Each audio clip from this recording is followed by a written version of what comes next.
Reading by Mark Nelson. Space Platform. Chapter 1.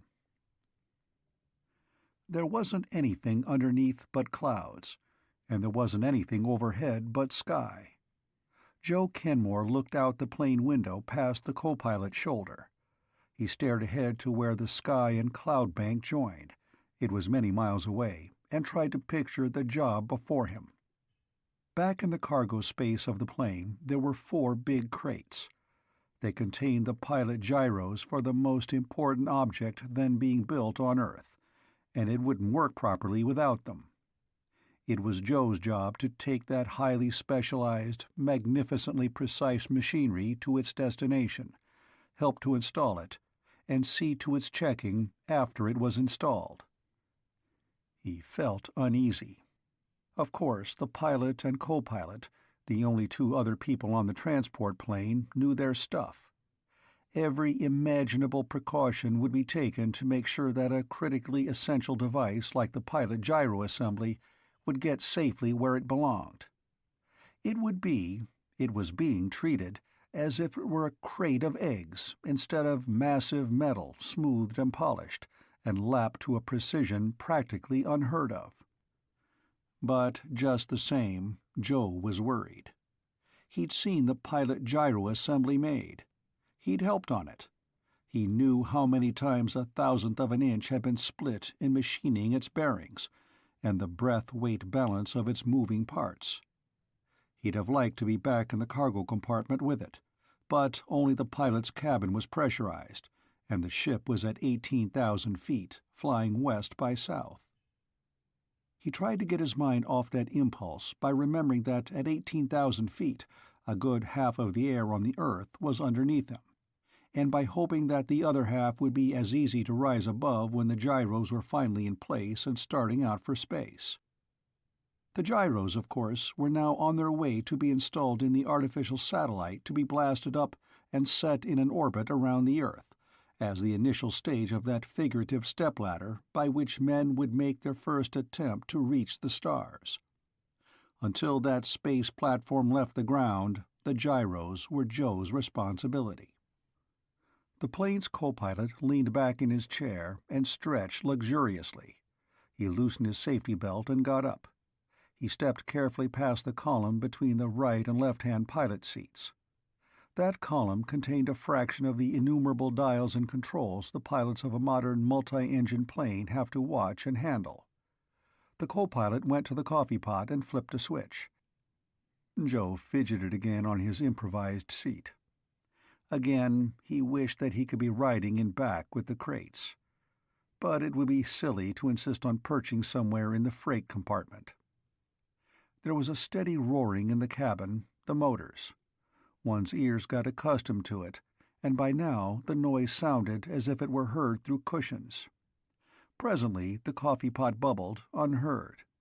The co-pilot lighted a cigarette. Then he drew a paper cup of coffee and handed it to the pilot.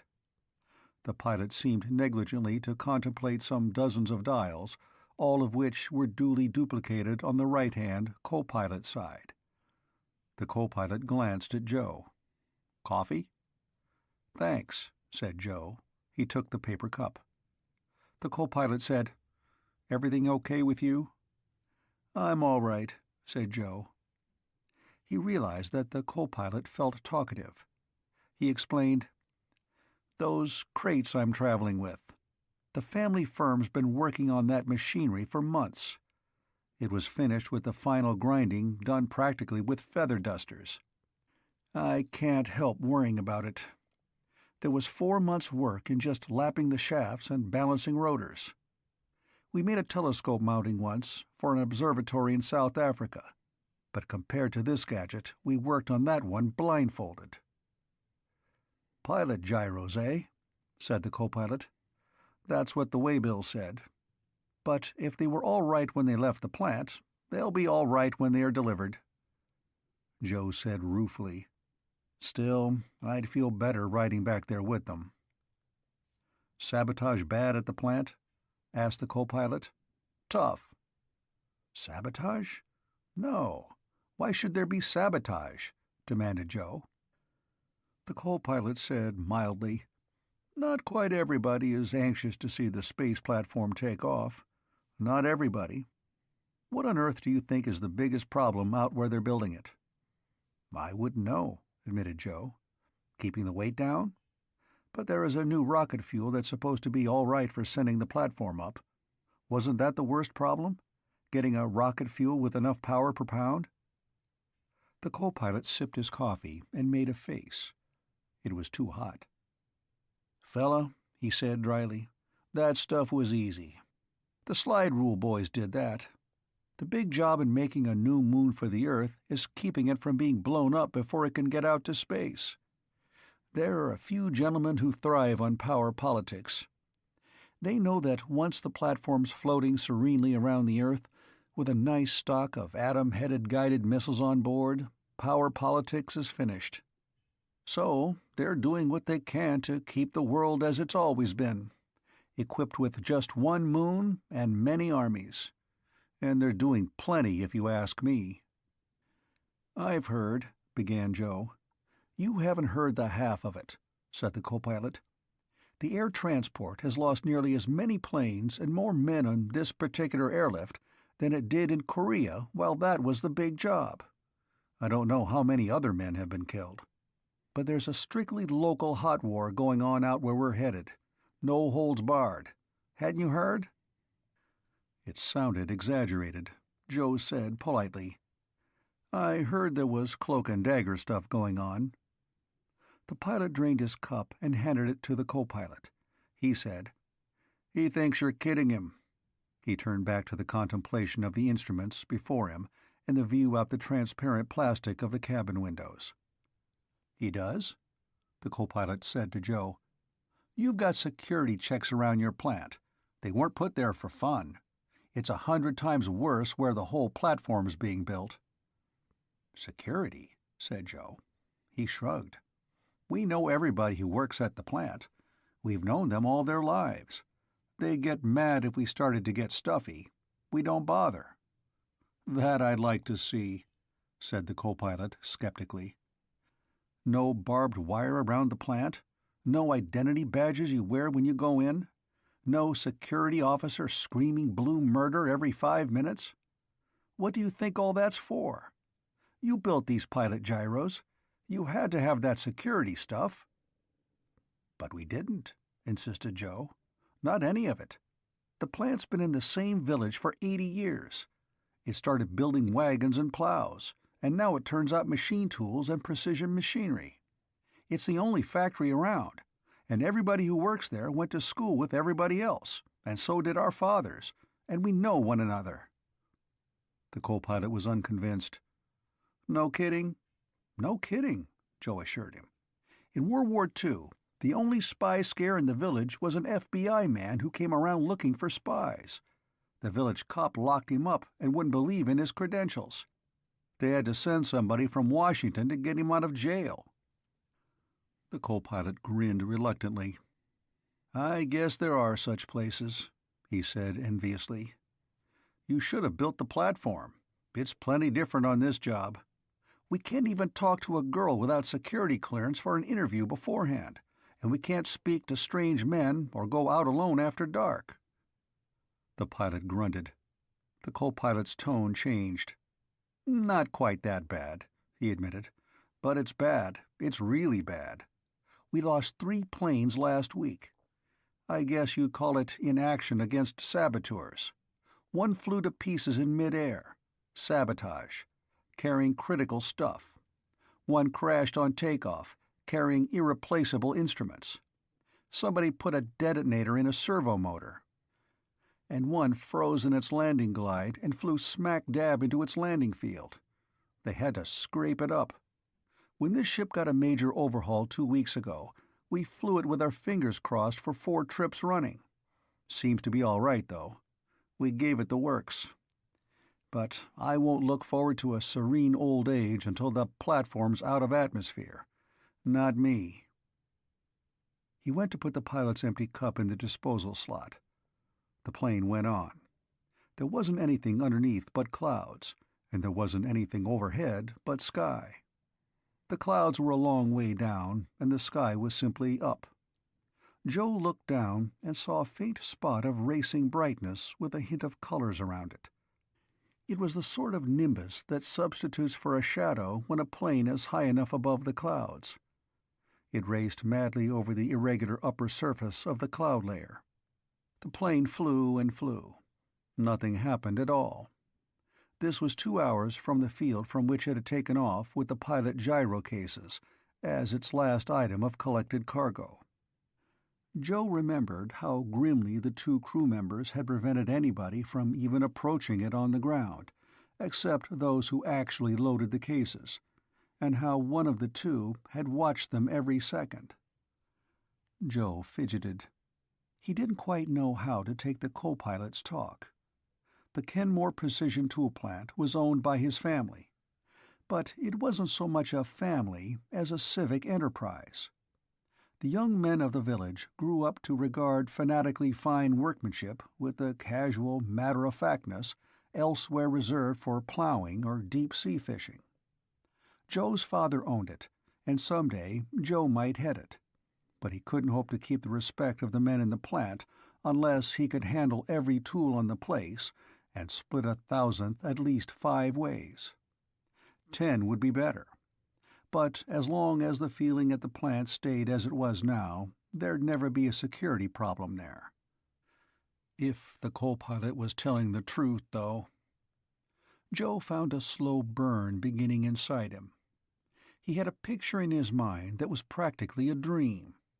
It was of something big and bright and ungainly, swimming silently in emptiness with a field of stars behind it. The stars were tiny pinpoints of light. They were unwinking and distinct because there was no air where this thing floated. The blackness between them was absolute, because this was space itself. The thing that floated was a moon, a man-made moon. It was an artificial satellite of Earth. Men were now building it. Presently it would float as Joe dreamed of it, and where the sun struck it, it would be unbearably bright, and where there were shadows, they would be abysmally black, except perhaps when Earthshine from the planet below would outline it in a ghostly fashion. There would be men in the thing that floated in space. It swam in a splendid orbit about the world that had built it.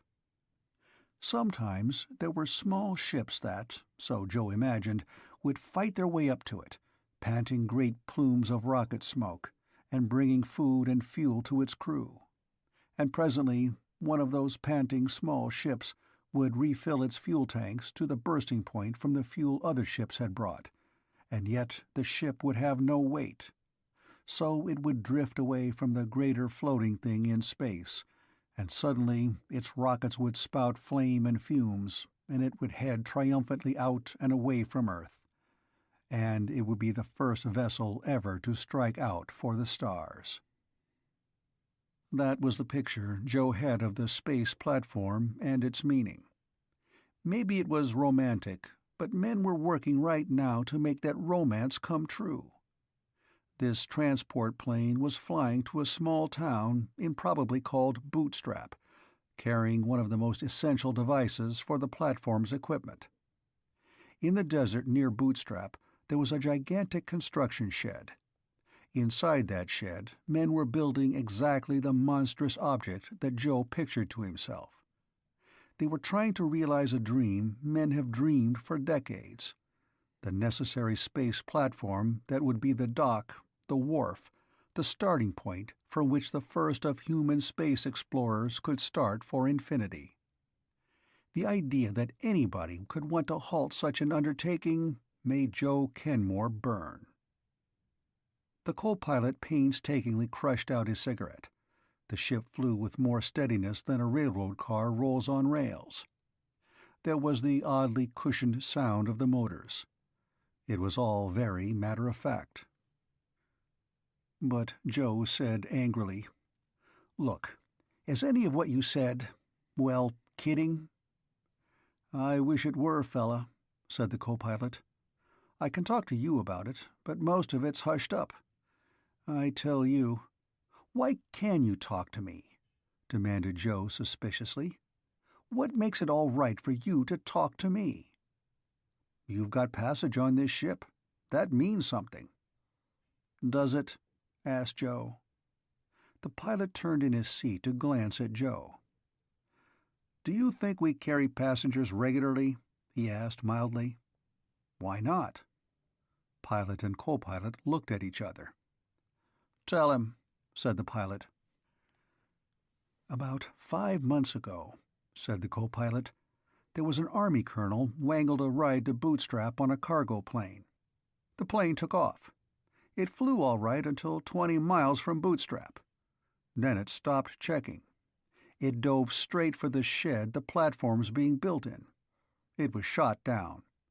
When it hit, there was an explosion." The co-pilot shrugged. "You won't believe me, maybe, but a week later they found the colonel's body back east. Somebody'd murdered him." Joe blinked. "It wasn't the colonel who rode as a passenger," said the co-pilot. "It was somebody else. 20 miles from Bootstrap, he'd shot the pilots and taken the controls. That's what they figure, anyhow. He meant to dive into the construction shed. Because, very, very cleverly, they'd managed to get a bomb in the plane disguised as cargo. They got the men who'd done that later, but it was rather late." Joe said dubiously, "But would one bomb destroy the shed and the platform?" "This one would," said the co-pilot. "It was an atom bomb. But it wasn't a good one. It didn't detonate properly. It was a fizz-off." Joe saw the implications. Cranks and crackpots couldn't get hold of the materials for atom bombs. It took the resources of a large nation for that. But a nation that didn't quite dare start an open war might try to sneak in one atom bomb to destroy the space station. Once the platform was launched, no other nation could dream of world domination. The United States wouldn't go to war if the platform was destroyed. But there could be a strictly local hot war. The pilot said sharply, "Something down below." The co-pilot fairly leaped into his right-hand seat, his safety belt buckled in half a heartbeat. "Check," he said in a new tone. "Where?" The pilot pointed. "I saw something dark," he said briefly, "where there was a deep dent in the cloud." The co-pilot threw a switch. Within seconds, a new sound entered the cabin. Beep, beep, beep, beep. They were thin squeaks, spaced a full half-second apart, that rose to inaudibility in pitch in the fraction of a second they lasted. The co-pilot snatched a handphone from the wall above his head and held it to his lips. "Flight 220 calling," he said crisply. "Something's got a radar on us. We saw it. Get a fix on us and come a-running. We're at 18,000 and—" Here the floor of the cabin tilted markedly. "Now we're climbing. Get a fix on us and come a-running. Over." He took the phone from his lips and said conversationally, "Radar's a giveaway. This is no flyway. You wouldn't think he'd take that much of a chance, would you?" Joe clenched his hands. The pilot did things to the levers on the column between the two pilot seats. He said curtly, "Arm the JADOs." The co-pilot did something mysterious and said, "Check." All this took place in seconds. The pilot said, "I see something." And instantly there was swift, tense teamwork in action. A call by radio, asking for help. The plane headed up for greater clearance between it and the clouds. The JADOs made ready for firing. They were the jet-assisted takeoff rockets, which, on a short or rough field, would double the motor's thrust for a matter of seconds. In straightaway flight, they should make the plane leap ahead like a scared rabbit. But they wouldn't last long. "I don't like this," said the co-pilot in a flat voice. "I don't see what he could do." Then he stopped. Something zoomed out of a cloud. The action was completely improbable. The thing that appeared looked absolutely commonplace. It was a silver-winged private plane, the sort that cruises at 175 knots and can hit nearly 250 if pushed. It was expensive, but not large. It came straight up out of the cloud layer and went lazily over on its back and dived down into the cloud layer again. It looked like somebody stunting for his own private lunatic pleasure, the kind of crazy thing some people do, and for which there is no possible explanation. But there was an explanation for this. At the very top of the loop, threads of white smoke appeared. They should have been unnoticeable against the cloud, but for the fraction of an instant they were silhouetted against the silver wings. They were not misty wisps of vapor. They were dense, sharply defined rocket trails. They shot upward, spreading out. The unreeled with incredible, ever-increasing velocity. The pilot hit something with the heel of his hand. There was a heart-stopping delay. Then the transport leapt forward with a force to stop one's breath. The JADOs were firing furiously, and the ship jumped. There was a bellowing that drowned out the sound of the engines. Joe was slammed back on the rear wall of the cabin. He struggled against the force that pushed him tailward. He heard the pilot saying calmly, "That plane shot rockets at us. If they're guided, we're sunk." Then the threads of smoke became the thickness of cables, of columns. They should have ringed the transport plane in. But the JADOs had jumped it crazily forward, and were still thrusting fiercely to make it go faster than any prop plane could. The acceleration made the muscles at the front of Joe's throat ache as he held his head upright against it. "There'll be proximity." Then the plane bucked. Very probably, at that moment, it was stretched far past the limit of strain for which even its factor of safety was designed. One rocket had let go.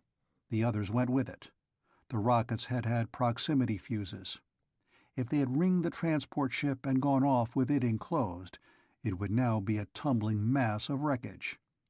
But the JADOs had thrown the plane out ahead of the target area. Suddenly they cut off, and it seemed as if the ship had braked. But the pilot dived steeply for speed. The co-pilot was saying coldly into the microphone, "He shot rockets. Looked like Army issue 3.5s with proximities. They missed, and we're mighty lonely." The transport tore on, both pilots grimly watching the cloud bank below. They moved their bodies as they stared out the windows, so that by no possibility could any part of the plane mask something that they should see. As they searched, the co-pilot spoke evenly into the microphone at his lips. "He wouldn't carry more than 4 rockets, and he's dumping his racks and firing equipment now. But he might have a friend with him. Better get here quick if you want to catch him. He'll be the innocentest private pilot you ever saw in no time." Then the pilot grunted. Something was streaking across the cloud formation far, far ahead. 3 things. They were jet planes, and they seemed not so much to approach as to swell in size. They were coming at better than 500 knots, 10 miles a minute, and the transport was heading for them at its top speed of 300 knots. The transport and the flight of jets neared each other at the rate of a mile in less than 4 seconds. The pilot said crisply, "Silver Messner with red wingtips. The number began—" He gave the letter and first digits of the vanished plane's official designation, without which it could not take off from or be serviced at any flying field. Joe heard an insistent, swift beep, beep, beep, beep, which would be the radars of the approaching jets. He could not hear any answers that might reach the co-pilot as he talked to unseen persons who would relay his words to the jet fighters. One of them peeled off and sank into the cloud layer. The others came on. They set up in great circles about the transport, crossing before it, above it, around it, which gave the effect of flying around an object not in motion at all. The pilot flew on, frowning. The co-pilot said, "Yes, sure, I'm listening." There was a pause. Then he said, "Check, thanks." He hung the instrument back where it belonged, above his head and behind him. He thoughtfully mopped his brow. He looked at Joe. "Maybe," he said mildly, "you believe me when I tell you there's a sort of hot war on to keep the platform from taking off." The pilot grunted. "Here's the third jet coming up." It was true. The jet that had dived into the clouds came up out of the cloud formation with, somehow, an air of impassive satisfaction. "Did they spot the guy?" "Yeah," said the co-pilot. "He must have picked up my report. He didn't dump his radar. He stayed in the cloud bank. When the jet came for him, spotting him with its night fighter stuff, he tried to ram. Tried for a collision. So the jet gave him the works. Blew him apart. Couldn't make him land. Maybe they'll pick up something from the wreckage." Joe wet his lips. "I saw what happened," he said. "He tried to smash us with rockets. Where'd he get them? How were they smuggled in?" The co-pilot shrugged. "Maybe smuggled in, maybe stolen. They could have been landed from a sub anywhere on a good many thousand miles of coast. They could have been hauled anywhere in a station wagon. The plane was a private-type ship. Plenty of them flying around. It could have been bought easily enough. All they need would be a farm somewhere where it could land, and they could strap on a rocket rack and put in a radar. And they'd need information. Probably be a good lead, this business. Only just so many people could know what was coming on this ship, and what course it was flying, and so on. Security will have to check back from that angle." A shadow fell upon the transport ship. A jet shot past from above it. It waggled its wings and changed course. "We've got to land and be checked for damage," said the co-pilot negligently. "These guys will circle us and lead the way, as if we needed it." Joe subsided. He still had in his mind the glamorous and infinitely alluring picture of the space platform, floating grandly in its orbit, with white-hot sunshine on it and a multitude of stars beyond. He had been completely absorbed in that aspect of the job that dealt with the method of construction and the technical details by which the platform could be made to work. Now he had a sidelight on the sort of thing that has to be done when anything important is achieved. Figuring out how a thing can be done is only part of the job. Overcoming the obstacles to the apparently commonplace steps is 9/10 of the difficulty. It had seemed to him that the most dramatic aspect of building the space platform had been the achievement of a design that would work in space, that could be gotten up into space, and that could be lived in under circumstances never before experienced. Now he saw that getting the materials to the spot where they were needed called for nearly as much brains and effort. Screening out spies and destructionists, that would be an even greater achievement. He began to feel a tremendous respect and solicitude for the people who were doing ordinary jobs in the building of the platform, and he worried about his own share more than ever.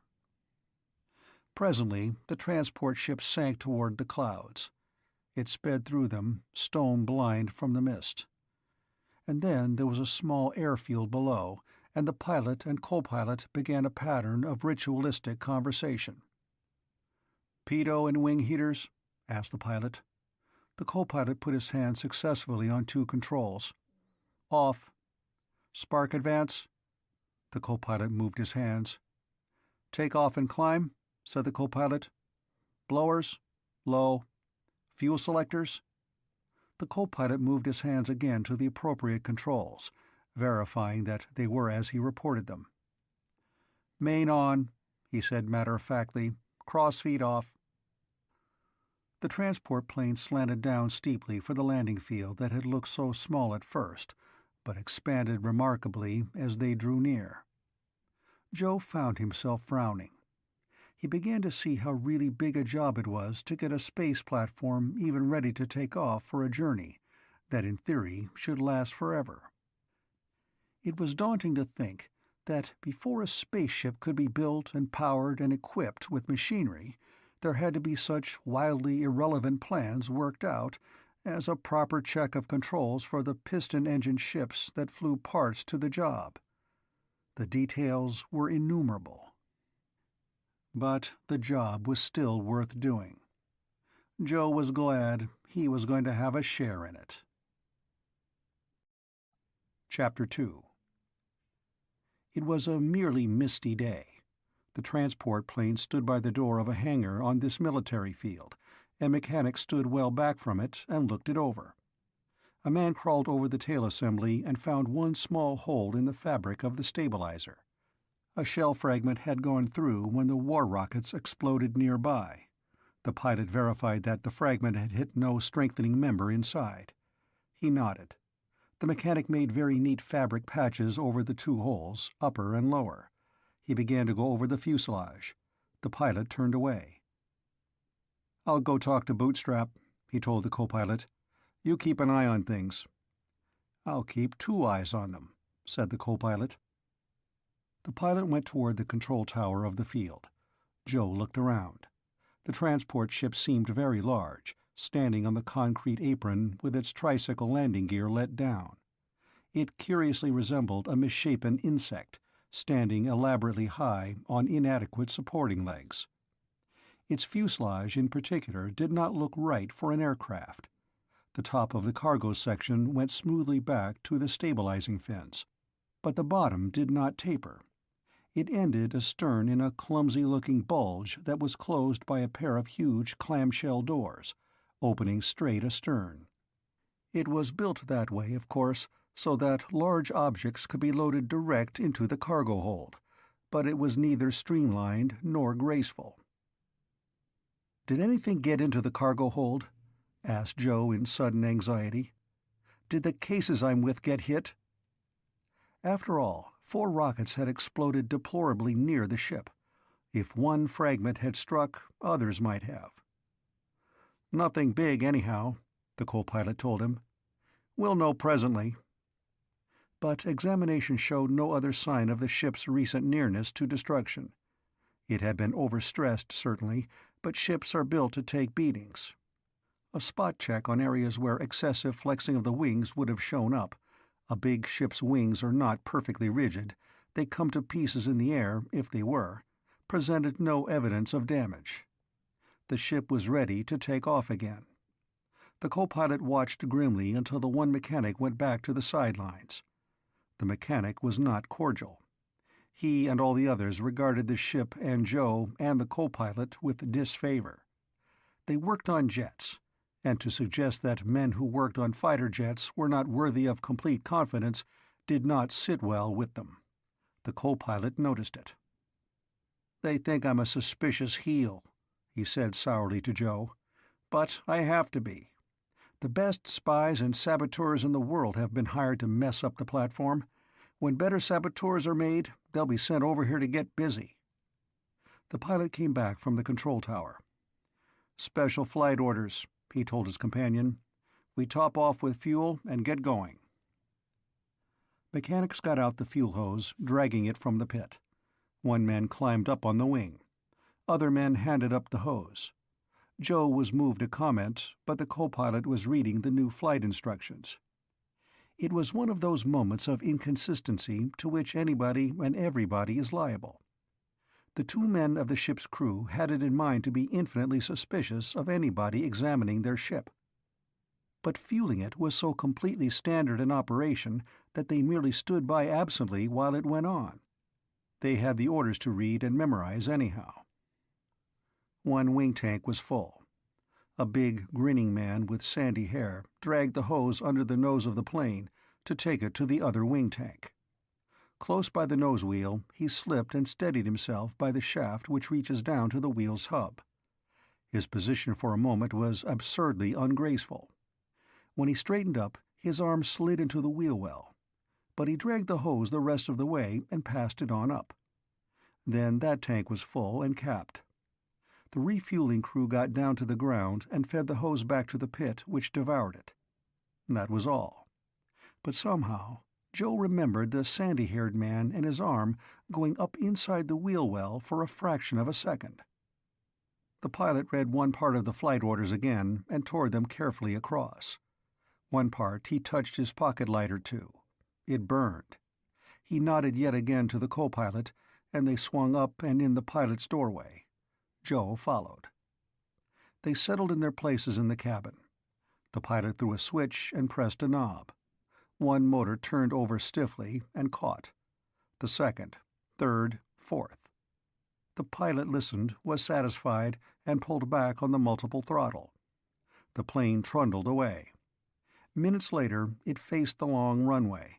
A tinny voice from the control tower spoke out of a loudspeaker under the instruments, and the plane roared down the field. In seconds, it lifted and swept around in a great half-circle. "Okay," said the pilot. "Wheels up."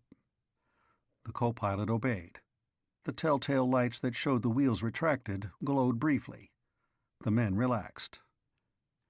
"You know," said the co-pilot, "there was the devil of a time during the war with sabotage.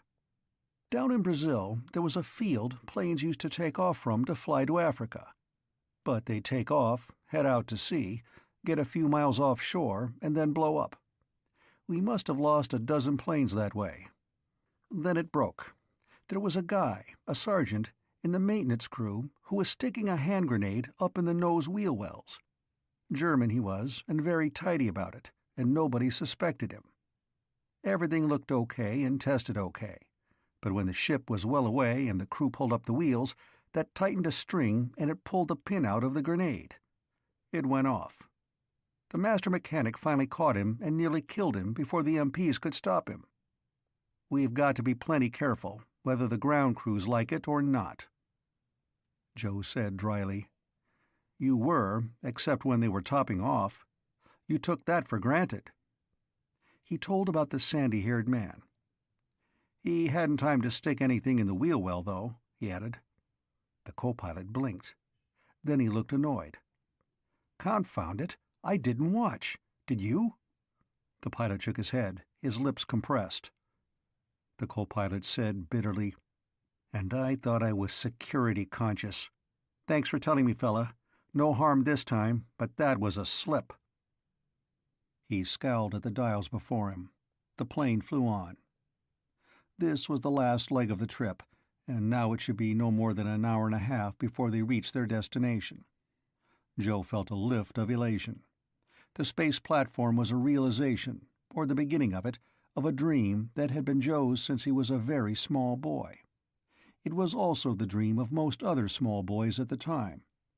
The space platform would make space travel possible.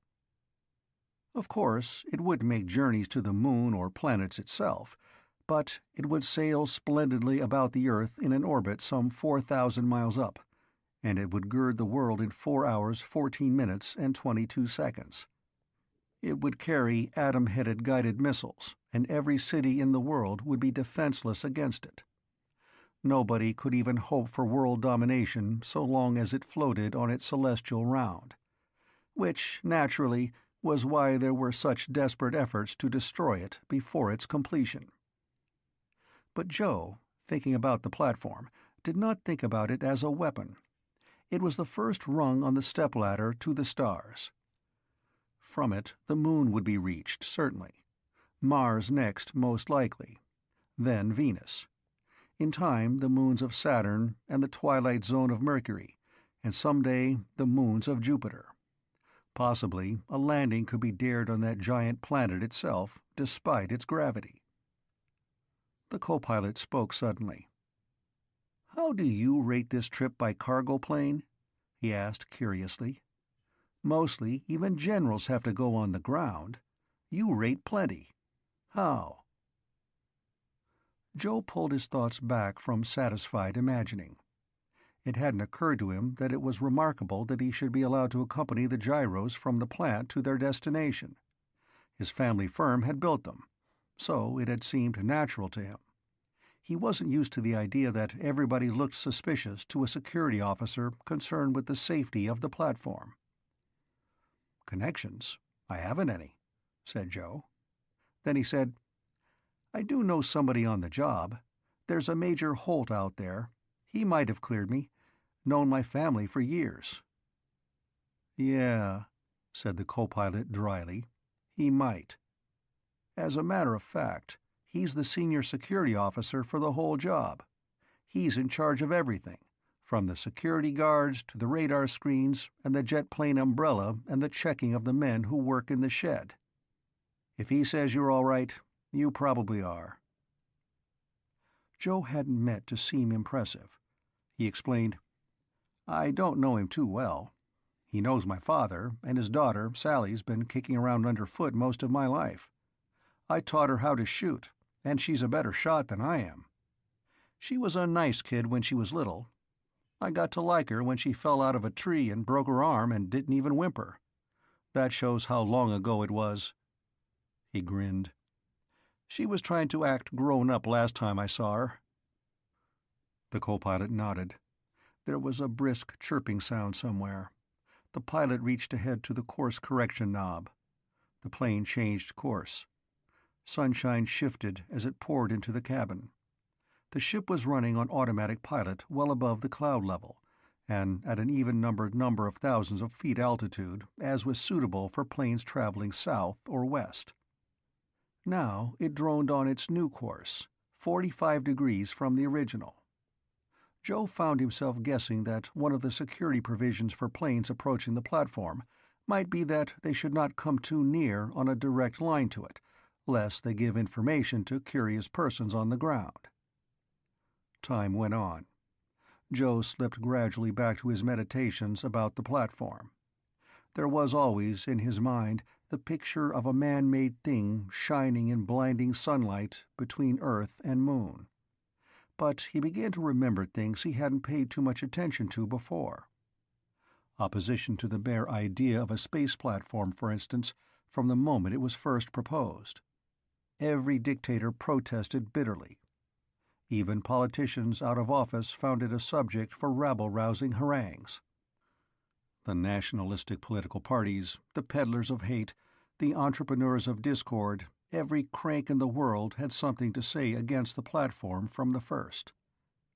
When they did not roundly denounce it as impious, they raved that it was a scheme by which the United States would put itself in position to rule all the earth. As a matter of fact, the United States had first proposed it as a United Nations enterprise, so that denunciations that politicians found good politics actually made very poor sense. But it did not get past the General Assembly. The proposal was so rabidly attacked on every side that it was not even passed up to the Council, where it would certainly have been vetoed anyhow. But it was exactly that furious denunciation which put the platform through the United States Congress, which had to find the money for its construction. In Joe's eyes, and in the eyes of most of those who hoped for it from the beginning, the platform's great appeal was that it was the necessary first step toward interplanetary travel, with starships yet to come. But most scientists wanted it desperately for their own ends. There were low-temperature experiments, electronic experiments, weather observations, star temperature measurements, astronomical observations. Any man in any field of science could name reasons for it to be built. Even the atom scientists had one, and nearly the best. Their argument was that there were new developments of nuclear theory that needed to be tried out, but should not be tried out on Earth. There were some reactions that ought to yield unlimited power for all the world from really abundant materials, but there was 1 chance in 50 that they wouldn't be safe, just because the materials were so abundant. No sane man would risk a 2% chance of destroying Earth and all its people, yet those reactions should be tried. In a spaceship, some millions of miles out in emptiness, they could be. Either they'd be safe, or they would not. But the only way to get a spaceship a safe enough distance from Earth was to make a space platform as a starting point. Then a ship could shoot away from Earth with effectively zero gravity and full fuel tanks. The platform should be built so civilization could surge ahead to new heights. But despite these excellent reasons, it was the platform's enemies who really got it built. The American Congress would never have appropriated funds for a platform for pure scientific research, no matter what peacetime benefits it promised. It was the vehemence of those who hated it that sold it to Congress as a measure for national defense. And in a sense, it was. These were ironic aspects Joe hadn't thought about before, just as he hadn't thought about the need to defend the platform while it was being built. Defending it was Sally's father's job, and he wouldn't have a popular time. Joe wondered idly how Sally liked living out where the most important job on Earth was being done. She was a nice kid. He remembered appreciatively that she'd grown up to be a very good-looking girl. He tended to remember her mostly as the tomboy who could beat him swimming, but the last time he'd seen her, come to think of it, he'd been startled to observe how pretty she'd grown. He didn't know anybody who ought to be better looking. She was a real swell girl. He came to himself again. There was a change in the look of the sky ahead. There was no actual horizon, of course. There was a white haze that blended imperceptibly into the cloud layer so that it was impossible to tell where the sky ended and the clouds or Earth began. But presently there were holes in the clouds. The ship droned on, and suddenly it floated over the edge of such a hole, and looking down was very much like looking over the edge of a cliff at solid Earth illimitably far below. The holes increased in number. Then there were no holes at all, but only clouds breaking up the clear view of the ground beneath. And presently, again even the clouds were left behind, and the air was clear, but still there was no horizon, and there was brownish earth with small green patches, and beyond was sere brown range. At 17,000 feet there were simply no details. Soon the clouds were merely a white-tipped elevation of the white haze to the sides and behind. And then there came a new sound above the droning roar of the motors. Joe heard it, and then he saw. Something had flashed down from nowhere. It flashed on ahead and banked steeply. It was a fighter jet, and for an instant Joe saw the distant range seem to ripple and dance in its exhaust blast. It circled watchfully. The transport pilot manipulated something. There was a change in the sound of the motors. Joe followed the co-pilot's eyes. The jet fighter was coming up astern, dive brakes extended to reduce its speed. It overhauled the transport very slowly. And then the transport's pilot touched one of the separate prop controls gently, and again and again. Joe, looking at the jet, saw it through the whirling blades. There was an extraordinary stroboscopic effect. One of the two starboard propellers, seen through the other, abruptly took on a look which was not that of mistiness at all, but of writhing, gyrating solidity. The peculiar appearance vanished and came again, and vanished and appeared yet again before it disappeared completely. The jet shot on ahead. Its dive brakes retracted. It made a graceful, wallowing, shallow dive, and then climbed almost vertically. It went out of sight. "Visual check," said the co-pilot dryly to Joe. "We had a signal to give. Individual to this plane. We didn't tell it to you. You couldn't duplicate it." Joe worked it out painfully. The visual effect of one propeller seen through another, that was identification. It was not a type of signaling an unauthorized or uninformed passenger would expect. "Also," said the co-pilot, "we have a television camera in the instrument board yonder. We've turned it on now. The interior of the cabin is being watched from the ground. No more tricks like the phony colonel and the atom bomb that didn't explode." Joe sat quite still. He noticed that the plane was slanting gradually downward. His eyes went to the dial that showed descent at somewhere between 200 and 300 feet a minute. That was for his benefit. The cabin was pressurized, though it did not attempt to simulate sea-level pressure. It was a good deal better than the outside air, however, and yet too quick a descent meant discomfort.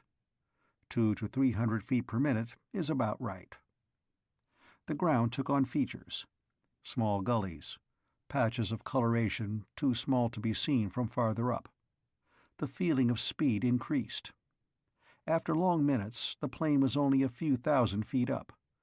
The pilot took over manual control from the automatic pilot. He seemed to wait. There was a plaintive, mechanical beep beep, and he changed course. "You'll see the shed in a minute or two," said the co-pilot.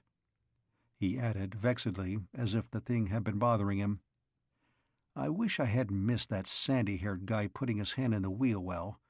Nothing happened, but I shouldn't have missed it." Joe watched. Very, very far away there were mountains, but he suddenly realized the remarkable flatness of the ground over which they were flying. From the edge of the world behind to the very edge of these far-distant hills, the ground was flat. There were gullies and depressions here and there, but no hills. It was flat, flat, flat. The plane flew on. There was a tiny glimmer of sunlight. Joe strained his eyes. The sunlight glinted from the tiniest possible round pip on the brown earth. It grew as the plane flew on. It was half a cherry stone. It was half an orange, with gores. It was the top section of a sphere that was simply too huge to have been made by men. Then there was a thin thread of white that ran across the dun-colored range and reached that half ball and then ended. It was a highway. Joe realized that the half-globe was the shed, the monstrous building made for the construction of the space platform. It was gigantic. It was colossal. It was the most stupendous thing that men had ever created. Joe saw a tiny projection near the base of it. It was an office building for clerks and timekeepers and other white-collar workers. He strained his eyes again and saw a motor truck on the highway. It looked extraordinarily flat. Then he saw that it wasn't a single truck, but a convoy of them. A long way back, the white highway was marked by a tiny dot. That was a motor bus. There was no sign of activity anywhere, because the scale was so great. Movement there was, but the things that moved were too small to be seen by comparison with the shed. The huge, round, shining half-sphere of metal stood tranquilly in the midst of emptiness. It was bigger than the pyramids. The plane went on, descending. Joe craned his neck, and then he was ashamed to gawk. He looked ahead, and far away there were white speckles that would be buildings. Bootstrap, the town especially built for the men who built the space platform. In it they slept and ate and engaged in the uproarious festivity that men on a construction job crave on their time off. The plane dipped noticeably. "Airfield off to the right," said the co-pilot. "That's for the town and the job. The jets, there's an air umbrella overhead all the time, have a field somewhere else. The pushpots have a field of their own, too, where they're training pilots." Joe didn't know what a pushpot was, but he didn't ask. He was thinking about the shed, which was the greatest building ever put up, and had been built merely to shelter the greatest hope for the world's peace while it was put together. He'd be in the shed presently. He'd work there, setting up the contents of the crates back in the cargo space, and finally installing them in the platform itself. The pilot said, "Pitot and wing heaters?" "Off," said the co-pilot. "Spark and advance?" Joe didn't listen. He looked down at the sprawling small town with white-painted barracks and a business section and an obvious, carefully designed recreation area that nobody would ever use. The plane was making a great half-circle. The motor noise dimmed as Joe became absorbed in his anticipation of seeing the space platform and having a hand in its building. The co-pilot said sharply, "Hold everything." Joe jerked his head around. The co-pilot had his hand on the wheel release. His face was tense. "It don't feel right," he said very, very quietly. "Maybe I'm crazy, but there was that sandy-haired guy who put his hand up in the wheel well back at that last field, and this don't feel right." The plane swept on. The airfield passed below it. The co-pilot very cautiously let go of the wheel release, which, when pulled, should let the wheels fall down from their wells to lock themselves in landing position. He moved from his seat. His lips were pinched and tight. He scrabbled at a metal plate in the flooring. He lifted it and looked down. A moment later, he had a flashlight. Joe saw the edge of a mirror. There were 2 mirrors down there, in fact. One could look through both of them into the wheel well. The co-pilot made quite sure. He stood up, leaving the plate off the opening in the floor. "There's something down in the wheel well," he said in a brittle tone. "It looks to me like a grenade. There's a string tied to it. At a guess, that sandy-haired guy set it up like that saboteur sergeant down in Brazil. Only it rolled a little. And this one goes off when the wheels go down. I think, too, if we belly land. Better go around again, huh?" The pilot nodded. "First," he said evenly, "we get word down to the ground about the sandy-haired guy, so they'll get him regardless." He picked up the microphone hanging above and behind him and began to speak coldly into it. The transport plane started to swing in wide, sweeping circles over the desert beyond the airport while the pilot explained that there was a grenade in the nose wheel well, set to explode if the wheel were let down, or, undoubtedly, if the ship came in to a belly landing. Joe found himself astonishingly unafraid, but he was filled with a pounding rage. He hated the people who wanted to smash the pilot gyros because they were essential to the space platform. He hated them more completely than he had known he could hate anybody. He was so filled with fury that it did not occur to him that in any crash or explosive landing that would ruin the gyros, he would automatically be killed. Chapter 3. The pilot made an examination down the floor plate hole, with a flashlight to see by and 2 mirrors to show him the contents of a spot he could not possibly reach with any instrument. Joe heard his report, made to the ground by radio. "It's a grenade," he said coldly. "It took time to fix it the way it is. At a guess, the ship was booby-trapped at the time of its last overhaul. But it was arranged that the booby-trap had to be set, the trigger cocked, by somebody doing something very simple at a different place and later on. We've been flying with that grenade in the wheel well for 2 weeks, but it was out of sight.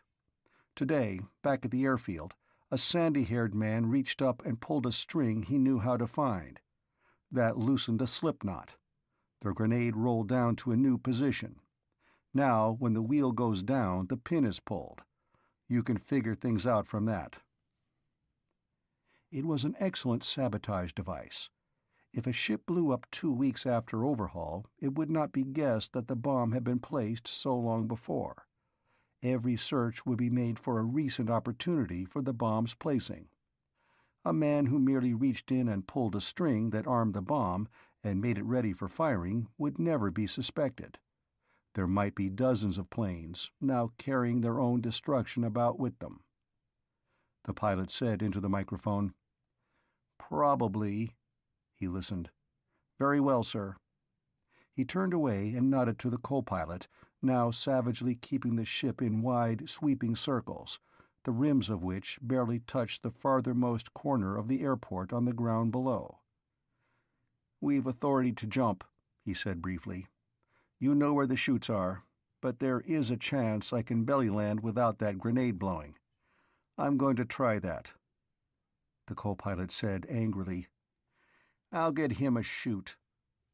He indicated Joe and said furiously, "They've been known to try 2 or 3 tricks, just to make sure.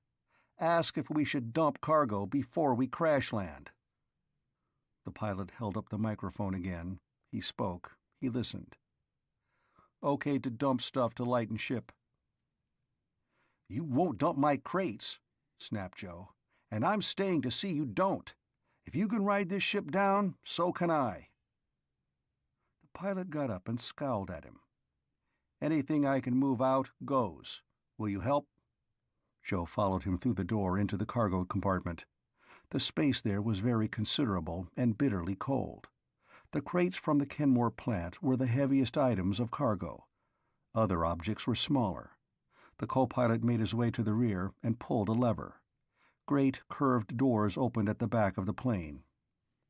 Instantly, there was such a bellowing of motors that all speech was impossible. The co-pilot pulled out a clip of colored paper slips and checked one with the nearest movable parcel. He painstakingly made a check mark and began to push the box toward the doors. It was not a conspicuously sane operation. So near the ground, the plane tended to waver. The air was distinctly bumpy. To push a massive box out a doorway, so it would tumble down 1,000 feet to desert sands, was not so safe a matter as would let it become tedious. But Joe helped. They got the box to the door and shoved it out. It went spinning down. The co-pilot hung onto the doorframe and watched it land. He chose another box. He checked it. And another. Joe helped. They got them out of the door and dropping dizzily through emptiness. The plane soared on in circles. The desert, as seen through the opened clamshell doors, reeled away astern, and then seemed to tilt and reeled away again. Joe and the co-pilot labored furiously, but the co-pilot checked each item before he jettisoned it. It was a singularly deliberate way to dump cargo to destruction. A metal-bound box, over the edge of the cargo space floor. A piece of machinery, visible through its crate. A box marked Instruments Fragile. Each one checked off. Each one dumped to drop 1,000 feet or more. A small crated dynamo. This item and that. A crate marked Stationary. It would be printed forms for the timekeepers, perhaps, but it wasn't. It dropped out. The plane bellowed on. And suddenly there was a burst of blue-white flame on the desert below. The box that should have contained time cards had contained something very much more explosive. As the plane roared on, rocking from the shock wave of the explosion, Joe saw a crater and a boiling cloud of smoke and flying sand.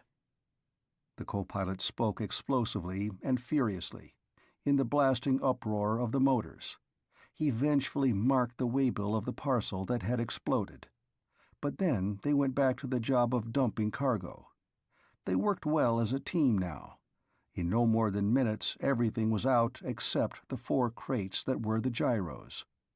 The co-pilot regarded them dourly, and Joe clenched his fists. The co-pilot closed the clamshell doors, and it became possible to hear oneself think again. "Ship's lighter anyhow," reported the co-pilot back in the cabin. "Tell 'em this is what exploded." The pilot took the slip. He plucked down the microphone, exactly like somebody picking up an inter-office telephone, and reported the waybill number and description of the case that had been an extra bomb.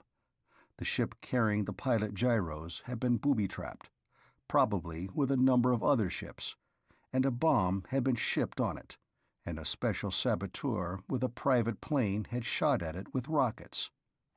The pilot gyros were critical devices. They had to be on board the platform when it took off, and they took months to make and balance.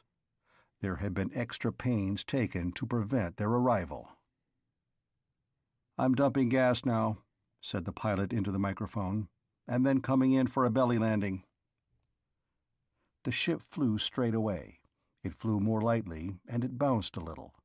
When gas is dumped, one has to slow to not more than 175 knots and fly level. Then one is supposed to fly 5 minutes after dumping with the chutes in the drain position, and even then there is 45 minutes of flying fuel still in the tanks. The ship swept around and headed back for the now far-distant field. It went slowly lower and lower and lower until it seemed barely to skim the minor irregularities in the ground. And low like this, the effect of speed was terrific. The co-pilot thought of something. Quickly, he went back into the cargo space. He returned with an armful of blankets. He dumped them on the floor. "If that grenade does go," he said sourly. Joe helped. In the few minutes before Bootstrap loomed near, they filled the bottom of the cabin with blankets, especially around the pilot's chairs. And there was a mound of blanketing above the actual place where the grenade might be. It made sense. Soft stuff like blankets would absorb an explosion better than anything else. but the pilot thought the grenade might not blow. "Hold fast," snapped the pilot. The wing flaps were down. That slowed the ship a little. It had been lightened. That helped. They went in over the edge of the field, less than man-height high. Joe found his hands closing convulsively on a hand grip. He saw a crash wagon starting out from the side of the runway. A fire truck started for the line the plane followed. 4 feet above the rushing sand. 3. The pilot eased back the stick. His face was craggy and very grim and very hard. The ship's tail went down and dragged. It bumped. Then the plane careened and slid and half-whirled crazily, and then the world seemed to come to an end. Crashes, bangs, shrieks of torn metal, bumps, thumps, and grindings. Then a roaring. Joe pulled himself loose from where he had been flung. It seemed to him that he peeled himself loose, and found the pilot struggling up, and he grabbed him to help. And then the co-pilot hauled at them both, and abruptly all 3 of them were in the open air and running at full speed away from the ship. The roar abruptly became a bellowing. There was an explosion. Flames sprouted everywhere. The 3 men ran stumblingly, but even as they ran, the co-pilot swore. "We left something," he panted. Joe heard a crescendo of booming, crackling noises behind. Something else exploded dully, but he should be far enough away by now. He turned to look, and he saw blackening wreckage immersed in roaring flames. The flames were monstrous. They rose sky-high, it seemed, more flames than 45 minutes of gasoline should have produced. As he looked, something blew up shatteringly, and fire raged even more furiously. Of course, in such heat, the delicately adjusted gyros would be warped and ruined even if the crash hadn't wrecked them beforehand. Joe made thick, incoherent sounds of rage. The plane was now an incomplete, twisted skeleton, licked through by flames. The crash wagon roared to a stop beside them. "Anybody hurt? Anybody left inside?" Joe shook his head, unable to speak for despairing rage. The fog wagon roared up, already spouting mist from its nozzles. Its tanks contained water treated with detergent so that it broke into the finest of droplets when sprayed at 400 pounds pressure. It drenched the burning wreck with that heavy mist, in which a man would drown. No fire could possibly sustain itself.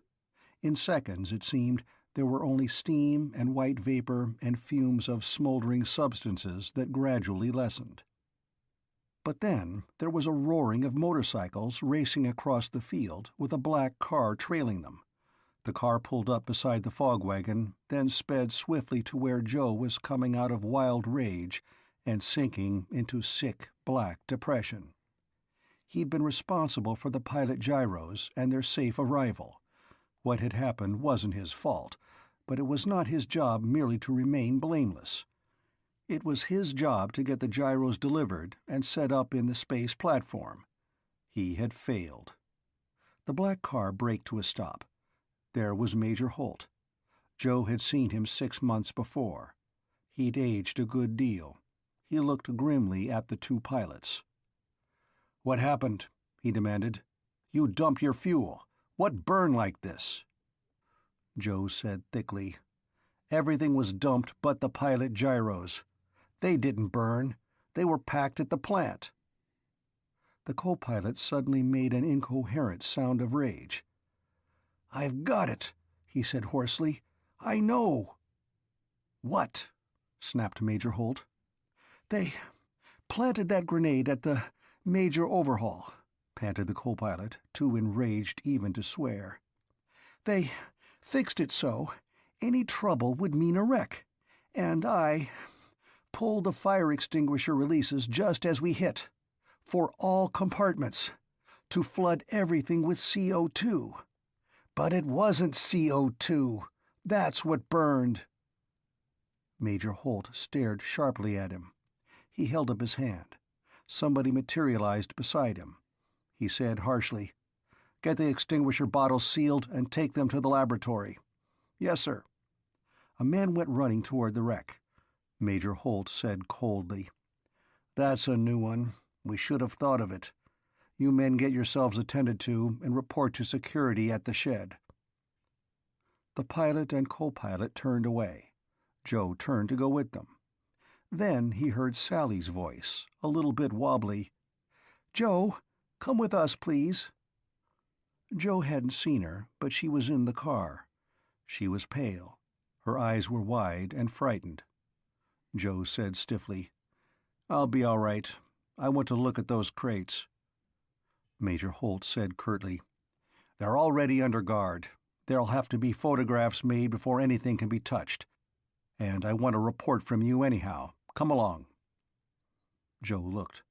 The motorcycles were abandoned, and there were already armed guards around the still steaming wreck, grimly watching the men of the fog wagon as they hunted for remaining sparks or flame. It was noticeable that now nobody moved toward the wreck. There were figures walking back toward the edge of the field. What civilians were about, even to the mechanics on duty, had started out to look at the debris at close range. But the guards were on the job. Nobody could approach. The onlookers went back to their proper places. "Please, Joe," said Sally shakily. Joe got drearily into the car. The instant he seated himself, it was in motion again. It went plunging back across the field and out the entrance. Its horn blared, and it went streaking toward the town and abruptly turned to the left. In seconds it was on a broad white highway that left the town behind and led toward the emptiness of the desert. But not quite emptiness. Far, far away, there was a great half-globe rising against the horizon.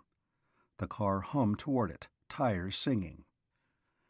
And Joe looked at it and felt ashamed, because this was the home of the space platform, and he hadn't brought to it the part for which he alone was responsible. Sally moistened her lips. She brought out a small box. She opened it. There were bandages and bottles. "I have a first aid kit, Joe," she said shakily. "You're burned. Let me fix the worst ones, anyhow." Joe looked at himself. One coat sleeve was burned to charcoal. His hair was singed on one side. A trouser leg was burned off around the ankle. When he noticed, his burns hurt. Major Holt watched her spread a salve on scorched skin. He showed no emotion whatever. "Tell me what happened," he commanded. "All of it."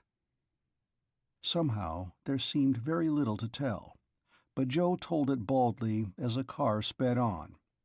The great half-ball of metal loomed larger and larger, but did not appear to grow nearer as Sally practiced first aid.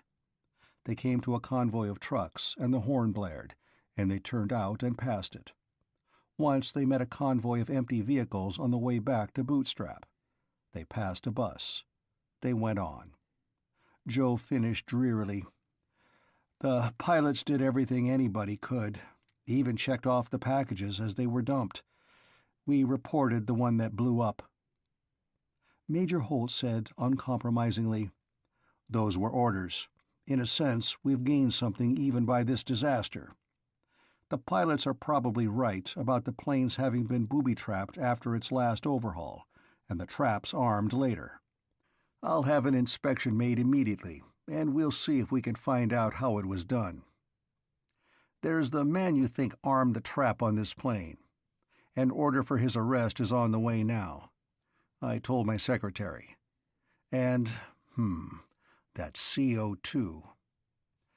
"I didn't understand that," said Joe drearily. "Planes have CO2 bottles to put fires out," said the Major impatiently. "A fire in flight lights a red warning light on the instrument panel telling where it is. The pilot pulls a handle, and CO2 floods the compartment, putting it out. And this ship was coming in for a crash landing, so the pilot, according to orders, flooded all compartments with CO2. Only it wasn't." Sally said in horror, "Oh, no." "The CO2 bottles were filled with an inflammable or an explosive gas," said her father, unbending. "Instead of making a fire impossible, they made it certain.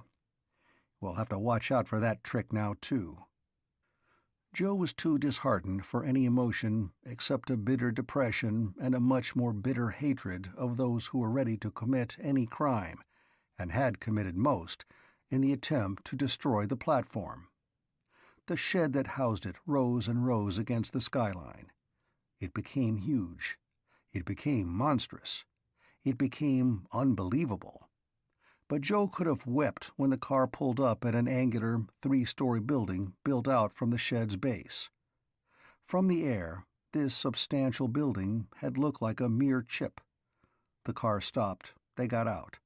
A sentry saluted as Major Holt led the way inside. Joe and Sally followed. The Major said curtly to a uniformed man at the desk, "Get some clothes for this man. Get him a long-distance telephone connection to the Kenmore Precision Tool Company. Let him talk, then bring him to me again." He disappeared. Sally tried to smile at Joe. She was still quite pale. "That's Dad, Joe. He means well, but he's not cordial. I was in his office when the report of sabotage to your plane came through. We started for Bootstrap. We were on the way when we saw the first explosion. I thought it was your ship." She winced a little at the memory. "I knew you were on board. It was not nice, Joe." She'd been badly scared. Joe wanted to thump her encouragingly on the back, but he suddenly realized that that would no longer be appropriate. So he said gruffly, "I'm all right." He followed the uniformed man. He began to get out of his scorched and tattered garments. The sergeant brought him more clothes, and he put them on. He was just changing his personal possessions to the new pockets when the sergeant came back again. "Kenmore plant on the line, sir." Joe went to the phone. On the way, he discovered that the banging around he'd had when the plane landed had made a number of places on his body hurt. He talked to his father. Afterward, he realized that it was a queer conversation. He felt guilty because something had happened to a job that had taken 8 months to do, and that he alone was escorting to its destination. He told his father about that, but his father didn't seem concerned. Not nearly so much concerned as he should have been. He asked urgent questions about Joe himself. If he was hurt, how much, where. Joe was astonished that his father seemed to think such matters more important than the pilot gyros. But he answered the questions and explained the exact situation, and also a certain desperate hope he was trying to cherish that the gyros might still be reparable. His father gave him advice. Sally was waiting again when he came out. She took him into her father's office and introduced him to her father's secretary. Compared to Sally, she was an extraordinarily plain woman. She wore a sorrowful expression, but she looked very efficient.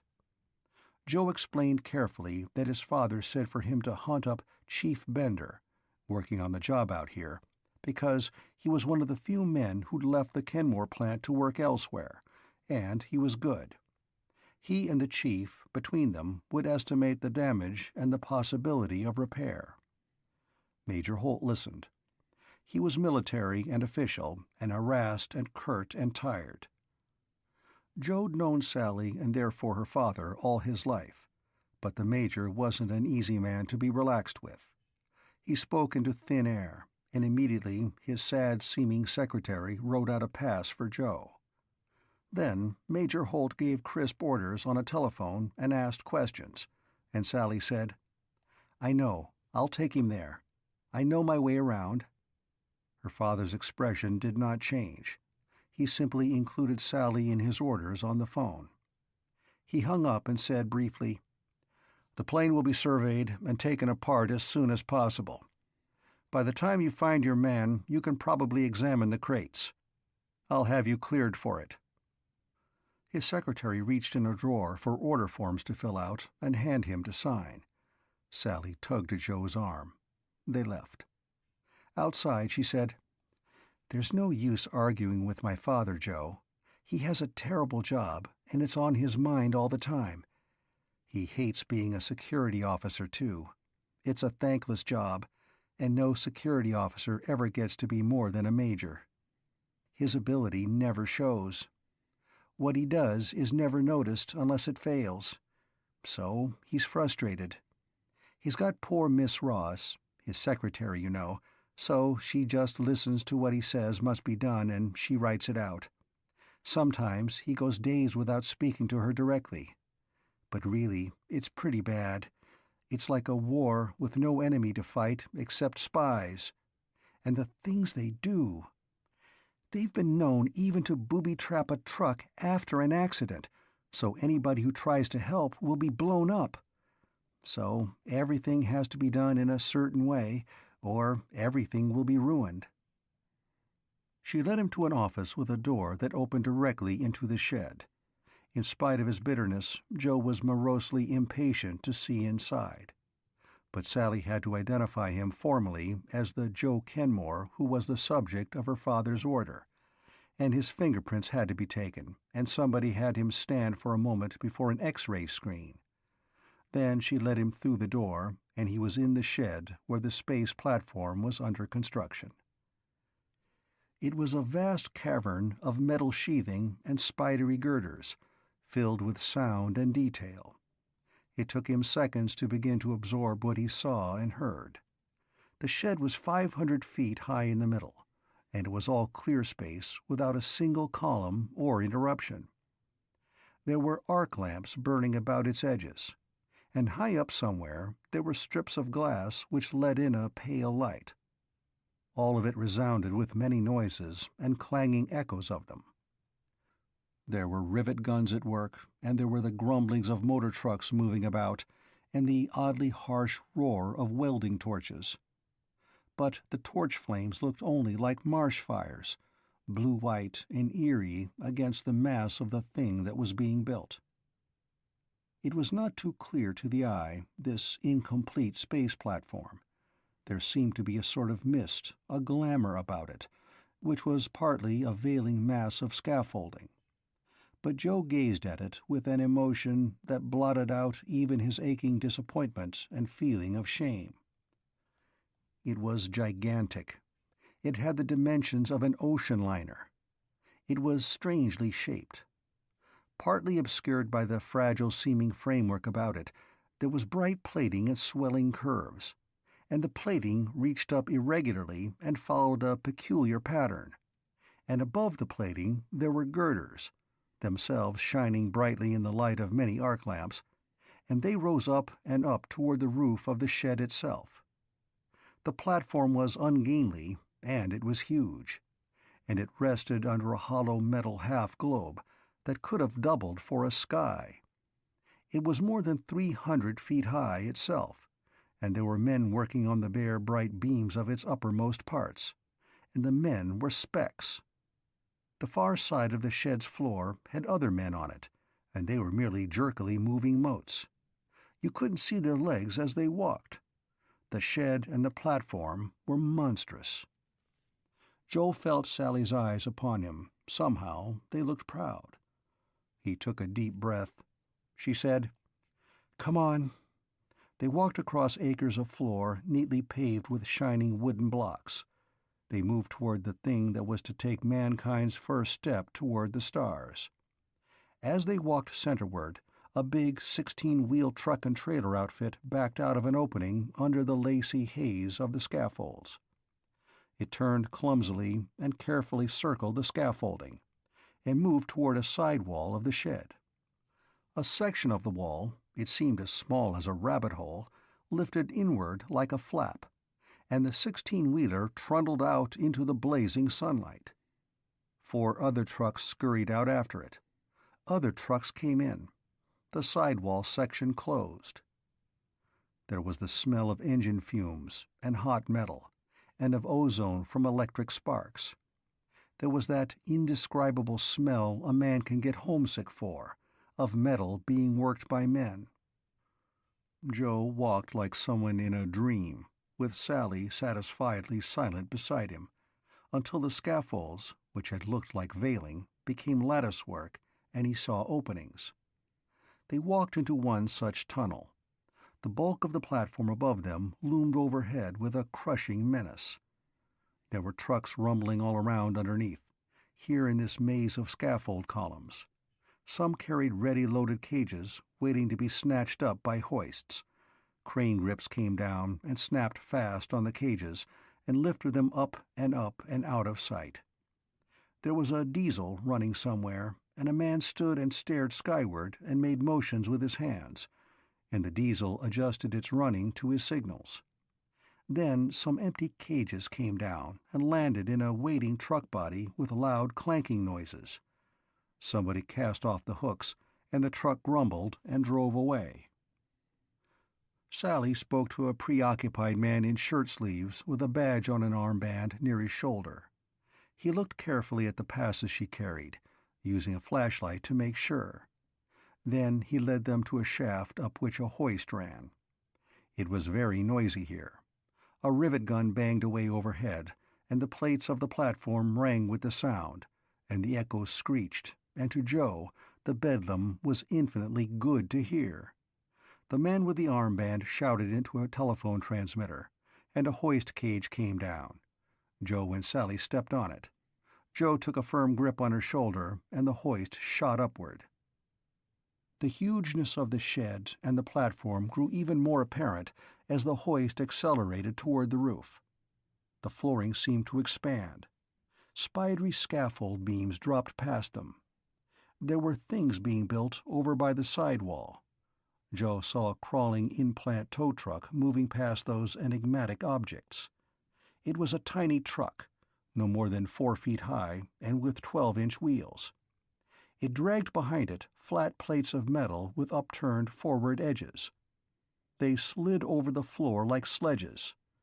Cryptic loads were carried on those plates, and the tow truck stopped by a mass of steel piping being put together and began to unload the plates. Then the hoist slowed abruptly, and Sally winced a little. The hoist stopped. Here, 200 feet up, a welding crew worked on the skin of the platform itself. The plating curved in, and there was a wide flat space parallel to the ground. There was also a great gaping hole beyond.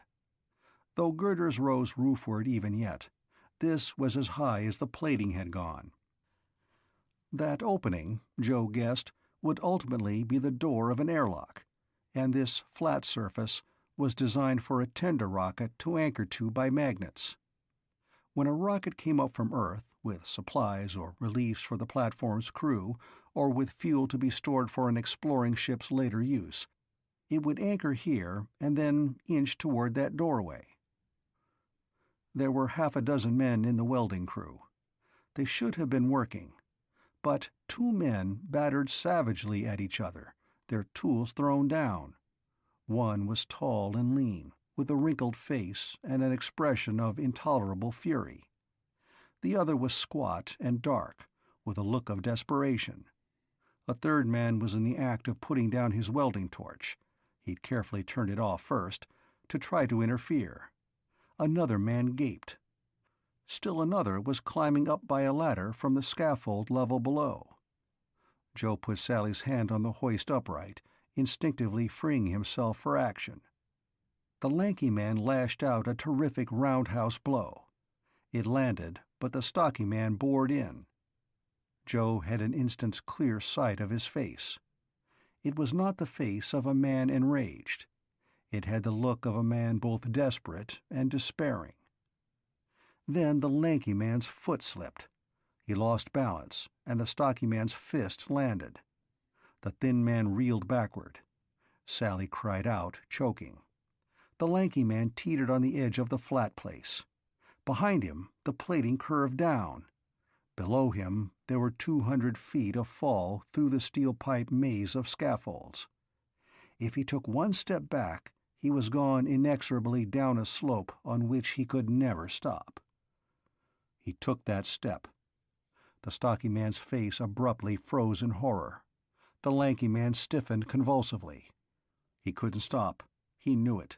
He'd go back and on over the rounded edge and fall. He might touch the scaffolding. It would not stop him. It would merely set his body spinning crazily as it dropped and crashed again and again before it landed 200 feet below. It was horror in slow motion, watching the lean man stagger backward to his death. Then Joe leapt. Chapter 4. For an instant, in mid-air, Joe was incongruously aware of all the noises in the shed. The murky, girdered ceiling still 300 feet above him. The swelling, curving, glittering surface of steel underneath. Then he struck. He landed beside the lean man, with his left arm outstretched to share his impotence with him. Alone, he would have had momentum enough to carry himself up the slope down which the man had begun to descend. But now he shared it. The two of them toppled forward together. Their arms were upon the flat surface, while their bodies dangled. The feel of gravity pulling them slantwise and downward was purest nightmare. But then, as Joe's innards crawled, the same stocky man who had knocked the lean man back was dragging frantically at both of them to pull them to safety. Then there were two men pulling. The stocky man's face was gray. His horror was proof that he hadn't intended murder. The man who'd put down his welding torch pulled. The man who'd been climbing the ladder put his weight to the task of getting them back to usable footing. They reached safety. Joe scrambled to his feet, but he felt sick at the pit of his stomach. The stocky man began to shake horribly. The lanky one advanced furiously upon him. "I didn't mean to kill you, Haney," the dark one panted. The lanky one snapped. "Okay, you didn't. But come on now. We've finished this." He advanced toward the workman who had so nearly caused his death. But the other man dropped his arms to his sides. "I don't fight no more," he said thickly. "Not here. You kill me is okay. I don't fight." The lanky man, Haney, growled at him. "Tonight, then, in Bootstrap. Now get back to work." The stocky man picked up his tools. He was trembling. Haney turned to Joe and said ungraciously, "Much obliged. What's up?" Joe still felt queasy. There is rarely any high elation after one has risked his life for somebody else. He'd nearly plunged 200 feet to the floor of the shed with Haney. But he swallowed. "I'm looking for Chief Bender. You're Haney, foreman?" "Gang boss," said Haney. He looked at Joe and then at Sally, who was holding convulsively to the upright Joe had put her hand on. Her eyes were closed. "Yeah," said Haney. "The chief took off today.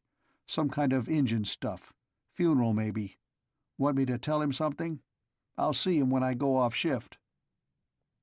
There was an obscure movement somewhere on this part of the platform. A tiny figure came out of a crevice that would someday be an airlock. Joe didn't move his eyes toward it. He said awkwardly, "Just tell him Joe Kenmore's in town and needs him. He'll remember me, I think. I'll hunt him up tonight." "Okay," said Haney. Joe's eyes went to the tiny figure that had come out from behind the plating. It was a midget in baggy, stained work garments like the rest of the men up here. He wore a miniature welding shield pushed back on his head. Joe could guess his function, of course. There'd be corners a normal-sized man couldn't get into, to buck a rivet or weld a joint. There'd be places only a tiny man could properly inspect.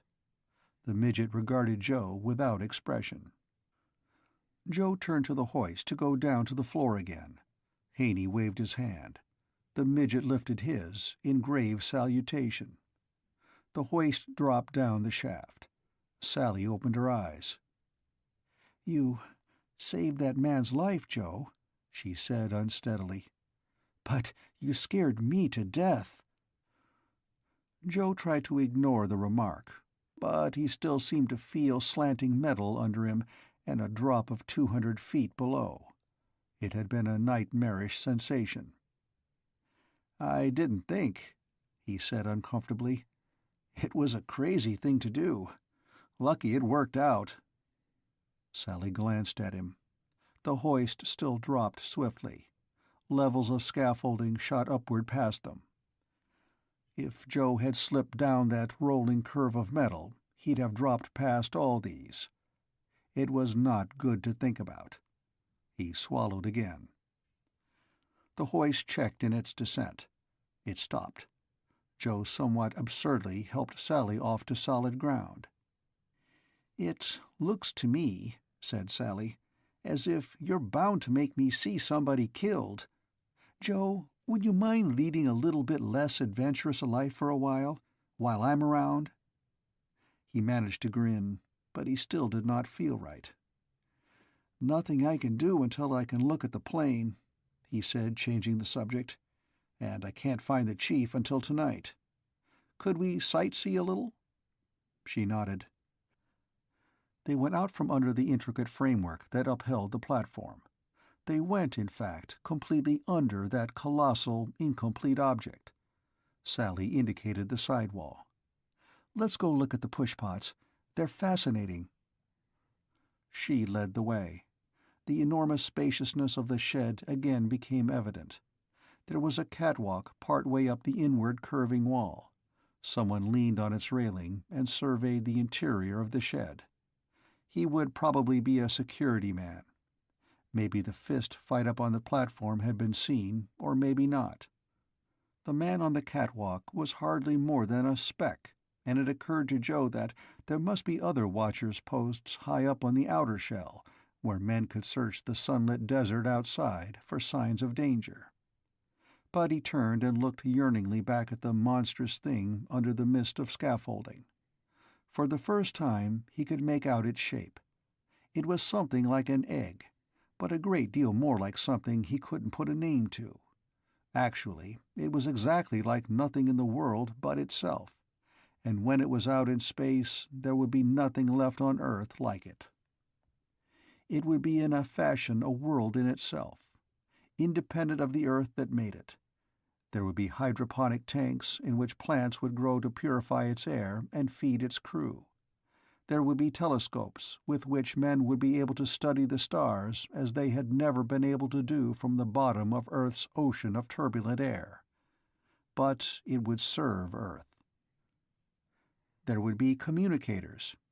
They would pick up microwave messages and retransmit them to destinations far around the curve of the planet, or else store them and retransmit them to the other side of the world an hour or 2 hours later. It would store fuel with which men could presently set out for the stars, and out to emptiness for nuclear experiments that must not be made on Earth. And finally, it would be armed with squat, deadly atomic missiles that no nation could possibly defy. And so this space platform would keep peace on Earth. But it could not make goodwill among men. Sally walked on. They reached the mysterious objects being manufactured in a row around half the sidewall of the shed. They were of simple design, and by comparison, not unduly large. The first objects were merely frameworks of metal pipe, which men were welding together unbreakably. They were no bigger than, say, half of a 6-room house. A little way on, these were filled with intricate arrays of tanks and piping, and still farther there was a truck and hoist unloading a mass of objects into place right now. There were huge engines fitting precisely into openings designed to hold them. Others were being plated in with metallic skins. At the very end of this assembly line, a crane was loading a finished object onto a flatbed trailer. As it swung in the air, Joe realized what it was. It might be called a jet plane, but it was not of any type ever used before. More than anything else, it looked like a beetle. It would not be really useful for anything but its function at the end of Operation Stepladder. Then hundreds of these ungainly objects would cluster upon the platform's sides, like swarming bees. They would thrust savagely up with their separate jet engines. They would lift the platform from the foundation on which it had been built. Tugging, straining, panting, they would get it out of the shed. But their work would not end there. Holding it aloft, they would start it eastward, lifting effortfully. They would carry it as far and as high and as fast as their straining engines could work.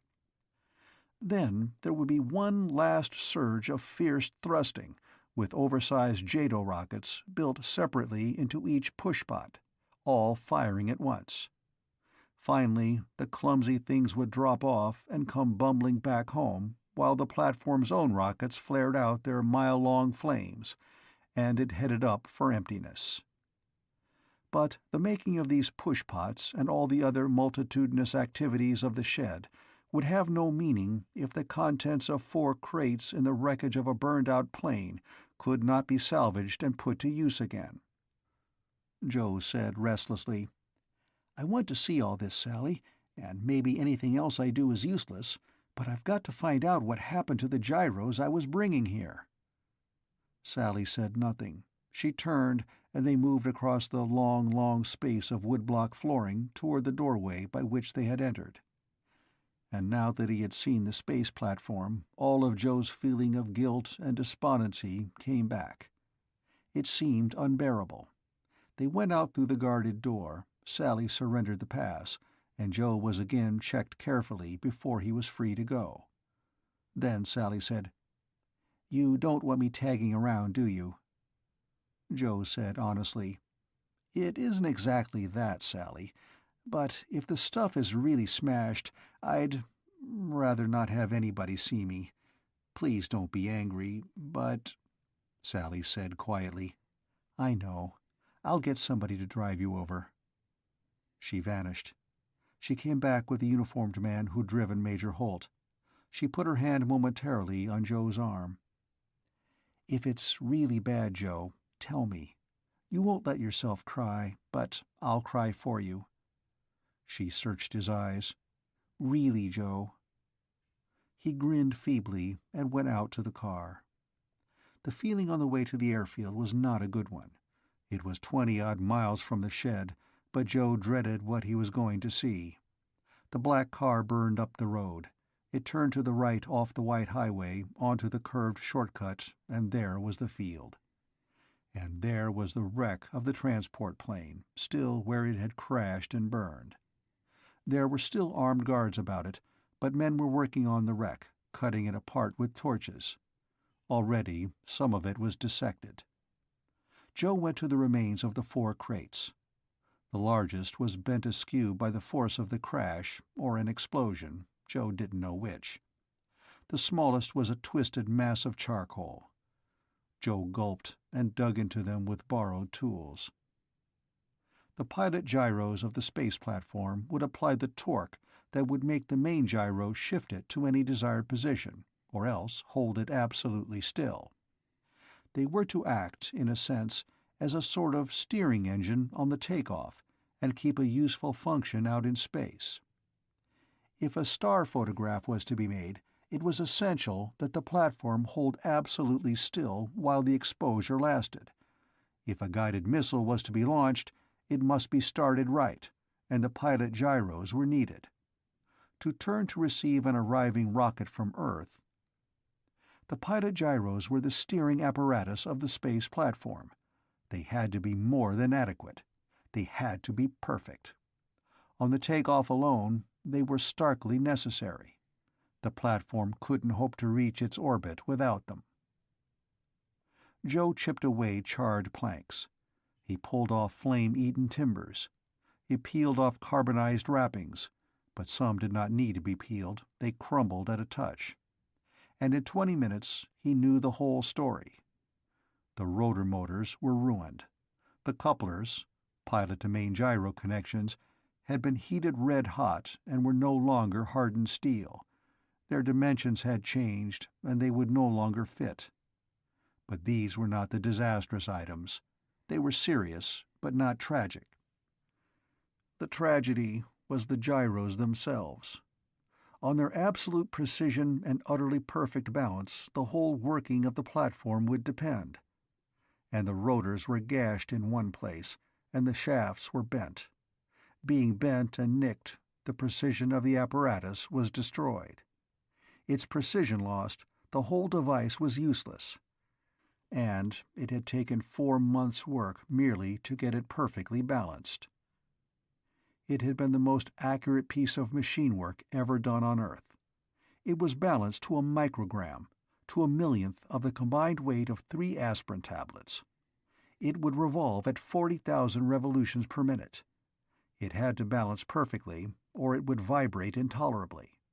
If it vibrated at all, it would shake itself to pieces, or, failing that, send aging sound waves through all the platform's substance. If it vibrated by the least fraction of a 10,000th of an inch, it would wear and vibrate more strongly, and destroy itself and possibly the platform. It needed the precision of an astronomical telescope's lenses multiplied. And it was bent. It was exactly as useless as if it had never been made at all. Joe felt as a man might feel if the mirror of the greatest telescope on Earth, in his care, had been smashed, as if the most priceless picture in the world, in his charge, had been burned. But he felt worse. Whether it was his fault or not, and it wasn't, it was destroyed. A truck rolled up and was stopped by a guard. There was talk, and the guard let it through. A small crane lift came over from the hangars. Its normal use was the lifting of plane motors in and out of their nacelles. Now it was to pick up the useless pieces of equipment on which the best workmen and the best brains of the Kenmore Precision Tool Company had worked unceasingly for 8 calendar months, and which now was junk. Joe watched, numbed by disaster, while the crane hook went down to position above the once precious objects. Men shored up the heavy things and ran planks under them, and then deftly fitted rope slings for them to be lifted by. It was late afternoon by now. Long shadows were slanting as the crane truck's gears whined, and the slack took up, and the first of the 4 charred objects lifted and swung, spinning slowly, to the truck that had come from the shed. Joe froze, watching. He watched the second. The third did not spin, it merely swayed. But the fourth. The lines up to the crane hook were twisted. As the largest of the 4 crates lifted from its bed, it twisted the lines toward straightness. It spun. It spun more and more rapidly, and then more and more slowly, and stopped and began to spin back. Joe caught his breath. It seemed that he hadn't breathed in minutes. The big crate wasn't balanced. It was spinning. It wasn't vibrating. It spun around its own center of gravity, unerringly revealed by its flexible suspension. He watched until it was dropped into the truck. Then he went stiffly over to the driver of the car that had brought him. "Everything's all right," he said, feeling a queer astonishment at his own words. "I'm going to ride back to the shed with the stuff I brought. It's not hurt too much. I'll be able to fix it with a man or 2 I can pick up out here. But I don't want anything else to happen to it." So he rode back out to the shed on the tailboard of the truck that carried the crates. The sun set as he rode. He was smudged and disheveled. The reek of charred wood and burnt insulation and scorched wrappings was strong in his nostrils. But he felt very much inclined to sing. It occurred to Joe that he should have sent Sally a message that she didn't need to cry as a substitute for him. He felt swell. He knew how to do the job that would let the space platform take off. He'd tell her first chance. It was very good to be alive. Chapter 5. There was nobody in the world to whom the space platform was meaningless. To Joe and a great many people like him, it was a dream long and stubbornly held to, and now doggedly being made a reality. To some it was the prospect of peace, and the hope of a quiet life, children and grandchildren, and a serene look forward to the future. Some people prayed yearningly for its success, though they could have no other share in its making. And, of course, there were those men who had gotten into power and could not stay there without ruthlessness.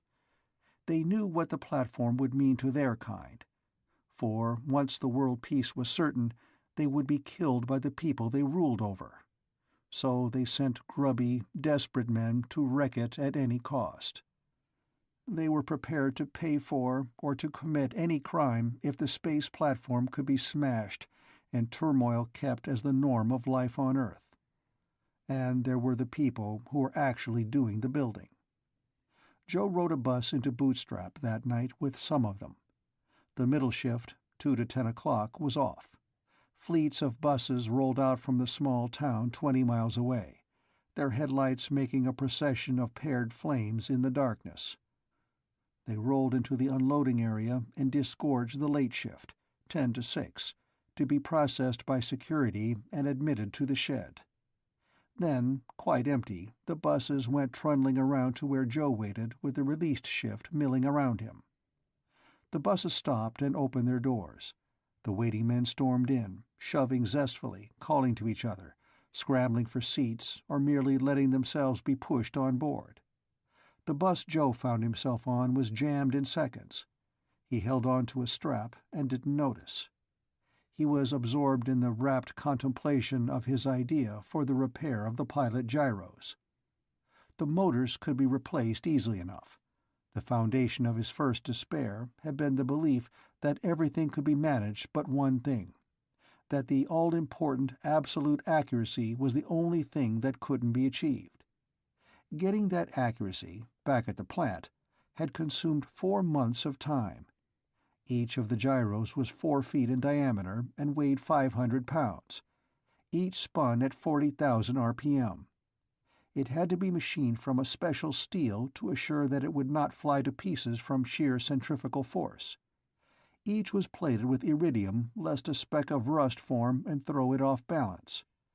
If the shaft and bearings were not centered exactly at the center of gravity of the rotors, 500 pounds of steel off balance at 40,000 RPM could raise the devil. They could literally wreck the platform itself. And exactly at the center of gravity meant exactly. There could be no error by which the shaft was off-center by the 1,000th of an inch, or a 10,000th, or even the 10th of a 10,000th. The accuracy had to be absolute. Gloating over the solution he'd found, Joe could have hugged himself. Hanging to a strap in the waiting bus, he saw another bus start off with a grinding of gears and a spouting of exhaust smoke. It trundled to the highway and rolled away. Another and another followed it. Joe's bus fell in line. They headed for Bootstrap in a convoy, a long, long string of lighted vehicles running one behind the other. It was dark outside. The shed was alone, for security. It was 20 miles from the town where its workforce slept and ate and made merry. That was security, too. One shift came off and went through a security check, and during that time the shed was empty save for the security officers who roamed it endlessly, looking for trouble. Sometimes they found it. The shift coming on also passed through a security check. Nobody could get into the shed without being identified past question. The picture badge stage was long since passed on the space platform job. Security was tight. The long procession of buses rolled through the night. Outside was dark desert. Overhead were many stars. Inside the jammed bus were swaying figures crowded in the aisle, and every seat was filled. There was the smell of sweat and oil and tobacco. Somebody still had garlic on his breath from lunch. There was the noise of many voices. There was an argument 2 seats up the aisle. There was the rumble of the motor and the peculiar whine of spinning tires. Men had to raise their voices to be heard above the din. A swaying among the crowded figures, more pronounced than that caused by the motion of the bus, caught Joe's eye. Somebody was crowding his way from the back toward the front. The aisle was narrow. Joe clung to his strap, thinking hard and happily about the rebalancing of the gyros. There could be no tolerance. It had to be exact. There had to be no vibration at all. Figures swayed away from him, a hand on his shoulder. "Hiya!" He swung around. It was the lean man, Haney, whom he'd kept from being knocked off the level place 200 feet up. Joe said, "Hello?" "I thought you were Big Brass," said Haney, rumbling in his ear. "But Big Brass don't ride the buses." "I'm going to try to hunt up the chief," said Joe. Haney grunted. He looked estimatingly at Joe. His glance fell to Joe's hands. Joe had been digging further into the crates, and afterward he'd washed up, but packing grease is hard to get off. When mixed with soot and charcoal, it leaves signs. Haney relaxed. "We mostly eat together," he observed, satisfied that Joe was regular, because his hands weren't soft and because mechanic soap had done an incomplete job on them. "The chief's a good guy. Join us?" "Sure," said Joe. "And thanks." A brittle voice sounded somewhere around Haney's knees. Joe looked down, startled. The midget he'd seen up on the platform nodded up at him. He'd squirmed through the press in Haney's wake. He seemed to bristle a little out of pure habit. Joe made room for him. "I'm okay," said the midget pugnaciously. Haney made a formal introduction. "Mike Scandia."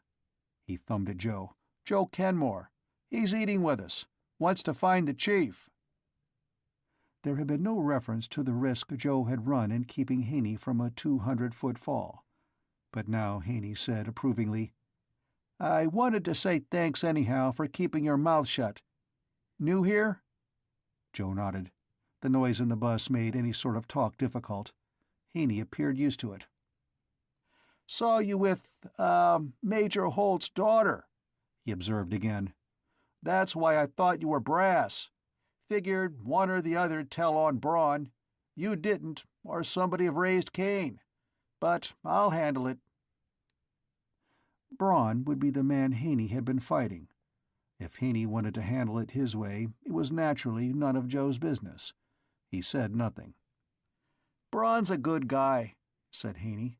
"Crazy, that's all. He picked that fight. Picked it. Up there. Could have been him knocked off. And I'd have been in a mess. I'll see him tonight." The midget said something biting in his peculiarly cracked and brittle voice. The bus rolled and rolled and rolled. It was a long 20 miles to Bootstrap. The desert outside the bus windows was utterly black and featureless, but once a convoy of trucks passed, going to the shed. Presently, though, lights twinkled in the night. Again the bus slowed, in column with the others.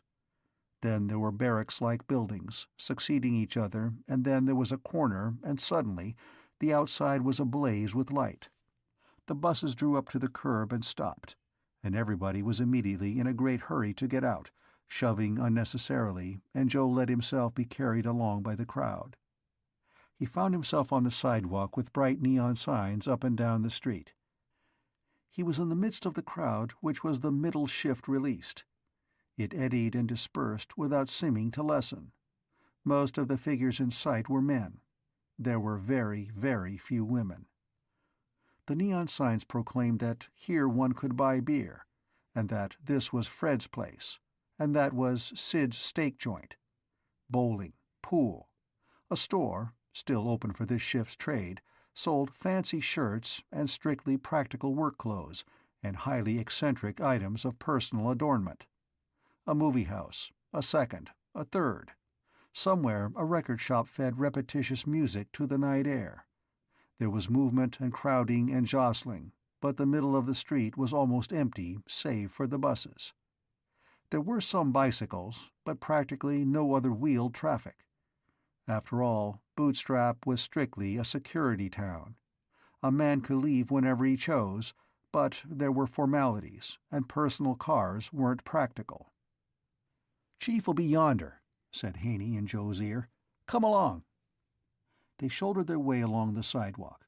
The passers-by were of a type, construction men. Somebody here had taken part in the building of every skyscraper and bridge and dam put up in Joe's lifetime. They could have been kept away from the space platform job only by a flat refusal by security to let them be hired. Haney and Joe moved toward Sid's steak joint, with Mike the Midget marching truculently between them. Med nodded to them as they passed. Joe marshaled in his mind what he was going to tell the chief. He had a trick for fixing the pilot gyros. A speck of rust would spoil them, and they had been through a plane crash and a fire and explosions. But his trick would do, in 10 days or less, what the plant back home had needed 4 months to accomplish. The trick was something to gloat over. Into Sid's steak joint. A jukebox was playing. Over in a booth, 4 men ate hungrily, with a slot machine in the wall beside them showing wrestling matches out in San Francisco. A waiter carried a huge tray from which steam and fragrant odors arose. There was the chief, dark and saturnine to look at, with his straight black hair gleaming in the light. He was a Mohawk, and he and his tribe had taken to steel construction work a long time back. They were good. There were not many big construction jobs on which the chief's tribesmen were not to be found working. 40 of them had died together in the worst construction accident in history, when a bridge on its way to completion collapsed in the making, but there were a dozen or more at work on the space platform now. The chief had essayed machine tool work at the Kenmore plant, and he'd been good. He'd pitched on the plant baseball team, and he'd sung bass in the church choir, but there had been nobody else around who talked Indian, and he'd gotten lonely. At that, though, he'd left because the space platform began, and wild horses couldn't have kept him away from a job like that. He'd held a table for Haney and Mike, but his eyes widened when he saw Joe. Then he grinned and almost upset the table to stand and greet him. "Son of a gun," he said warmly. "What you doing here?" "Right now," said Joe, "I'm looking for you. I've got a job for you." The chief, still grinning, shook his head. "Not me. I'm here till the platform's done." "It's on the job," said Joe. "I've got to get a crew together to repair something I brought out here today and that got smashed in the landing." The 4 of them sat down. Mike's chin was barely above the tabletop. The chief waved to a waiter. "Steaks all around," he bellowed. Then he bent toward Joe. "Shoot it." Joe told his story, concisely. The pilot gyros, which had to be perfect, had been especially gunned at by the saboteurs. An attack with possibly stolen proximity-fused rockets. The plane was booby-trapped, and somebody at an airfield had a chance to spring the trap. So it was wreckage, crashed and burned on landing. The chief growled. Haney pressed his lips together. The eyes of Mike were burning. "Plenty of that sabotage stuff," growled the chief. "Hard to catch the so-and-sos.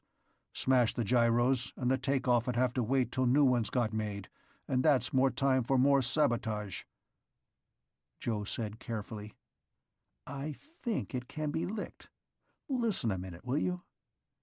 The chief fixed his eyes upon him. "The gyros have to be rebalanced," said Joe. "They have to spin on their own center of gravity. At the plant, they set them up, spun them, and found which side was heavy. They took metal off till it ran smoothly at 500 RPM.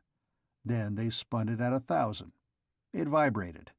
They found imbalance that was too small to show up before. They fixed that. They speeded it up, and so on. They tried to make the center of gravity the center of the shaft by trimming off the weight that put the center of gravity somewhere else, right?" The chief said irritably, "No other way to do it. No other way." "I saw one," said Joe. "When they cleaned up the wreck at the airfield, they heaved up the crates with a crane. The slings were twisted. Every crate spun as it rose, but not one wobbled. They found their own centers of gravity and spun around them." The chief scowled, deep in thought. Then his face went blank. "By the holy mud turtle," he grunted. "I get it."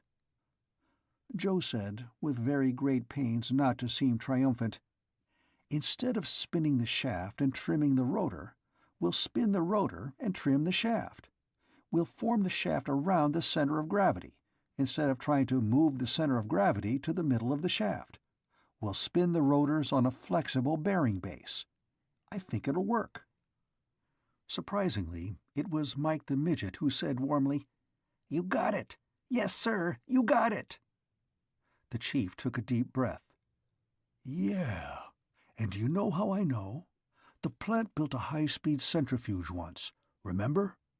He grinned with the triumph Joe concealed. It was just a plate with a shaft in the middle.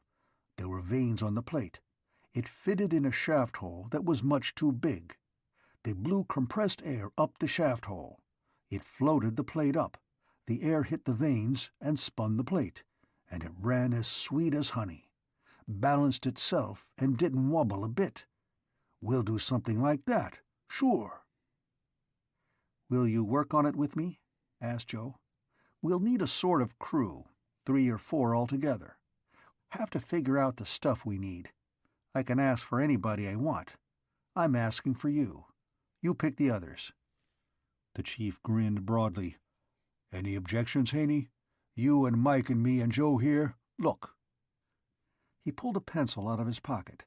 He started to draw on the plastic tabletop, and then took a paper napkin instead. Something like this. The steaks came, sizzling on the platters they'd been cooked in. The outside was seared, and the inside was hot and deliciously rare. Intellectual exercises like the designing of a machine tool operation could not compete with such aromas and sights and sounds. The 4 of them fell too. But they talked as they ate. Absorbed, and often with their mouths full, frequently with imperfect articulation, but with deepening satisfaction as the steaks vanished and the method they used took form in their minds. It wouldn't be wholly simple, of course. When the rotors were spinning about their centers of gravity, trimming off the shaft would change the center of gravity. But the change would be infinitely less than trimming off the rotor's rims. If they spun the rotors and used an abrasive on the high side of the shaft as it turned— "Going to have precession," warned Mike. "Have to have a polishing surface. Quarter turn behind the cutter. That'll hold it." Joe only remembered afterward to be astonished that Mike would know gyro theory. At the moment he merely swallowed quickly to get the words out. "Right, and if we cut too far down we can plate the bearing up to thickness and cut it down again." "Plate it up with iridium," said the chief. He waved his steak knife. "Man, this is gonna be fun. No tolerance, you say, Joe?" "No tolerance," agreed Joe. "Accurate within the limits of measurement." The chief beamed. The platform was a challenge to all of humanity. The pilot gyro was essential to the functioning of the platform. To provide that necessity against impossible obstacles was a challenge to the 4 who were undertaking it. "Some fun," repeated the chief blissfully. They ate their steaks talking. They consumed huge slabs of apple pie with preposterous mounds of ice cream on top, still talking urgently. They drank coffee, interrupting each other to draw diagrams. They used up all the paper napkins and were still at it when someone came heavily toward the table. It was the stocky man who had fought with Haney on the platform that day. Braun. He tapped Haney on the shoulder. The 4 at the table looked up. "We had a fight today," said Braun in a queer voice. He was oddly pale. "We didn't finish. You want to finish?" Haney growled. "That was a fool business," he said angrily. "That ain't any place to fight up on the job. You know it." "Yeah," said Braun in the same odd voice. "You want to finish it now?" Haney said formidably, "I'm not dodging any fight. I didn't dodge it then. I'm not dodging it now. You picked it. It was crazy. But if you got over the craziness—" Braun smiled a remarkably peculiar smile. "I'm still crazy. We finish, huh?" Haney pushed back his chair and stood up grimly. "Okay, we finish it. You could have killed me. I could have killed you too, with that fall ready for either of us." "Sure. Too bad nobody got killed," said Braun. "You fellas wait," said Haney angrily to Joe and the rest. "There's a storeroom out back. Sid'll let us use it." But the chief pushed back his chair. He said, shaking his head. "We're watching this." Haney spoke with elaborate courtesy. You mind, Braun? Want to get some friends of yours, too?" "I got no friends," said Braun. "Let's go." The chief went authoritatively to the owner of Sid's steak joint. He paid the bill, talking. The owner of the place negligently jerked his thumb toward the rear. This was not an unparalleled request, for the use of a storeroom so that two men could batter each other undisturbed. Bootstrap was a law-abiding town, because to get fired from work on the platform was to lose a place in the most important job in history. So it was inevitable that the settlements of quarrels in private should become commonplace. The chief leading, they filed through the kitchen and out of doors. The storeroom lay beyond. The chief went in and switched on the light. He looked about and was satisfied. It was almost empty, save for stacked cartons in one corner. Braun was already taking off his coat. "You want rounds and stuff?" demanded the chief. "I want fight," said Braun thickly. "Okay then," snapped the chief. "No kicking or gouging. A man's down, he has a chance to get up. That's all the rules, right?" Haney, stripping off his coat in turn, grunted an assent. He handed his coat to Joe. He faced his antagonist. It was a curious atmosphere for a fight. There were merely the plank walls of the storeroom, with a single dangling light in the middle and an unswept floor beneath. The chief stood in the doorway, scowling. This didn't feel right. There was not enough hatred in evidence to justify it. There was doggedness and resolution enough, but Braun was deathly white, and if his face was contorted, and it was not with the lust to batter and injure and maim, it was something else. The two men faced each other, and then the stocky, swarthy Braun swung at Haney. The blow had sting in it, but nothing more. It almost looked as if Braun were trying to work himself up to the fight he'd insisted on finishing.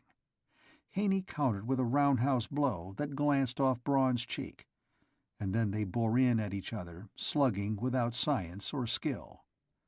Joe watched. Braun launched a blow that hurt, but Haney sent him reeling back.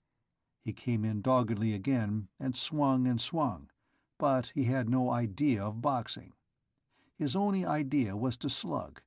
He did slug. Haney had been peevish rather than angry. Now he began to glower. He began to take the fight to Braun. He knocked Braun down. Braun staggered up and rushed. A wildly flailing fist landed on Haney's ear. He doubled Braun up with a wallop to the midsection. Braun came back, fist swinging. Haney closed one eye for him. He came back. Haney shook him from head to foot with a chest blow. He came back. Haney split his lip and loosened a tooth. He came back. The chief said sourly, "This ain't a fight. Quit it, Haney. He don't know how." Haney tried to draw away, but Braun swarmed on him, striking fiercely until Haney had to floor him again. He dragged himself up and rushed at Haney, and was knocked down again. Haney stood over him, panting furiously. "Quit it, you fool! What's the matter with you?" Braun started to get up again. The chief interfered and held him, while Haney glared. "He ain't going to fight any more, Braun," pronounced the chief firmly. "You ain't got a chance. This fight's over. You had enough." Braun was bloody and horribly battered, but he panted, "He's got enough?" "Are you out of your head?" demanded the chief. "He ain't got a mark on him." "I ain't got enough," panted Braun, "till he's got enough." His breath was coming in sob-like gasps, the result of body blows. It hadn't been a fight, but a beating, administered by Haney. But Braun struggled to get up. Mike the midget said brittly, "You got enough, Haney. You're satisfied. Tell him so." "Sure, I'm satisfied," snorted Haney. "I don't want to hit him any more. I got enough of that." Braun panted, "Okay, okay." The chief let him get to his feet. He went groggily to his coat. He tried to put himself into it. Mike caught Joe's eye and nodded meaningfully. Joe helped Braun into the coat. There was silence, save for Braun's heavy, labored breathing. He moved unsteadily toward the door. Then he stopped. "Haney," he said effortfully, "I don't say I'm sorry for fighting you today. I fight first, but now I say I am sorry. You are good guy, Haney. I was crazy. I got reason." He stumbled out of the door and was gone. The four who were left behind stared at each other. "What's the matter with him?" demanded Haney blankly. "He's nuts," said the chief. "If he was gonna apologize—" Mike shook his head. "He wouldn't apologize," he said brittly, "because he thought you might think he was scared. But when he'd proved he wasn't scared of a beating, then he could say he was sorry." He paused. "I've seen guys I liked a lot less than him." Haney put on his coat, frowning. "I don't get it," he rumbled. "Next time I see him—" "You won't," snapped Mike. "None of us will. I'll bet on it." But he was wrong.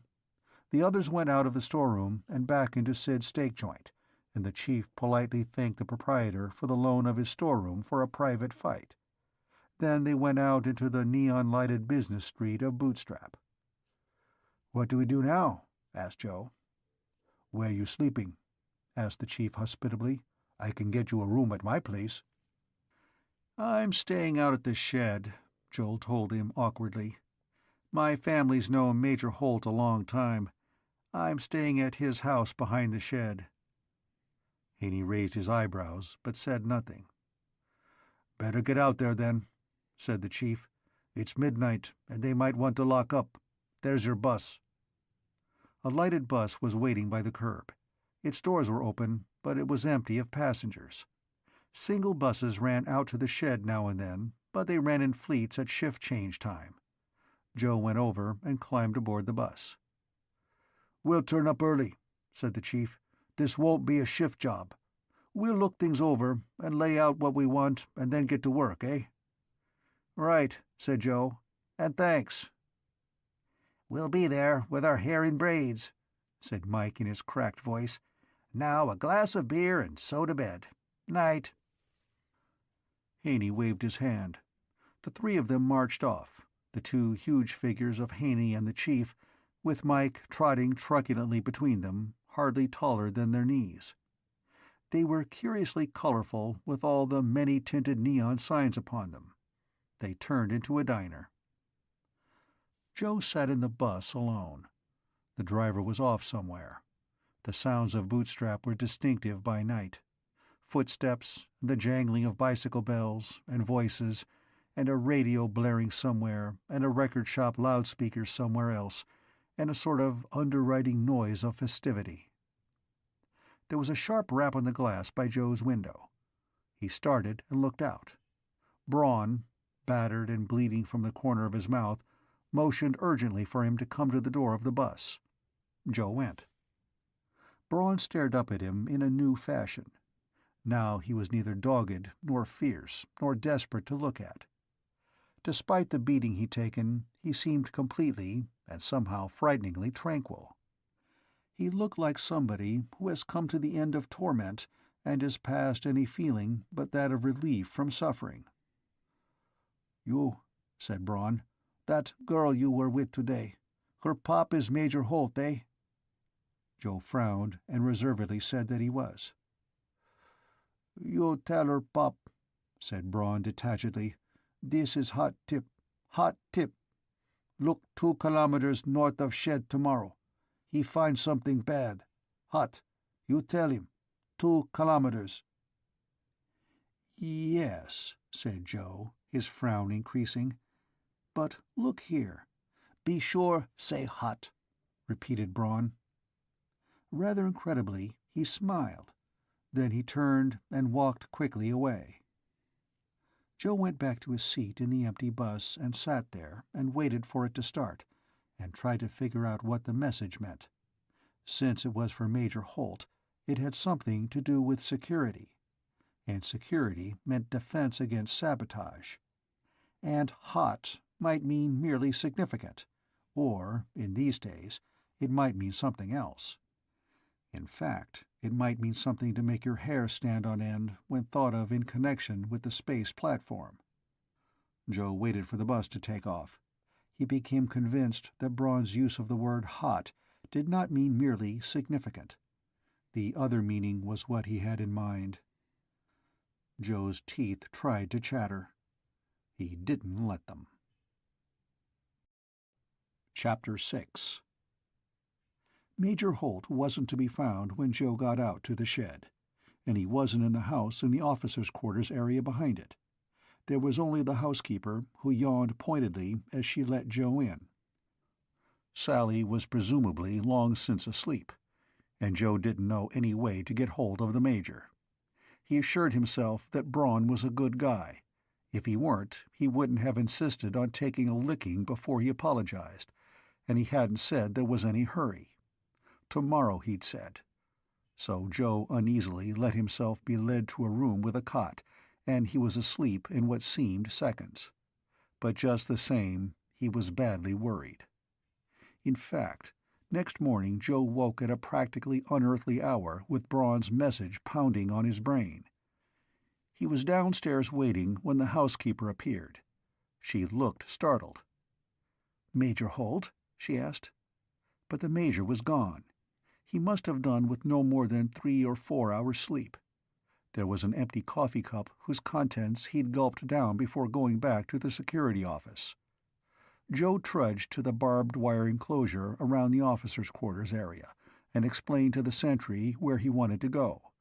A sleepy driver whisked him around the half-mile circle to the security building, and he found his way to Major Holt's office. The plain and gloomy secretary was already on the job, too. She led him in to face Major Holt. He blinked at the sight of Joe. I have some news," he observed. "We backtracked the parcel that exploded when it was dumped from the plane." Joe had almost forgotten it. Too many other things had happened since. "We've got 2 very likely prisoners out of that affair," said the Major. "They may talk. Also, an emergency inspection of other transport planes has turned up 3 other grenades tucked away in front wheel wells. CO2 bottles have turned out to have something explosive in them. A very nice bit of work, that. The sandy-haired man who fueled your plane, disappeared. That is bad." Joe said politely, "That's fine, sir." "All in all, you've been the occasion of our forestalling a good deal of sabotage," said the Major. "Bad for you, of course. Did you find the men you were looking for?" "I found them, but—" "I'll have them transferred to work under your direction," said the Major briskly. "Their names?" Joe gave the names. The Major wrote them down. "Very good. I'm busy now." "I have a tip for you," said Joe. "I think it should be checked right away. I don't feel too good about it." The Major waited impatiently, and Joe explained, very carefully, about the fight on the platform the day before, Braun's insistence on finishing the fight in Bootstrap, and then the tip he'd given Joe after everything was over. He repeated the message exactly, word for word. The Major, to do him justice, did not interrupt. He listened with an expression that varied between grimness and weariness. When Joe ended, he picked up a telephone. He talked briefly. Joe felt a reluctant sort of approval.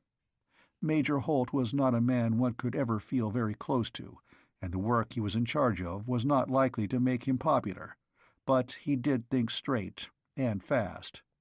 He didn't think hot meant significant either. When he'd hung up the phone, he said curtly, "When will your work crew get here?" "Early, but not yet," said Joe. "Not for some time yet." "Go with the pilot," said the Major. "You'd recognize what Braun meant as soon as anybody. See what you see." Joe stood up. "You think the tip is straight?" "This isn't the first time," said Major Holt detachedly, "that a man has been blackmailed into trying sabotage. If he's got a family somewhere abroad, and they're threatened with death or torture unless he does such and such here, he's in a bad fix. It's happened. Of course, he can't tell me. He's watched. But he sometimes finds an out." Joe was puzzled. His face showed it. "He can try to do the sabotage," said the Major precisely, Or he can arrange to be caught trying to do it. If he's caught, he tried, and the blackmail threat is no threat at all so long as he keeps his mouth shut, which he does. And, you would be surprised how often a man who wasn't born in the United States would rather go to prison for sabotage than commit it, here." Joe blinked. "If your friend Braun is caught," said the Major, "he will be punished, severely, officially. But privately, someone will, mention this tip and say thanks, and he'll be told that he will be released from prison just as soon as he thinks it's safe. And he will be. That's all." He turned to his papers. Joe went out. On the way to meet the pilot who'd check on his tip, he thought things over. He began to feel a sort of formless but very definite pride. He wasn't quite sure what he was proud of, but it had something to do with being part of a country toward which men of wholly different upbringing could feel deep loyalty. If a man who was threatened unless he turned traitor, a man who might not even be a citizen, arranged to be caught and punished for an apparent crime against a country rather than commit it, that wasn't bad. There can be a lot of things wrong with a nation, but if somebody from another one entirely can come to feel that kind of loyalty toward it, well, it's not too bad a country to belong to. Joe had a security guard with him this time instead of Sally, as he went across the vast, arc-lit interior of the shed and past the shimmering, growing monster that was the platform. He went all the way to the great swinging doors that led in materials trucks. And there were guards there, and they checked each driver very carefully before they admitted his truck. But somehow it wasn't irritating. It wasn't scornful suspicion. There'd be snide and snappy characters in the security force, of course, swaggering and throwing their weight about, but even they were guarding something that some men, were willing to throw away their lives for. Joe and his guard reached one of the huge entrances as a 10-wheeler truck came in with a load of shining metal plates.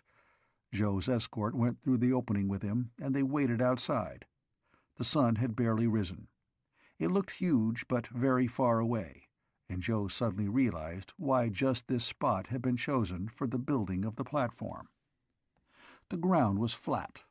All the way to the eastern horizon there wasn't even a minor hillock rising above the plain. It was bare, arid, sun-scorched desert. It was featureless, save for sage and mesquite and tall thin stalks of yucca. But it was flat. It could be a runway. It was a perfect place for the platform to start from.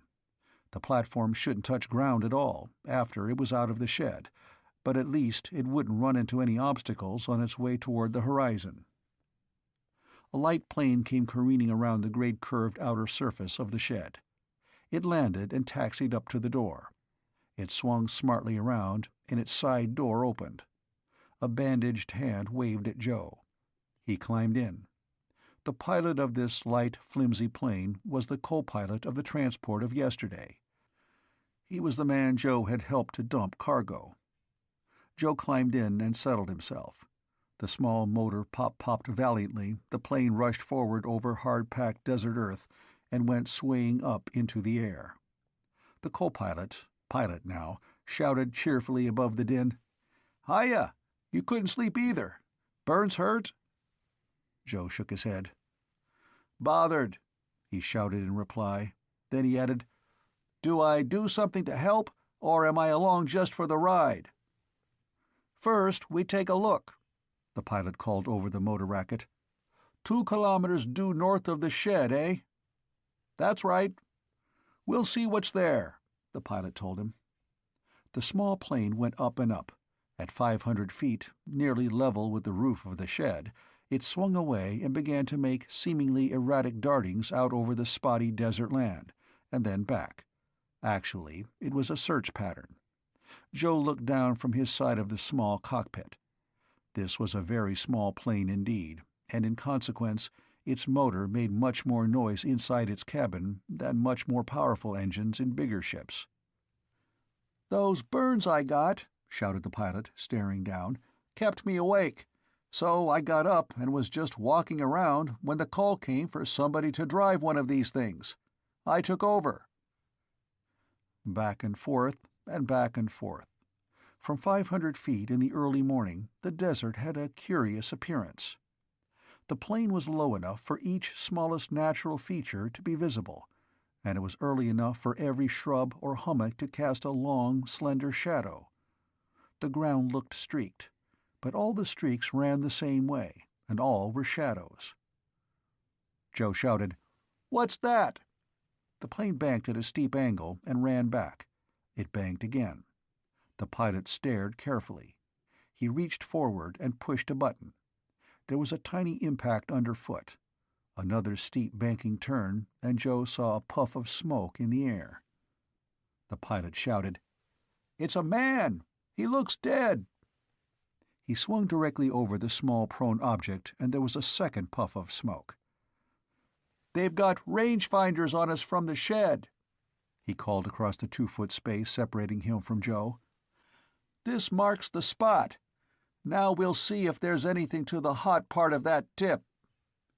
He reached over behind his seat and brought out a stubby pole, like a fish pole, with a very large reel. There was also a headset, and something very much like a large aluminum fish on the end of the line. "You know Geiger counters?" called the pilot. "Stick on these headphones and listen." Joe slipped on the headset. The pilot threw a switch, and Joe heard clickings. They had no pattern and no fixed frequency. They were clickings at strictly random intervals, but there was an average frequency at that. "Let the counter out the window," called the pilot, "and listen. Tell me if the noise goes up." Joe obeyed. The aluminum fish dangled. The line slanted astern from the wind. It made a curve between the pole and the aluminum plummet, which was hollow in the direction of the plane's motion. The pilot squinted down and began to swing in a wide circle around the spot where an apparent dead man had been sighted, and above which puffs of smoke now floated. 3/4 of the way around, the random clickings suddenly became a roar. Joe said, "Hey!" The pilot swung the plane about and flew back. He pointed to the button he'd pushed. "Poke that when you hear it again." The clickings, they roared. Joe pushed the button. He felt the tiny impact. "Once more," said the pilot. He swung in nearer where the dead man lay.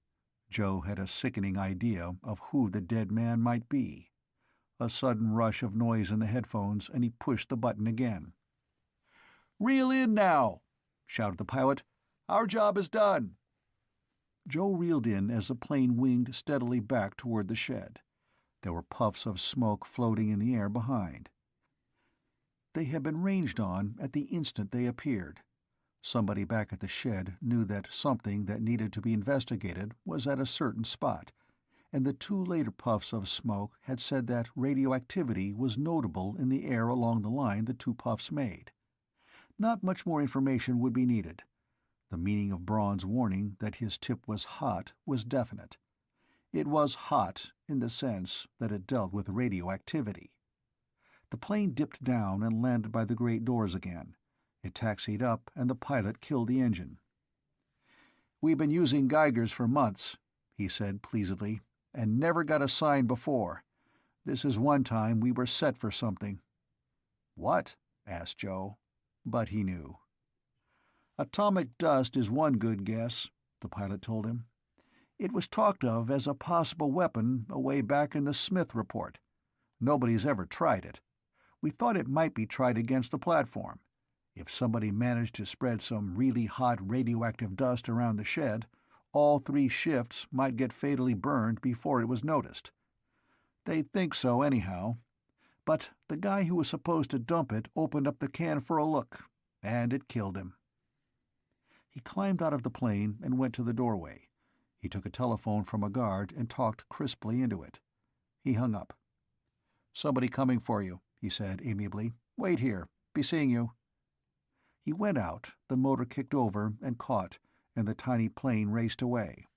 Seconds later, it was aloft and winging southward. Joe waited. Presently, A door opened and something came clanking out. It was a tractor with surprisingly heavy armor. There were men in it, also wearing armor of a peculiar sort, which they were still adjusting. The tractor towed a half-track platform on which there were a crane and a very considerable lead-coated bin with a top. It went briskly off into the distance toward the north. Joe was amazed, but comprehending. The vehicle and the men were armored against radioactivity. They would approach the dead man from upwind, and they would scoop up his body and put it in the lead-lined bin, and with it all deadly radioactive material near him. This was the equipment that must have been used to handle the dud atom bomb some months back. It had been ready for that. It was ready for this emergency. Somebody had tried to think of every imaginable situation that could arise in connection with the platform. But in a moment a guard came for Joe and took him where the chief and Haney and Mike waited by the still incompletely pulled-away crates. They had some new ideas about the job on hand that were better than the original ones in some details. All four of them set to work to make a careful survey of damage, of parts that would have to be replaced, and of those that needed to be repaired. The discoveries they made would have appalled Joe earlier. Now he merely made notes of parts necessary to be replaced by new ones that could be had within the repair time for rebalancing the rotors. "This is sure a mess," said Haney mournfully as they worked. "It's 2 days just getting things cleaned up." The chief eyed the rotors. There were 2 of them, great 4-foot discs with extraordinary short and stubby shafts that were brought to beautifully polished conical ends to fit in the bearings. The bearings were hollowed to fit the shaft ends, but they were intricately scored to form oil channels. In operation, a very special silicone oil would be pumped into the bearings under high pressure. Distributed by the channels, the oil would form a film that by its pressure would hold the cone end of the bearing away from actual contact with the metal. The rotors, in fact, would be floated in oil just as the high-speed centrifuge the chief had mentioned had floated on compressed air. But they had to be perfectly balanced, because any imbalance would make the shaft pierce the oil film and touch the metal of the bearing, and when a shaft is turning at 40,000 RPM, it is not good for it to touch anything. Shaft and bearing would burn white hot in fractions of a second, and there would be several devils to pay. "We've got to spin it in a lathe," said the chief profoundly, "to hold the chucks. The chucks have got to be these same bearings, because nothing else will stand the speed. And we got to cut out the bed plate of any lathe we find. We got to do our spinning with the shaft lined up with the Earth's axis, too." Mike nodded wisely, and Joe knew he'd pointed that out. It was true enough. A high-speed gyro could only be run for minutes in one single direction if its mount were fixed. If a precisely mounted gyro had its shaft pointed at the sun, for example, while it ran, its axis would try to follow the sun. It would try not to turn with the Earth, and it would wreck itself. They had to use the cone bearings, but in order to protect the fine channelings for oil, they'd have to use cone-shaped shims at the beginning while running at low speed. The cone ends of the shaft would need new machining to line them up. The bearings had to be fixed, yet flexible. They had used many paper napkins the night before, merely envisioning these details. New problems turned up as the apparatus itself was being uncovered and cleaned. They worked for hours, clearing away soot and charred material. Joe's list of small parts to be replaced from the home plant was as long as his arm. The motors, of course, had to be scrapped and new ones substituted. Considering their speed, the field strength at operating rate was almost imperceptible, they had to be built new, which would mean round-the-clock work at Kenmore. A messenger came for Joe. The security office wanted him. Major Holt's gloomy secretary did not even glance up as he entered. Major Holt himself looked tired. "There was a man out there," he said curtly. "I think it's your friend Braun. I'll get you to look and identify." Joe had suspected as much. He waited. "He'd opened a container of cobalt powder. It was in a beryllium case. There was a half-pound of it. It killed him." "Radioactive cobalt," said Joe. "Definitely," said the Major grimly. "Half a pound of it gives off the radiation of 1/8 of a ton of pure radium. One can guess that he had been instructed to get up as high as he could in the shed and dump the powder into the air. It would diffuse, scatter as it sifted down. It would have contaminated the whole shed past all use for years, let alone killing everybody in it." Joe swallowed. He was burned, then. He had the equivalent of 250 pounds of radium within inches of his body, the Major said unbendingly. And naturally, it was not healthy. For that matter, the container itself was not adequate protection for him. Once he'd carried it in his pocket for a very few minutes, he was a dead man, even though he was not conscious of the fact. Joe knew what was wanted of him. "You want me to look at him?" he said. The Major nodded. "Yes. Afterward, get a radiation check on yourself. It is hardly likely that he was, carrying the stuff with him last night in Bootstrap, but if he was, you may need some precautionary treatment. You and the men who were with you." Joe realized what that meant.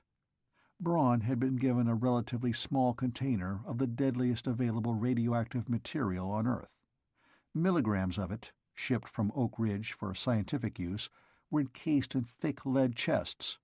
He'd carry 250 grams in a container he could put in his pocket. He was not only dead as he walked under such circumstances, he was also death to those who walked near him. "Somebody else may have been burned in any case," said the Major detachedly. "I am going to issue a radioactivity alarm and check every man in Bootstrap for burns. It is, very likely that the man who delivered it to this man is burned too, but you will not mention this, of course." He waved his hand in dismissal. Joe turned to go. The Major added grimly, "By the way, there is no doubt about the booby-trapping of planes. We've found 8 so far, ready to be crashed when a string was pulled while they were serviced. But the men who did the booby-trapping have vanished. They disappeared suddenly during last night. They were warned. Have you talked to anybody?" "No, sir," said Joe. "I would like to know," said the Major coldly, "how they knew we'd found out their trick." Joe went out. He felt very cold at the pit of his stomach. He was to identify Braun. Then he was to get a radiation check on himself, in that order of events. He was to identify Braun first, because if Braun had carried a half-pound of radioactive cobalt on him in Sid's steak joint the night before, Joe was going to die.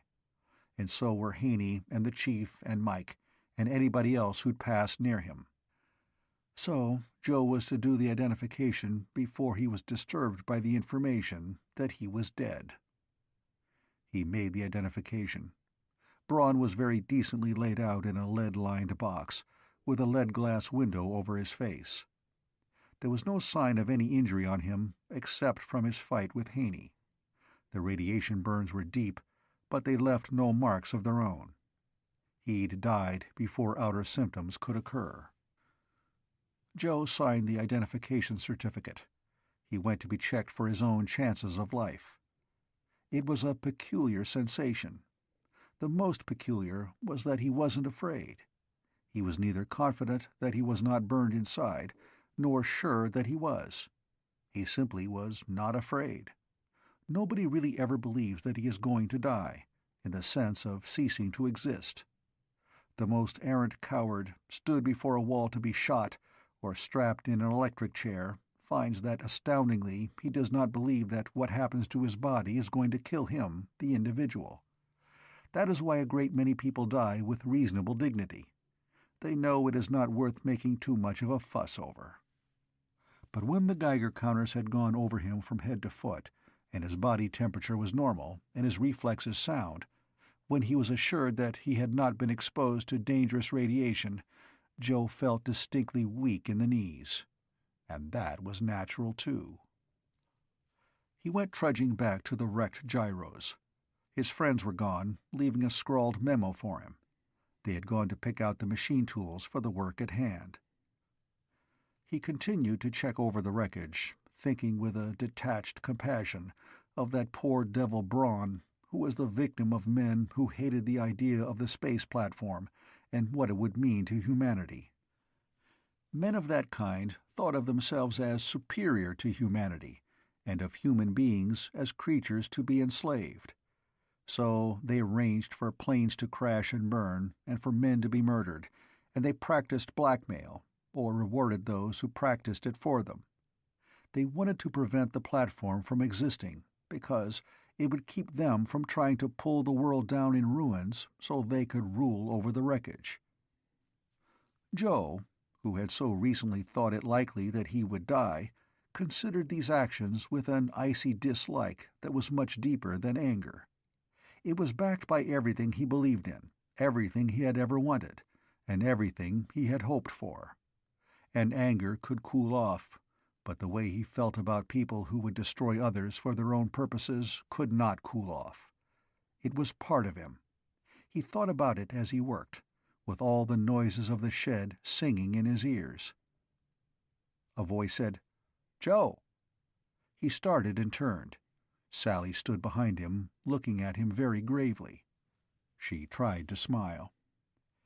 "Dad told me," she said, "about the checkup that says you're all right. May I congratulate you on your being with us for a while? On the kobolds not getting near you, or the rest of us?" Joe did not know exactly what to say. "I'm going inside the platform," she told him. "Would you like to come along?" He wiped his hands on a piece of waste. "Naturally. My gang is off picking out tools. I can't do much until they come back." He fell into step beside her. They walked toward the platform, and it was still magic, no matter how often Joe looked at it. It was huge beyond belief, though it was surely not heavy in proportion to its size. Its bright plating shone through the gossamer scaffolding all about it. There was always a faint bluish mist in the air, and there were the marsh fire lights of welding torches playing here and there. The sounds of the shed were a steady small tumult in Joe's ears. He was getting accustomed to them, though. "How is it you can go around so freely?" he asked abruptly. "I have to be checked and rechecked." "You'll get a full clearance," she told him. "It has to go through channels. Me, I have influence. I always come in through security, and I have the door guards trained, and I do have business in the platform." He turned his head to look at her. "Interior decoration," she explained. "And don't laugh. It isn't prettifying, it's psychology. The platform was designed by engineers and physicists and people with slide rules. They made a beautiful environment for the machinery, but there will be men living in it, and they aren't machines." "I don't see—" "They designed the hydroponic garden," said Sally with a certain scorn. "They calculated very neatly that 11 square feet of leaf surface of a pumpkin plant will purify all the air a resting man uses, and so much more will purify the air a man uses when he's working hard. So they designed the gardens for the most efficient production of the greatest possible leaf surface, of pumpkin plants. They figured food would be brought up by the tender rockets.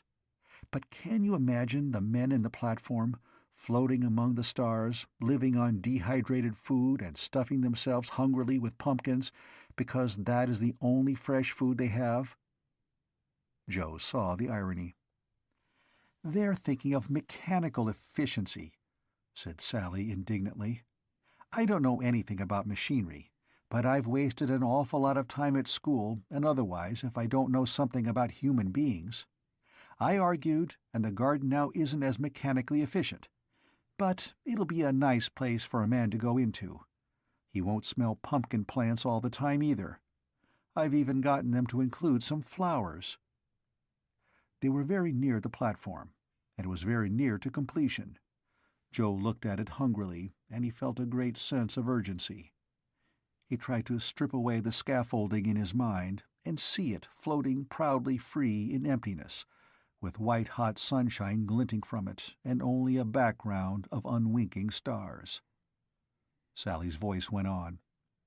And I've really put up an argument about the living quarters. They had every interior wall painted aluminum.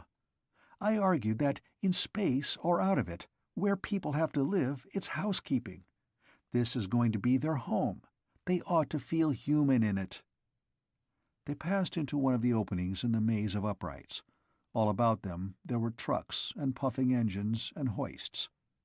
Joe dragged Sally aside as a monstrous truck and trailer came from where it had delivered some gigantic item of interior use.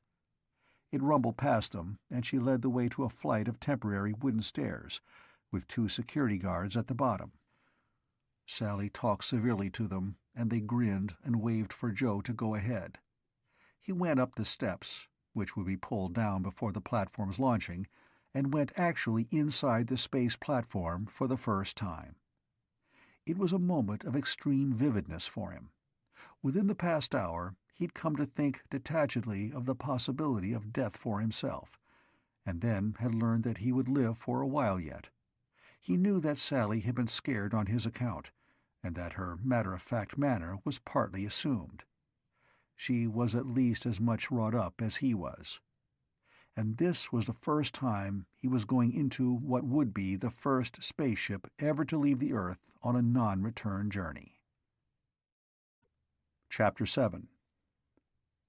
Nobody could have gone through the changes of emotion Joe had experienced that morning and remained quite matter-of-fact. Seeing a dead man, who had more or less deliberately killed himself so that he wouldn't have to kill Joe, for one, had its effect. Knowing that it was certainly possible the man hadn't killed himself in time had another. Being checked over for radiation burns, which would mean that he'd die quite comfortably within 3 or 4 days, and then learning that no burns existed, was something of an ordeal. And Sally. Of course, her feelings shouldn't have been as vivid as his own, but the fact that she'd been scared for him held some significance. When, on top of all the rest, he went into the space platform for the first time, Joe was definitely keyed up. But he talked technology. He examined the inner skin and its lining before going beyond the temporary entrance. The plating of the platform was actually double. The outer layer was a meteor bumper against which particles of cosmic dust would strike and explode without damage to the inner skin. They could even penetrate it without causing a leak of air. Inside the inner skin there was a layer of glass wool for heat insulation. Inside the glass wool was a layer of material serving exactly the function of the coating of a bulletproof gasoline tank. No meteor under a quarter-inch size could hope to make a puncture, even at the 45-mile-per-second speed that is the theoretical maximum for meteors. And if one did, the self-sealing stuff would stop the leak immediately. Joe could explain the protection of the metal skins. He did. "When a missile travels fast enough," he said absorbedly, "it stops acquiring extra puncturing ability. Over a mile a second, impact can't be transmitted from front to rear. The back end of the thing that hits has arrived at the hit place before the shock of arrival can travel back to it. It's like a train in a collision which doesn't stop all at once. A meteor hitting the platform will telescope on itself like the cars of a railroad train that hits another at full speed." Sally listened enigmatically. "So," said Joe, "the punching effect isn't there. A meteor hitting the platform won't punch. It'll explode. Part of it will turn to vapor, metallic vapor if it's metal, and rocky vapor if it's stone. It'll blow a crater in the metal plate. It'll blow away as much weight of the skin as it weighs itself. Mass for mass. So that weight for weight, pea soup would be just as effective armor against meteors as hardened steel." Sally said, "Dear me, you must read the newspapers." "The odds figure out, the odds are even that the platform won't get an actual meteor puncture in the first 20,000 years it's floating around the Earth." 20,270, Joe," said Sally. She was trying to tease him, but her face showed a little of the strain. "I read the magazine articles, too. In fact, I sometimes show the tame article writers around, when they're cleared to see the platform." Joe winced a little. Then he grinned wryly. "That cuts me down to size, eh?" She smiled at him. They both felt queer. They went on into the interior of the huge spaceship. "Lots of space," said Joe. "This could have been smaller." "It'll be 9/10 empty when it goes up," said Sally. "But you know about that, don't you?" Joe did know. The reasons for the streamlining of rockets to be fired from the ground didn't apply to the platform. Not with the same urgency, anyhow. Rockets had to burn their fuel fast to get out of the dense air near the ground. They had to be streamlined to pierce the thick, resisting part of the atmosphere. The platform didn't. It wouldn't climb by itself.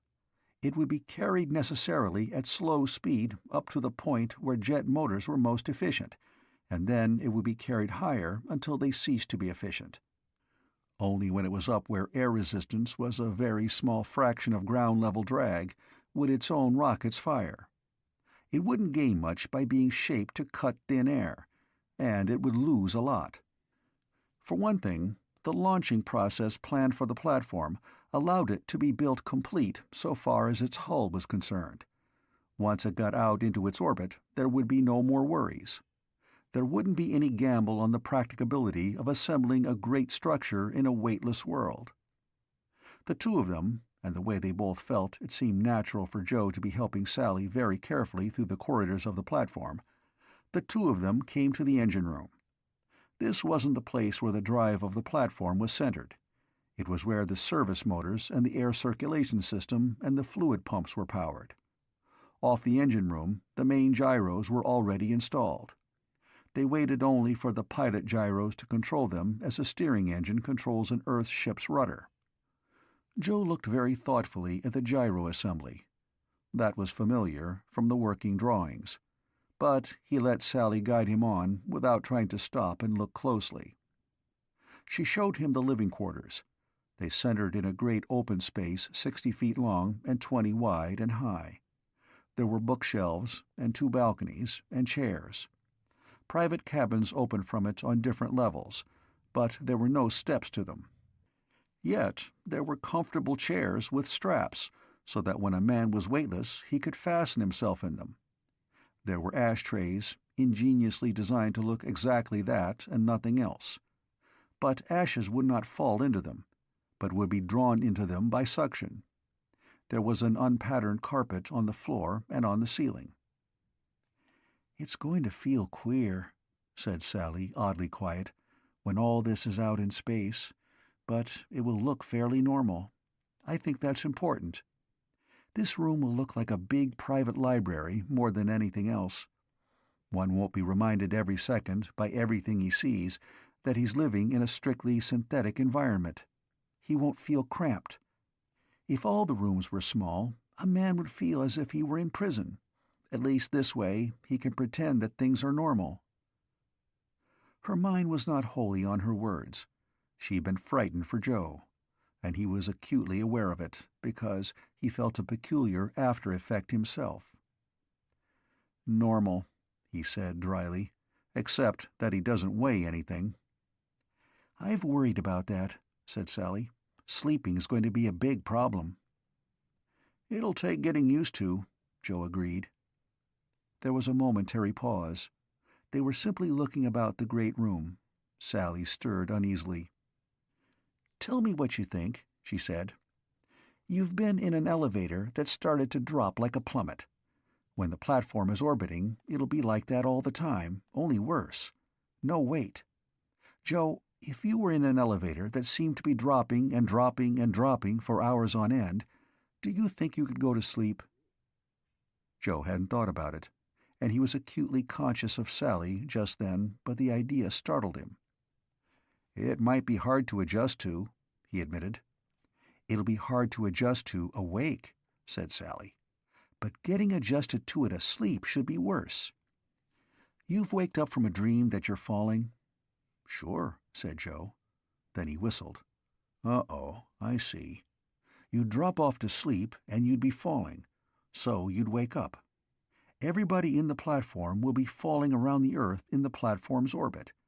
Every time they doze off, they'll be falling and they'll wake up." He managed to think about it. It was true enough. A man awake could remind himself that he only thought and felt that he was falling, and that there was no danger. But what would happen when he tried to sleep? Falling is the first fear a human being ever knows. Everybody in the world has at one time waked up gasping from a dream of precipices down which he plunged. It is an inborn terror. And no matter how thoroughly a man might know in his conscious mind that weightlessness was normal in emptiness, his conscious mind would go off duty when he was asleep. A completely primitive subconscious would take over then, and it would not be satisfied. It might wake him frantically at any sign of dozing until he cracked up from sheer insomnia. Or else let him sleep only when exhaustion produced unconsciousness rather than restful slumber. "That's a tough one," he said disturbedly, and noticed that she still showed signs of her recent distress. "There's not much to be done about it, either." "I suggested something," said Sally, "and they built it in. I hope it works," she explained uncomfortably. "It's a sort of blanket with a top that straps down, and an inflatable underside. When a man wants to sleep, he'll inflate this thing, and it will hold him on his bunk. It won't touch his head, of course, and he can move, but it will press against him gently." Joe thought over what Sally had just explained. He noticed that they were quite close together, but he put his mind on her words. "It'll be like a man swimming?" he asked. "One can go to sleep floating. There's no sensation of weight, but there's the feeling of pressure all about.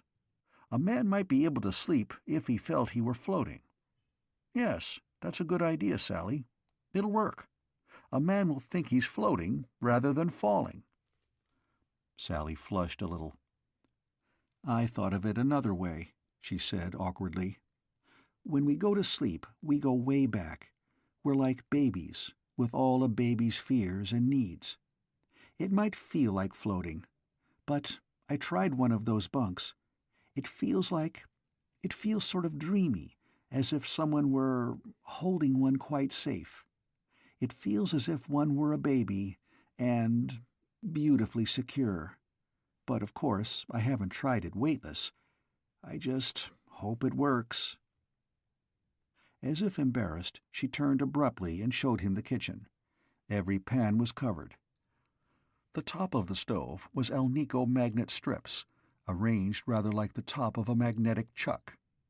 Pans would cling to it, and the covers had a curious flexible lining which Joe could not understand. "It's a flexible plastic that's heat-proof," said Sally. "It inflates and holds the food down to the hot bottom of the pan. They expected the crew to eat ready-prepared food. I said that it would be bad enough to have to drink out of plastic bottles instead of glasses. They hung one of these stoves upside down for me, and I cooked bacon and eggs and pancakes with the cover of the pan pointing to the floor. They said the psychological effect would be worthwhile." Joe was stirred. He followed her out of the kitchen and said warmly, the more warmly because these contributions to a space platform came on top of a personal anxiety on his own account, "You must be the first girl in the world who thought about housekeeping in space." "Girls will be going into space, won't they?" she asked, not looking at him. "If there are colonies on the other planets, they'll have to. And someday, to the stars." She stood quite still, and Joe wanted to do something about her and the world and the way he felt. The interior of the platform was very silent. Somewhere far away, where the glass wool insulation was incomplete, the sound of workmen was audible, but the inner corridors of the platform were not resonant. They were lined with a material to destroy reminders that this was merely a metal shell, an artificial world that would swim in emptiness. Here and now, Joe and Sally seemed very private and alone, and he felt a sense of urgency. He looked at her yearningly. Her color was a little higher than usual. She was not just a nice kid, she was swell, and she was good to look at. Joe had noticed that before, but now, with the memory of her fright because he'd been in danger, her worry because he might have been killed, he thought of her very absurd but honest offer to cry for him. Joe found himself twisting at the ring on his finger. He got it off and there was some soot and grease on it from the work he'd been doing. He knew that she saw what he was about, but she looked away. "Look, Sally," he said awkwardly, "we've known each other a long time. I've, liked you a lot. And I've got some things to do first, but—" He stopped. He swallowed. She turned and smiled at him. "Look," he said desperately, "what's a good way to ask if you'd like to wear this?" She nodded, her eyes shining a little. "That was a good way, Joe. I'd like it a lot." There was an interlude then, during which she very ridiculously cried and explained that he must be more careful and not risk his life so much. And then there was a faint, faint sound outside the platform. It was the yapping sound of a siren, crying out in short and choppy ululations as it warmed up. Finally, its note steadied, and it wailed and wailed and wailed. "That's the alarm!" exclaimed Sally. She was still misty-eyed. "Everybody, out of the shed! Come on, Joe!"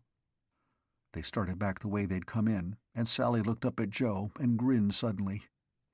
"When I have grandchildren," she told him, "I'm going to brag that I was the very first girl in all the world ever to be kissed in a spaceship." But before Joe could do anything about the comment, she was out on the stairs, in plain view and going down. So he followed her. The shed was emptying. The bare wood-block floor was dotted with figures moving steadily toward the security exit. There was no hurry, because security men were shouting that this was not an alarm but a precautionary measure, and there was no need for haste. Each security man had been informed by the miniature walkie-talkie he wore. By it, every guard could be told anything he needed to know, either on the floor of the shed, or on the catwalks aloft, or even in the platform itself. Trucks lined up in orderly fashion to go out the swing-up doors. Men came down from the scaffolds after putting their tools in proper between-shifts positions, for counting and inspection, and other men were streaming quietly from the push-pot assembly line. Except for the gigantic object in the middle, and for the fact that every man was in work clothes, the scene was surprisingly like the central waiting room of a very large railroad station, with innumerable people moving briskly here and there. "No hurry," said Joe, catching the word from a security man as he passed it on. "I'll go see what my gang found out." The trio, Haney and Mike and the chief, were just arriving by the piles of charred but now uncovered wreckage. Sally flushed ever so slightly when she saw the chief eye Joe's ring on her finger. "Rest of the day off, huh?" said the chief. "Look, we found most of the stuff we need. They're going to give us a shop to work in. We'll move this stuff there. We're going to have to weld a false frame on the lathe we picked, and then cut out the bed plate to let the gyros fit in between the chucks. Mount it so the spinning is in the right line. That will be the axis of the rotors parallel to the axis of the Earth." Joe nodded. "We'll be able to get set up in the morning," added Haney, "and get started. You got the parts list off to the plant for your folks to get busy on?" Sally said quickly, "He's sending that by facsimile now. Then—" The chief beamed in benign mockery. "What you going to do after that, Joe? If we got the rest of the day off." Sally said hurriedly, He was going off on a picnic with me, to Red Canyon Lake. Do you really need to talk business all afternoon?" The chief laughed. He'd known Sally, at least by sight, back at the Kenmore plant. "No, ma'am," he told her. "Just askin'. I worked on that Red Canyon dam job years back. That dam that made the lake. It ought to be right pretty around there now. Okay, Joe. See you as soon as work starts up. In the morning, most likely." Joe started away with Sally. Mike the midget called hoarsely, "Joe, just a minute." Joe drew back. The midget's seamed face was very earnest. He said in his odd voice, "Here's something to think about. Somebody worked mighty hard to keep you from getting those gyros here. They might work hard to keep them from getting repaired. That's why we asked for a special shop to work in. It's occurred to me that a good way to stop these repairs would be to stop us. Not everybody would have figured out how to rebalance this thing. You get me?" "Sure," said Joe. You three had better look out for yourselves." Mike stared at him and grimaced. "You don't get it," he said brittly. "All right, I may be crazy at that." Joe rejoined Sally. The idea of a picnic was brand new to him, but he approved of it completely. They went to the small exit that led to the security building. They were admitted. There was remarkable calm and efficiency here, even though routine had been upset by the need to stop all work. As they went toward Major Holt's office, Joe heard somebody dictating in a matter-of-fact voice. "This attempt at atomic sabotage was defeated outside the shed, but it never had a chance of success. Geiger counters would have instantly shown any attempt to smuggle radioactive material into the shed." Joe glanced sidewise at Sally. "That's for a publicity release?" he asked. She nodded. "It's true, too. Nothing goes in or out of the shed without passing close to a Geiger counter. Even radium dial watches show up, though they don't set the sirens to screaming." Joe said, "I'll get my order for new parts off on the facsimile machine." But he had to get Major Holt's secretary to show him where to feed in the list.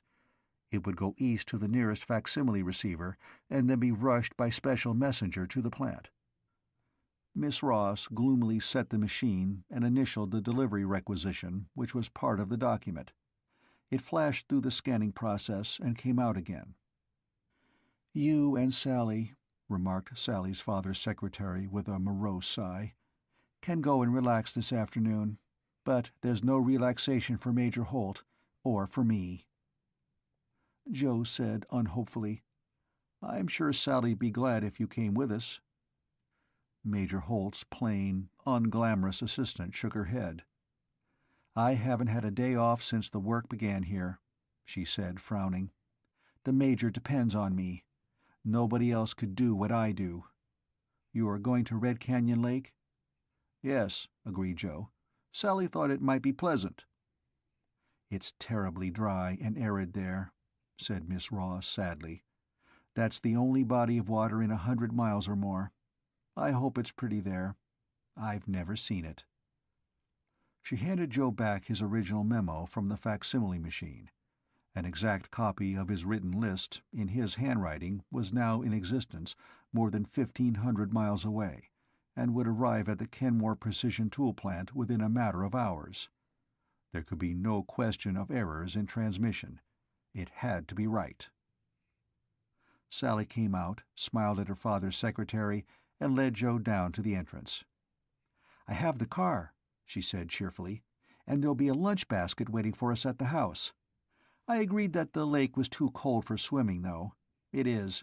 Snow water feeds it, but it's nice to look at."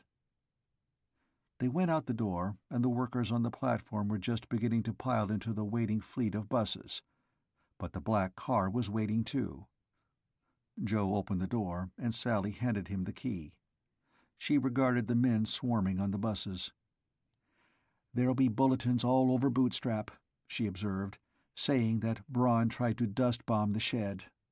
They'll say that he may have carried the cobalt about with him, and so he may have burned other people, in a restaurant, a movie theater, anywhere, while he was carrying the dust and dying without knowing it. So everybody's supposed to report to the hospital for a checkup for radiation burns. Some people may really have them. But Dad thinks that since you weren't burned, Braun didn't carry it around. If anyone is burned, it'll be the person who brought the cobalt here to give him. And, well, he'll turn up because everybody does, and because he's burned, he'll be asked plenty of questions." Joe stepped on the starter. Then he pressed the accelerator, and the car sped forward. They stopped at the house in the officers' quarters area on the other side of the shed. Sally picked up the lunch basket that her father's housekeeper had packed on telephoned instructions. They drove away. Red Canyon was 80 miles from the shed, and the only way to get there was through Bootstrap, because the only highway away from the shed led to that small synthetic town. It was irritating, though they had no schedule, to find that the long line of buses was ahead of them on that 20-mile stretch. The buses ran nose to tail and filled the road for a half-mile or more. It was not possible to pass so long a string of close-packed vehicles. There was just enough traffic in the opposite direction to make that impracticable. They had to trail the line of buses as far as Bootstrap and crawl through the crowded streets. Once beyond the town, they came to a security stop. Here Sally's pass was good. Then they went rolling on through an empty, arid, sun-baked terrain toward the hills to the west. It looked remarkably lonely. Joe thought for the first time about gas. He looked carefully at the fuel gauge. Sally shook her head. "Don't worry, plenty of gas. Security takes care of that. When I said where we were going and that I wanted the car, Dad had everything checked. If I live through this, I'll bet I stay a fanatic about cautiousness all my life." Joe said distastefully, "I suppose it gets everybody. Mike, the midget you know, called me back just now to suggest that the people who tried to spoil the gyros might try to harm the four of us to hinder their repair." "It's not just foolishness," Sally admitted. "The strain is pretty bad, especially when you know things. You've noticed that Dad's getting gray. That's strain. And Miss Ross is about as tense. Things leak out in the most remarkable way, and Dad can't find out how. Once there was a case of sabotage, and he could have sworn that nobody had the information that permitted it but himself and Miss Ross. She had hysterics. She insisted that she wanted to be locked up somewhere so she couldn't be suspected of telling anybody anything. She'd resign tomorrow if she could. It's ghastly." Then she hesitated and smiled faintly. "In fact, so Dad wouldn't worry about me this afternoon—" He took his eyes off the road to glance at her. "What?" "I promised we wouldn't go swimming, and—" Then she said awkwardly, "There are 2 pistols in the glove compartment. Dad knows you, so I promised you'd put one in your pocket up at the lake." Joe drew a deep breath. She opened the glove compartment and handed him a pistol. He looked at it. .38 caliber, hammerless. A good safe weapon. He slipped it in his coat pocket, but he frowned. "I was looking forward to not worrying for a while," he said wryly. "But now I'll have to remember to keep looking over my shoulder all the time." "Maybe," said Sally, "you can look over my shoulder and I'll look over yours, and we can glance at each other occasionally." She laughed, and he managed to smile. But the trace of a frown remained on his forehead. Joe drove and drove and drove. Once they came to a very small town. It may have contained 100 people. There were gas pumps and a restaurant and 2 or 3 general stores, which were certainly too many for the permanent residents. But there were cow ponies hitched before the stores, and automobiles were also in view. The ground here was slightly rolling. The mountains had grown to good-sized ramparts against the sky. Joe drove carefully down the single street, turning out widely once to dodge a dog sleeping placidly in an area normally reserved for traffic. Finally they came to the foothills, and then the road curved and recurved as it wound among them. In 2 hours from Bootstrap they reached Red Canyon. They first saw the dam from downstream. It was a monstrous structure of masonry, alone in the mountains. From its top a plume of falling water jetted out. "The dam's for irrigation," said Sally professionally, "and the shed gets all its power from here. One of Dad's nightmares is that somebody may blow up this dam and leave Bootstrap and the shed without power." Joe said nothing. He drove on up the trail as it climbed the canyon wall in hairpin slants. It was ticklish driving. But then, quite suddenly, they reached the top of the canyon wall and the top of the dam and the level of the lake at once. Here there was a sheet of water that reached back among the barren hillsides for miles and miles. It twisted out of sight. There were small waves on its surface, and grass at its edge. There were young trees. The powerhouse was a small, squat structure in the middle of the dam. Not a person was visible anywhere. "Here we are," said Sally, when Joe stopped the car. He got out and went around to open the door for her, but she was already stepping out with the lunch basket in her hand when he arrived. He reached for it, and she held on, and they moved companionably away from the car, carrying the basket between them. "There's a nice place," said Sally, pointing. A small ridge of rock stretched out into the lake, and rose and spread, and formed what was almost a miniature island some 50 feet across. There were some young trees on it. Sally and Joe climbed down the slope and out on the rocky isthmus that connected it with the shore. Sally let down the lunchbox on a stone and laughed for no reason at all as the wind blew her hair. It was a cool wind from over the water, and Joe realized with a shock of surprise that the air felt different and smelled different when it blew over open water like this. Up to now, he hadn't thought of the dryness of the air in Bootstrap and the shed. The lunch basket was tilted a little. Joe picked it up and settled it more solidly. Then he said, "Hungry?" There was literally nothing on his mind at the moment but the luxurious, satisfied feeling of being off somewhere with grass and a lake and Sally, and a good part of the afternoon to throw away. It felt good, so he lifted the lid of the lunch basket. There was a revolver there. It was the other one from the glove compartment of the car. Sally hadn't left it behind. Joe regarded it and said, ironically, "Happy, carefree youth. That's us. Which are the ham sandwiches, Sally?" Chapter 8. Nevertheless, the afternoon began splendidly. Joe dunked the bottled soft drinks in the lake to cool. Then he and Sally ate and talked and laughed. Joe, in particular, had more than the usual capacity for enjoyment today. He'd been through 24 hours of turmoil, but now things began to look better. And there was the arrangement with Sally, which had a solid satisfactoriness about it. Sally was swell. If she'd been homely, Joe would have liked her just the same, to talk to and to be with. But she was pretty, and she was wearing his ring. She'd wrapped some string around the inside of the band to make it fit. The only trouble was that Joe was occasionally conscious of the heavy weight in his right-hand coat pocket. But they spent at least an hour in contented, satisfying, meaningless loafing that nobody can describe, but that everybody likes to remember afterward. From time to time Joe looked ashore, when the weight in his pocket reminded him of danger. But he didn't look often enough. He was pulling the chilled soft drink bottles out of the lake when he saw a movement out of the corner of his eye. He whirled, his hand in his pocket. It was the chief, with Haney and Mike the midget. They were striding across the rocky small peninsula. Haney called out sharply, "Everything okay?" "Sure," said Joe. "Everything's fine. What's the matter?"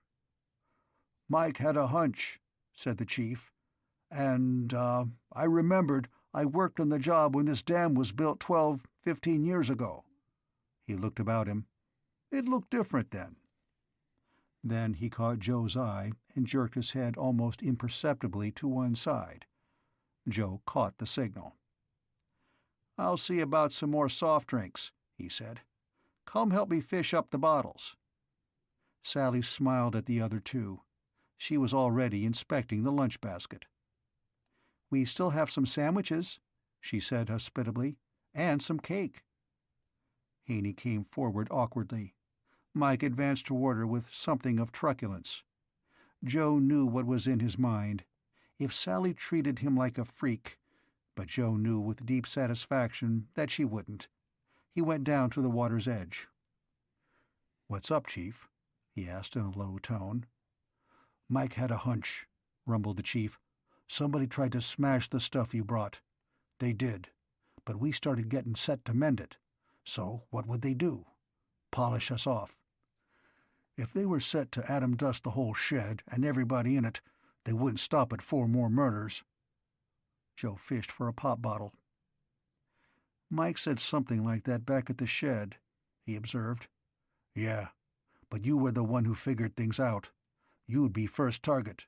Haney and Mike and me, we'd be hard to knock off in a crowd in Bootstrap. But you and her headed off by yourselves. Mike figured you mightn't be safe, so we checked." Joe brought up one bottle and then another. "We're all right. Haven't seen a soul." "Don't mean a soul hasn't seen you," growled the chief. "A car left Bootstrap less than 20 minutes behind you. There were 3 guys in it. It's parked down below the dam, out of sight. We saw it, and when we came up, careful, we spotted 3 guys hiding out behind the rocks yonder. They look to me like they're waiting for somebody to go strolling back from the shoreline, maybe folks out at the powerhouse can't see 'em. That'd be you and her, huh?" Joe went cold. Not for himself, for Sally. "There's nobody else around," said the chief. "Who'd they be waiting for but you two? Suppose they got a chance to kill you. They take the car keys. They drop your 2 bodies somewheres, God knows where. There'd be considerable of a hunt for you two. Major Holt would be upset plenty. Security might get loosened up. There might be breaks for guys who wanted to do a little extra sabotage, besides maybe hampering the repairing of the pilot gyros. Then they could try for Haney and Mike and me." Joe said coldly, "I've got a pistol, and so has Sally. Shall we take those pistols and go ask those 3 if they want to start something?" The chief snorted. "Use sense.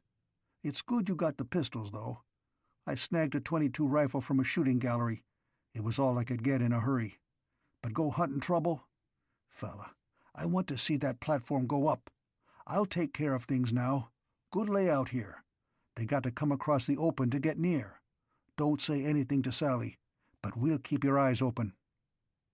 Joe nodded. He carried the chilled, dripping bottles back to where Haney solemnly ate a sandwich, sitting cross-legged with his back to the lake and regarding the shore. The chief dragged a .22 repeating rifle from inside his belt, where it had hung alongside his thigh. He casually strolled over to Mike and dropped the rifle. "You said you felt like target practice," he remarked blandly. "Here's your armament. Any more sandwiches, ma'am?" Sally smilingly passed him the last. She left the top of the basket open. The pistol that had been there was gone. Then Sally's eyes met Joe's, and she was aware that his 3 friends had not come here merely to crash a picnic. But she took it in stride. It was an additional reason for Joe to approve of Sally. "Me?" said the chief largely. "I'm going to swim. I haven't had any more water around me than a shower bath for so long that I crave to soak and splash. I'll go yonder and dunk myself." He wandered off, taking bites from the sandwich as he went. He vanished. Haney leaned back against a sapling, his eyes roving about the shoreline and the rocks and brush behind it. Mike was talking in his crackling, high-pitched voice. "But just the same, it's crazy. Fighting sabotage when we little guys could take over in a week and make sabotage just plain foolish. We could do the whole job while the saboteurs weren't looking." Sally said with interest, "Have you got the figures? Were they ever passed on?" "I spent a month's pay once," said Mike sardonically, "hiring a math shark to go over them. He found one mistake. It raised the margin of what we could do." Sally answered, "Joe, listen to this. Mike says he has the real answer to sabotage, and, in a way, to space travel. Listen." Joe dropped to the ground. "Shoot it," he said. He was grimly alert just the same. There were men waiting for them to start back to the car. These saboteurs were armed, and they intended to murder Sally and himself. Joe's jaws clamped tautly shut at the grim ideas that came into his mind. But Mike was beginning to speak. "Forget about the platform a minute," he said, standing up to gesticulate, because he was only 3.5 feet high. "Just figure on a rocket straight to the moon. With old-style rockets, they'd have had to have a mass ratio of 120 to 1. You'd have to burn 120 tons of old-style fuel to land 1 ton on the moon. Now it can be done with 60, and when the platform's up, that figure'll drop again. Okay, you're going to land a man on the moon. He weighs 200 pounds. He uses up 20 pounds of food and drink and oxygen a day. Give him grub and air for 2 months, 1,200 pounds. A cabin 7 feet high and 10 feet across. 1,600 pounds, counting insulation and braces for strength. That makes a payload of 1.5 tons, and you'd have to burn 180 tons of fuel, old style, to take it to the moon, and another 120 for every ton the rocket ship weighed. You might get a man to the moon with a 1,200-ton rocket, maybe. That's with the old fuels. He'd get there, and he'd live 2 months, and then he'd die for lack of air. With the new fuels, you'd need 90 tons of fuel to carry the guy there, and 60 more for every ton the ship weighed itself. Call it 600 tons for the rocket to carry 1 man to the moon."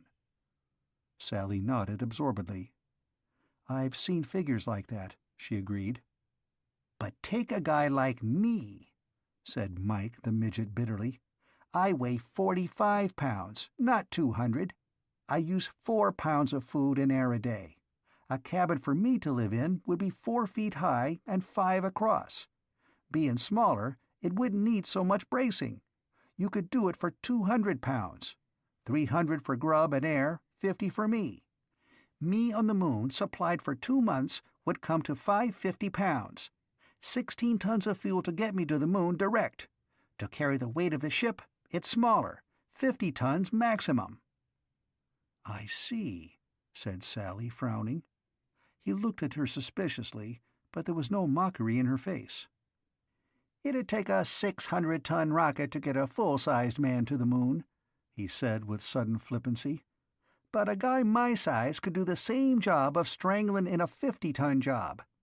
Counting how much easier it'd be to get back, with atmosphere deceleration, I can make a trip, land, take observations, pick up mineral specimens, and get back, all in a 60-ton rocket. That's just 10% of what it'd cost to take a full-sized man one way." He stamped his foot. Then he said coldly, "Haney, sitting still, you're a sitting duck." The comment was just. Joe knew that Sally was on the lakeward side of this small island, and that there were impenetrable rocks between her and the mainland. But Haney sat cross-legged where he could watch the mainland, and he hadn't moved in a long while. If someone did intend to commit murder from a distance, Haney was offering a chance for a very fine target. He moved. "Yeah," said Mike with fine irony, reverting to his topic. "I could show you plenty of figures. There are other guys like me. We've got as much brains as full-sized people. If the big brass had figured on us small guys, they could have made the platform the size of a 4-family house, and it had been up in the sky right now, with guys like me running it. Guys my size could man the ferry rockets bringing up fuel for storage, and 4 of us could take a 600-ton rocket and slide out to Mars and be back by springtime, next springtime, with all the facts and the photographs to prove 'em. By golly." Then he made a raging, helpless gesture. "But that's just the big picture," he said bitterly. "Right now, right at this minute, we could make it easy to finish the platform the way it's building in the shed. There are ferry rockets building somewhere else. You know about them?" Sally said apologetically, "Yes, I know there'll be smaller rockets going up to the platform. They'll carry fuel and stores and exchanges for the crew. Yes, I know there are ferry rockets building." "Those ferry rockets," said Mike sardonically, "carry 4 men, plus 2 replacements for the crew. They'll carry air for 10 days. But put 4 of us small guys in a ferry rocket. We'd have air and grub for 2 months almost. Pull out the payload and put in a hydroponic garden and communicators, and we'd be a platform right then. Send up another ferry rocket to join us, and it could bring guided missiles. The ferry rockets could be finished quicker than the platform. Send up 3 ferry rockets with midgets as crews, and we could weld them together and have a space platform in orbit and working. And what'd be the use of sabotaging the big platform then? The job would be done. There'd be no sense sabotaging the big platform, because the little one could do anything the big one could. It'd be up there and working. But," he demanded bitterly, "do you think anybody'll do anything as sensible as that?" His small features were twisted in angry rebellion, and he was quite right in all his reasoning. Mankind could have made the journey to the planets in a hurry, and it could have had its space platform in the sky much more quickly, if only it could have consented to be represented by people like Mike, who would have represented mankind very valiantly. Sally said distressedly, "Oh, Mike, it's all true, and I'm so sorry." And she meant it. Joe liked Sally especially right then, because she didn't patronize Mike or try to reason him out of his heartbreak. Then Haney said abruptly, "Somebody spotted the chief." Joe mentally kicked himself. The chief had said he was going to swim. Now, but only now, Joe looked to see what he was doing. He was far out from the shore, swimming unhurriedly to the powerhouse at the middle of the dam. He would reach it and swing up the ladder that could just be seen going down the lakeside of the dam's top, and he would explain the situation on shore. A telephone call to Bootstrap would bring security men rushing at 80 miles an hour, and parachute troopers a good deal faster. But even before they arrived, the chief would lead the powerhouse crew ashore, armed with the shotguns they kept for shooting waterfowl in and out of season. The men on the shore might or might not consider the chief's swim to be proof that he knew their intentions. They were probably discussing the matter in some agitation right now. But they couldn't know that the party on the semi-island was armed. Suddenly Mike said crisply, "We're going to have visitors." He lay down carefully on the ground 15 feet uphill from Sally, where he could look over the ridge. He snuggled the .22 target rifle professionally to his shoulder. He drew a bead. 3 men very casually strolled out of the brushwood on the shore. They moved nonchalantly toward the strand of rocks that led out to the picnic spot. They looked like anybody else from Bootstrap. Casual, rough work clothing. Haney bent down and picked up 4 good throwing stones. His expression was pained.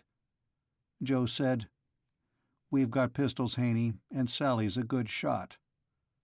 The men came on. Their manner was elaborately casual. Joe stepped up into view. "No visitors," he called. "We don't want company." One of the men held his hand to his ear, as if not understanding. They came on. They made no threatening gestures. Then Joe took his hand out of his pocket, the pistol Sally'd given him gripped tightly. "I mean that," he said harshly. "Stand back." One of the 3 spoke sharply. On that instant, 3 snub-nosed pistols appeared. Bullets whined as the men hurtled forward. The purpose was not so much murder at this moment as the demoralizing effect of bullets flying overhead while the 3 assassins got close enough to do their bloody job with precision. A stone whizzed by Joe. Haney had thrown it, and the small target rifle in Mike's hands coughed twice. Joe held his fire. He had only 6 bullets and 3 targets to hit. With a familiar revolver, he'd have started shooting now, but 30 yards is a long range with a strange pistol at a moving target. One of the 3 killers stumbled and crashed to the ground. A second seemed suddenly to be grinning widely on one side of his face. A .22 bullet had slashed his cheek. The third ran head-on into a rock thrown by Haney. It knocked the breath out of him, and his pistol fell from his hand. Joe fired deliberately at the widely grinning man and saw him spin around. Mike's target rifle spat again, and the man Joe had hit wheeled and ran heavily, making incoherent yells. The one who tumbled scrambled to his feet and fled, hopping crazily, favoring one leg. Deserted, the third man turned and ran too, still doubled over and still gasping. Mike's voice crackled. He was in a towering rage because of the way the target rifle shot. It threw high and to the right. The shooting gallery paid off in cigarettes for high scores, so the guns didn't shoot straight. Until this moment, Joe had been relatively calm, because he had something to do. But just then he heard Sally say, "Oh," in a queer voice. He whirled. Unknown to him, she had not been waiting under cover, but standing with her pistol out and ready. And her face was very white, and she was plucking at her hair. A strand came away in her fingers. A bullet had clipped it just above her shoulder. Then Joe went sick, weak, trembling, and he disgraced himself by half hysterically grabbing Sally and demanding to know if she was hurt, and raging at her for exposing herself to fire, while his throat tried to close and shut off his breath from horror. There came loud pop-pop-popping noises. With the peculiar reverberation of sound over water, 2 motorcycles started from the powerhouse along the crest of the dam. They streaked for the shore carrying 5 men, one of whom was the chief, with a red-checked tablecloth about his middle, brandishing a fire-axe in default of other weapons. The danger was over. But the assassins couldn't be followed immediately. They still had at least 2 pistols. 8 men and a girl, counting Mike, with an armament of only 2 pistols, a .22 rifle, 2 shotguns, and a fire-axe, were not a properly equipped posse to hunt down killers. Also, by now it was close to sunset. So the victors did the sensible thing. Joe and Sally and Haney and the chief, his clothes retrieved, plus Mike headed back for Bootstrap. Joe and Sally rode in the Major's black car, and the other 3 in the jalopy they'd rented for the afternoon. On the way into the canyon below the dam, they stopped at the parked car their would-be assassins had come in. They removed its distributor and fan belt. The other men returned to the powerhouse with their shotguns and the fire-axe, and telephoned to Bootstrap. The 3 gunmen who had planned murder became fugitives, with no means of transportation but their legs. They had a good many thousand square miles of territory to hide in, but it wasn't likely that they had food or any competence to find it in the wilds. 2 were certainly hurt. With dogs and planes and organization, it would be possible to catch them handily come morning. So Joe and Sally drove back to Bootstrap with the other car following closely through all the miles that had to be covered in the dark. Halfway back, they met a grim search party in cars, heading for the dam to begin their manhunt in the morning. After that, Joe felt better. But his teeth still tended to chatter every time he thought of Sally's startled, scared expression as she pulled away a lock of her hair that had been severed by a bullet. When they got back to the shed, Major Holt looked tired and old. Sally explained breathlessly that her danger was her own fault. Joe thought she was safe under cover. "It was my fault," said the Major detachedly. "I let you go away from the shed. I do not blame Joe at all." But he did not look kindly. Joe wet his lips, ready to agree that any disgrace he might be subjected to was justified, since he had caused Sally to be shot at. "I blame myself a great deal, sir," he said grimly, "but I can promise I'll never take Sally away from safety again, not until the platform's up and there's no more reason for her to be in danger." The Major said remotely, "I shall have to arrange for more than that. I shall put you in touch with your father by telephone. You will explain to him, in detail, exactly how the repair of your apparatus is planned. I understand that the gyros can be duplicated more quickly by the method you have worked out?" Joe said, "Yes, sir.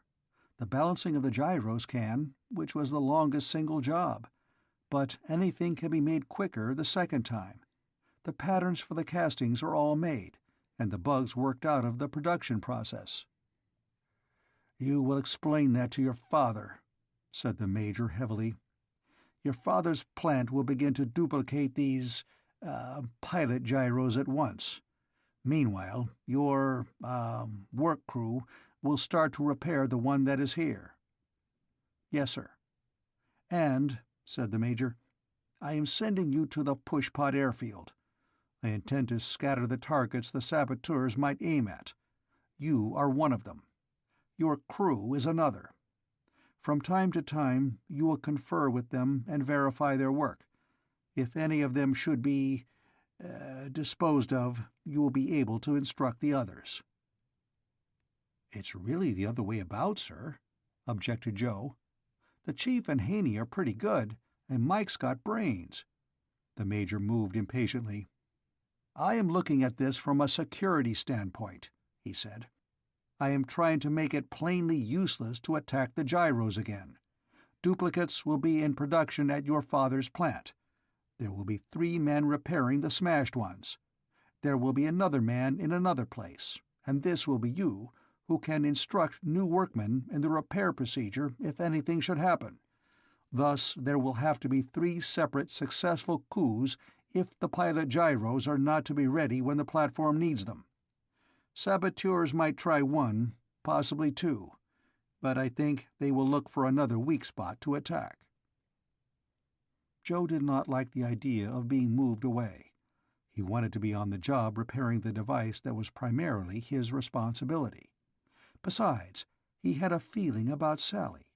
If she were in danger, he wanted to be on hand. "About Sally, sir." "Sally," said the Major tiredly, "is going to have to restrict herself to the point where she'll feel that jail would be preferable. But she will see the need for it. She will be guarded a good deal more carefully than before, and you may not know it, but she has been guarded rather well." Joe saw Sally smiling ruefully at him. What the Major had said was unpleasant, but he was right. This was one of those arrangements that nobody likes, an irritating, uncomfortable, disappointing necessity. But such necessities are a part of every actual achievement. The difference between things that get done and things that don't get done is often merely the difference between patience and impatience with tedious details. This arrangement would mean that Joe couldn't see Sally very often. It would mean that the Chief and Haney and Mike would do the actual work of getting the gyros ready. It would take all the glamour out of Joe's contribution. These deprivations shouldn't be necessary, but they were. "All right, sir," said Joe gloomily. "When do I go over to the field?" "Right away," said the Major. "Tonight." Then he added detachedly, "Officially, the excuse for your presence there will be that you have been useful in uncovering sabotage methods. You have. After all, through you a number of planes that would have been blown up have now had their booby traps removed. I know you do not claim credit for the fact, but it is an excuse for keeping you where I want you to be for another reason entirely. So it will be assumed that you are at the pushpot field for counter-sabotage inspection." The Major nodded dismissal with an indefinable air of irony, and Joe went unhappily out of his office. He telephoned his father at length. His father did not share Joe's disappointment at being removed to a place of safety. He undertook to begin the castings for an entire new set of pilot gyros at once. A little later, Sally came out of her father's office. "I'm sorry, Joe." He grinned unhappily. "So am I. I don't feel very heroic, but if this is what has to be done to get the platform out of the shed and on the way up, it's what has to be done. I suppose I can phone you." "You can," said Sally, "and you'd better." They had talked a long time that afternoon, very satisfyingly and without any cares at all. Neither could have remembered much of what had been said. It probably was not earth-shaking in importance, but now there seemed to be a very great deal of other similar conversation urgently needing to be gone through. "I'll call you," said Joe. Then somebody approached to take him to the pushpot airfield. They separated very formally under the eyes of the impersonal security officer who would drive Joe to his destination. It was a tedious journey through the darkness. This particular security officer was not companionable. He was one of those conscientious people who think that if they keep their mouths shut, it will make up for their inability to keep their eyes open. Socially, he treated Joe as if he were a highly suspect person. It could be guessed that he treated everybody that way. Joe went to sleep in the car. He was only half awake when he arrived, but he didn't bother to rouse himself completely when he was shown to a cubbyhole in the officers' barracks. He went to bed, making a half-conscious note to buy himself some clothes, especially fresh linen, in the morning. Then he knew nothing until he was awaked in the early morning by what sounded exactly like the crack of doom. Chapter 9. It was not, however, the crack of doom. When Joe stared out the window by the head of his cot, he saw gray-red dawn breaking over the landing field. There were low, featureless structures silhouetted against the sunrise. As the crimson light grew brighter, Joe realized that the angular shapes were hangars. Improbable crane poles loomed above them. One was in motion, handling something he could not make out, but the noise that had awakened him was less now. It seemed to circle overhead, and it had an angry, droning, buzzing quality that was not natural in any motor he had ever heard before. Joe shivered, standing at the window. It was cold and dank in the dawn light at this altitude, but he wanted to know what that completely unbelievable roar had been. A crane beam by the hangars tilted down, slowly, and then lifted as if released of a great weight. The light was growing slowly brighter. Joe saw something on the ground. Rather, it was not quite on the ground. It rested on something on the ground. Suddenly, that unholy uproar began again. Something moved. It ran heavily out from the masking dark of the hangars. It picked up speed. It acquired a reasonable velocity, 40 or 50 miles an hour. As it scuttled over the dimly lighted field, it made a din like all the boiler factories in the world and all the backfiring motors in creation trying to drown each other's noise out, and all of them being very successful. It was a pushpot. Joe recognized it with incredulity. It was one of those utterly ungainly creations that were built around one half of the sidewall of the shed. In shape, its upper part was like the top half of a loaf of bread. In motion, here, it rested on some sort of wheeled vehicle, and it was reared up like an indignant caterpillar, and a blue-white flame squirted out of its tail, with coy and frolicsome flirtings from side to side. The pushpot lifted from the vehicle on which it rode, and the vehicle put on speed and got away from under it with frantic agility. The vehicle swerved to one side, and Joe stared with amazed eyes at the pushpot, some 20 feet aloft. It had a flat underside and a topside that still looked to him like the rounded top half of a loaf of baker's bread. It hung in the air at an angle of about 45 degrees, and it howled like a panic-stricken dragon. Joe was getting his metaphors mixed by this time, and it swung and wobbled and slowly gained altitude, and then suddenly it seemed to get the knack of what it was supposed to do. It started to circle around, and then it began abruptly to climb skyward. Until it began to climb, it looked heavy and clumsy and wholly unimpressive.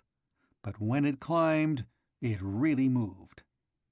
Joe found his head out the window, craning up to look at it. Its unearthly din took on the indignant quality of an irritated beehive. But it climbed. It went up without grace, but with astonishing speed. And it was huge. But it became lost in the red-flecked dawn sky while Joe still gaped. Joe flung on his clothes. He went out the door through resonant empty corridors, hunting for somebody to tell him something. He blundered into a mess hall. There were many tables, but the chairs around them were pushed back, as if used and then left behind by people in a hurry to be somewhere else. They were exactly 2 people still visible over in a corner. Another din like the wailing of a baby volcano with a toothache. It began and moved, and went through the series of changes that ended in a climbing, droning hum. Another. The launching of pushpots for their morning flight was evidently getting well under way.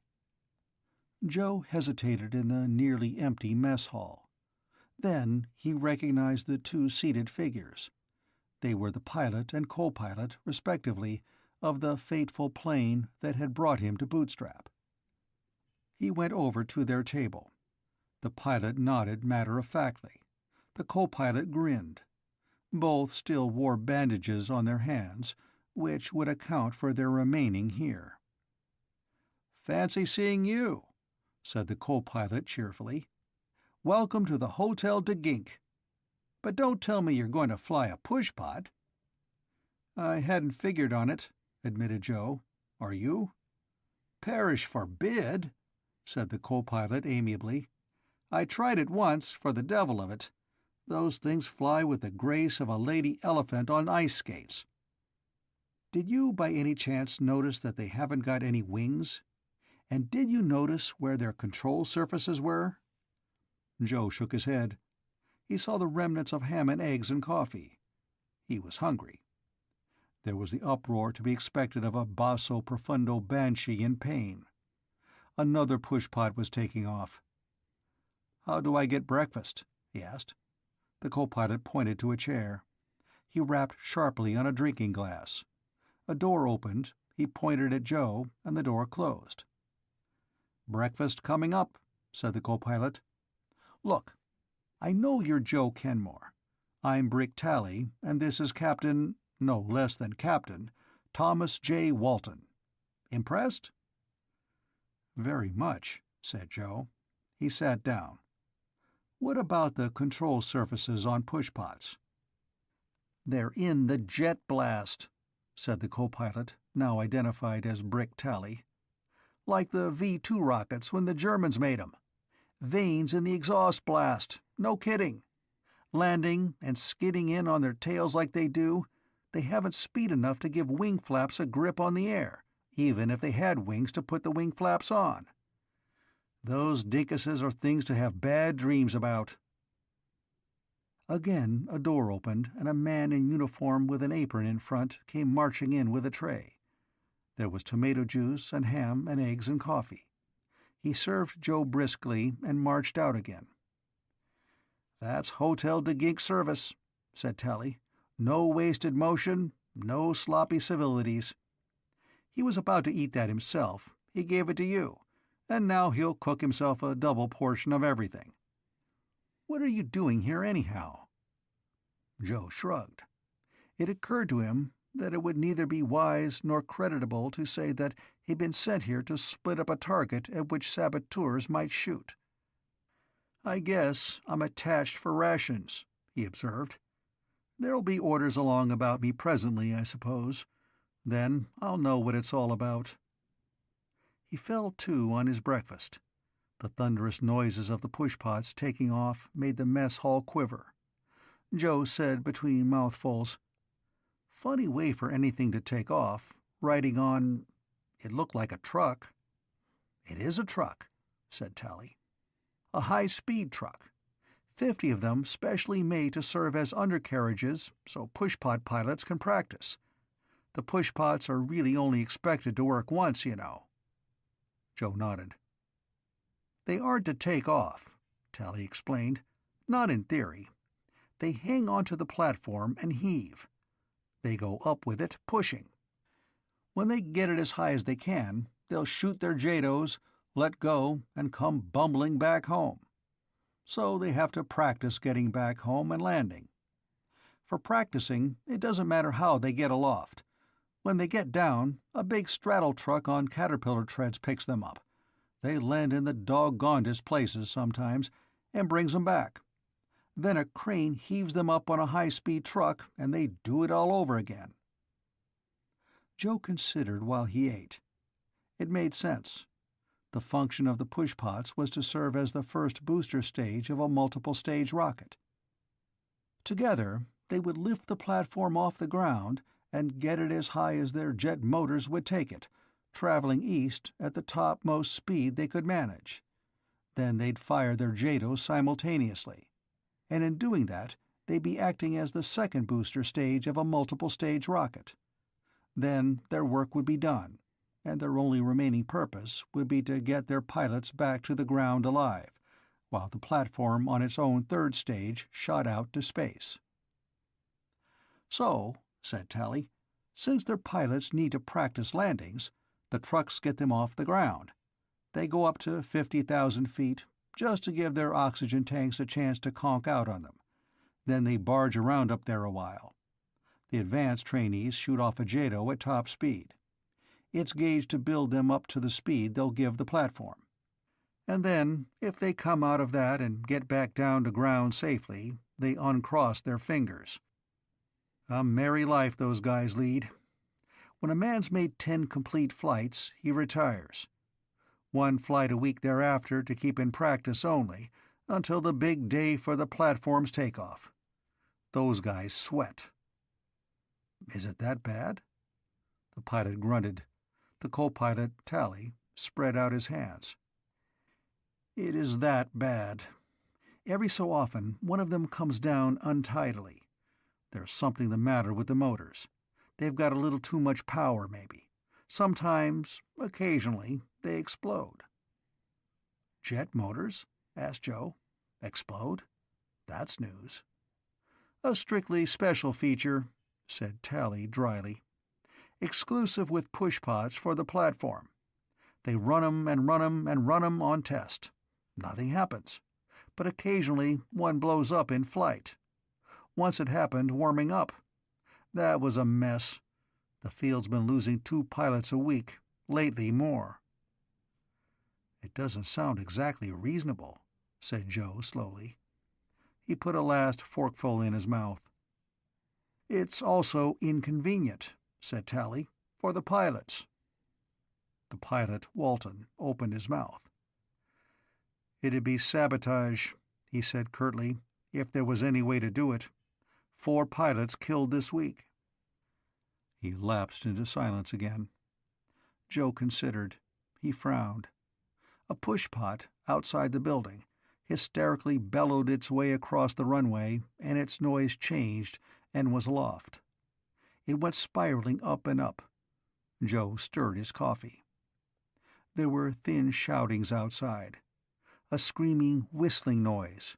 A crash. Something metallic shrieked and died. Then silence. Tally, the co-pilot, looked sick. Then he said, "Correction. It's been 5 push-pots exploded, and 5 pilots killed this week. It's getting a little bit serious." He looked sharply at Joe. "Better drink your coffee before you go look. You won't want to afterward." He was right. Joe saw the crashed push-pot half an hour later. He found that his ostensible assignment to the airfield for the investigation of sabotage was quaintly taken at face value there. A young lieutenant solemnly escorted him to the spot where the push-pot had landed, only 10 feet from a hangar wall. The impact had carried parts of the push-pot 5 feet into the soil, and the splash effect had caved in the hangar wall footing. There had been a fire, which had been put out. The ungainly flying thing was twisted and torn. Entrails of steel tubing were revealed. The plastic cockpit cover was shattered. There were only grisly stains where the pilot had been. The motor had exploded. The jet motor. And jet motors do not explode. But this one had. It had burst from within, and the turbine vanes of the compressor section were revealed, twisted intolerably where the barrel of the motor was ripped away. The jagged edges of the tear testified to the violence of the internal explosion. Joe looked wise and felt ill. The young lieutenant very politely looked away as Joe's face showed how he felt. But of course there were the orders that said he was a sabotage expert, and Joe felt angrily that he was sailing under false colors. He didn't know anything about sabotage. He believed that he was probably the least qualified of anybody that security had ever empowered to look into methods of destruction. Yet, in a sense, that very fact was an advantage.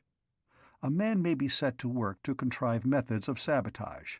Another man may be trained to counter him. The training of the second man is essentially a study of how the first man's mind works. Then it can be guessed what this saboteur will think and do. But such a trained security man will often be badly handicapped if he comes upon the sabotage methods of a second man, an entirely different saboteur who thinks in a new fashion. The security man may be hampered in dealing with the second man's sabotage just because he knows too much about the thinking of the first. Joe went off and scowled at a wall, while the young lieutenant waited hopefully nearby. He was in a false position, but he could see that there was something odd here. There was a sort of pattern in the way the other sabotage incidents had been planned.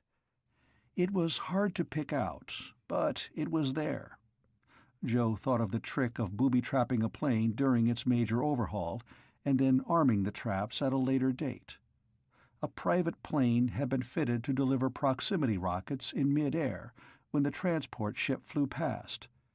There was the explosion of the cargo parcel, which was supposed to contain requisition forms and stationery, and the attempt to smash the entire platform by getting an atomic bomb into a plane and having a saboteur shoot the crew and then deliver the bomb at the shed in an officially harmless aircraft. The common element in all those sabotage tricks was actually clear enough, but Joe wasn't used to thinking in such terms. He did know, though, that there was a pattern in those devices which did not exist in the blowing up of jet motors from inside. He scowled and scowled, racking his brains, while the young lieutenant watched respectfully, waiting for Joe to have an inspiration. Had Joe known it, the lieutenant was deeply impressed by his attempt at concentration on the problem it had not been Major Holt's intention for Joe to consider. When Joe temporarily gave up, the young lieutenant eagerly showed him over the whole field and all its workings. In mid-morning, another push-pot fell screaming from the skies. That made 6 push-pots and 6 pilots for this week, 2 today. The things had no wings. They had no gliding angle. Pointed up, they could climb unbelievably. While their engines functioned, they could be controlled after a fashion, but they were not aircraft in any ordinary meaning of the word. They were engines with fuel tanks and controls in their exhaust blast. When their engines failed, they were so much junk falling out of the sky. Joe happened to see the second crash, and he didn't go to noon mess at all. He hadn't any appetite. Instead, he gloomily let himself be packed full of irrelevant information by the young lieutenant, who considered that since Joe had been sent by security to look into sabotage, he must be given every possible opportunity to evaluate — that would be the word the young lieutenant would use — the situation. But all the time that Joe followed him about, his mind fumbled with a hunch. The idea was that there was a pattern of thinking in sabotage, and if you could solve it, you could outguess the saboteur. But the trouble was to figure out the similarity he felt existed in, say, a private plane shooting rockets and overhaul mechanics planting booby traps and faked shippers getting bombs on planes, and come to think of it, there was Braun. Braun was the key.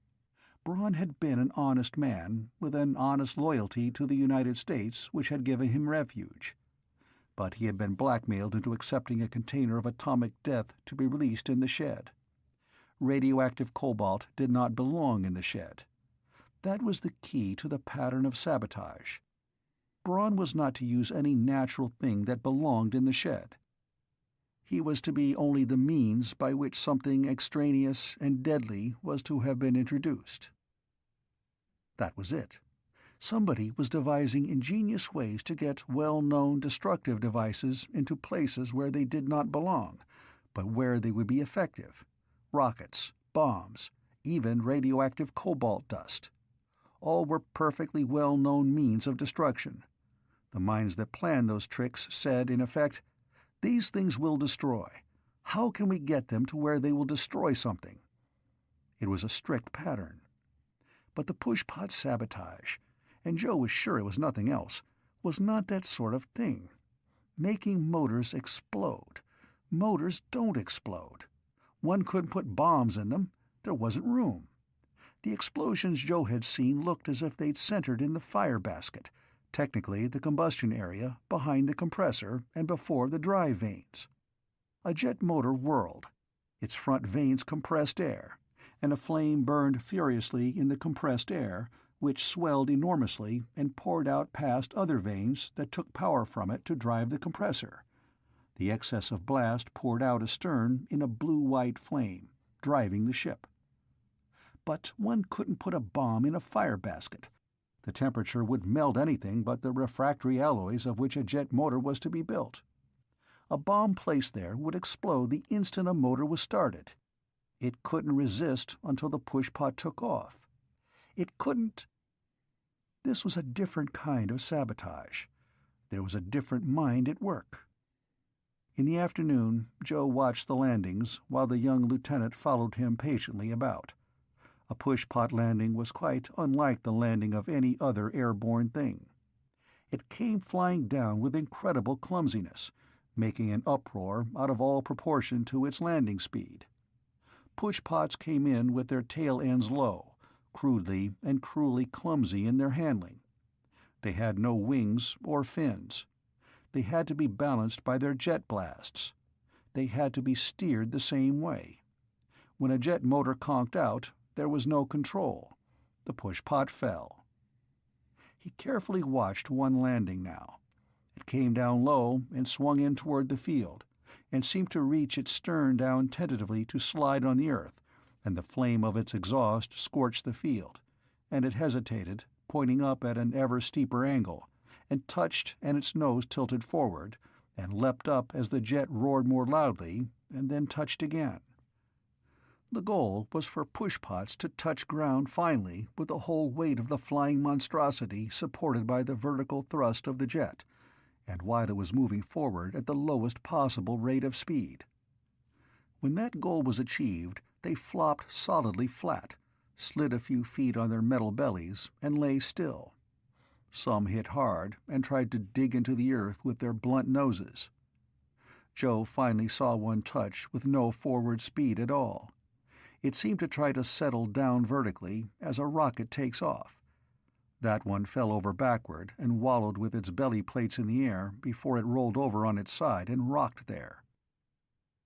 The last of a flight touched down and flopped, and the memory of the wreckage had been overlaid by these other sights, and Joe could think of his next meal without aversion. When it was evening mess time, he went doggedly back to the mess hall. There was a sort of itchy feeling in his mind. He knew something he didn't know he knew. There was something in his memory that he couldn't recall. Tally and Walton were again at mess. Joe went to their table. Tally looked at him inquiringly. "Yes, I saw both crashes," said Joe gloomily, "and I didn't want any lunch. It was sabotage, though. Only it was different in kind. It was different in principle from the other tricks. But I can't figure out what it is." Said Tally amiably. "You'd learn something if you could talk to the resistance fighters and saboteurs in Europe. The Poles were wonderful at it. They had one chap who could get at the tank cars that took aviation gasoline from the refinery to the various Nazi airfields. He used to dump some chemical compound, just a tiny bit, into each carload of gas. It looked all right, smelled all right, and worked all right. But at odd moments, Hitler's planes would crash. The valves would stick, and the engine would conk out." Joe stared at him, and it was just as simple as that. He saw. "The Nazis lost a lot of planes that way," said Tally. "Those that didn't crash from stuck valves in flight, they had to have their valves reground. Lost flying time. Wonderful.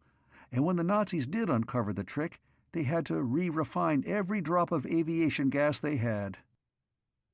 Joe said, "That's it." "That's it? And it is what?" Then Joe said disgustedly, "Surely, it's the trick of loading CO2 bottles with explosive gas, too. Excuse me." He got up from the table and hurried out. He found a phone booth and got the shed, and then the security office, and at long last Major Holt. The Major's tone was curt. "Yes, Joe? The 3 men from the affair of the lake were tracked this morning. When they were cornered, they tried to fight. I'm afraid we'll get no information from them, if that's what you wanted to know." The Major's manner seemed to disapprove of Joe as expressing curiosity. His words meant, of course, that the 3 would-be murderers had been fatally shot. Joe said carefully, "That wasn't what I called about, sir. I think I found out something about the pushpots, how they're made to crash, but my hunch needs to be checked." The Major said briefly, "Tell me." Joe said, "All the tricks but one that were used on the plane I came on were the same kind of trick. They were all arrangements for getting regular destructive items, bombs or rockets or whatever, where they could explode and smash things. The saboteurs were adding destructive items to various states of things, but there was one trick that was different." "Yes?" said the Major on the telephone. "Putting explosive gas in the CO2 bottles," said Joe painstakingly, "wasn't adding a new gadget to a situation. It was changing something that was already there. The saboteurs took something that belonged in a plane and changed it. They did not put something new into a plane or a situation that didn't belong there. It was a special kind of thinking. You see, sir?" The Major, to do him justice, had the gift of listening. He waited. "The pushpots," said Joe very carefully, "naturally have their fuel stored in different tanks in different places, as airplanes do. The pilots switch on one tank or another just like plane pilots. In the underground storage and fueling pits, where all the fuel for the pushpots is kept in bulk, there are different tanks too. Naturally. At the fuel pump, the attendant can draw on any one of those underground tanks he chooses." The Major said curtly, "Obviously. What of it?" "The pushpot motors explode," said Joe, "and they shouldn't.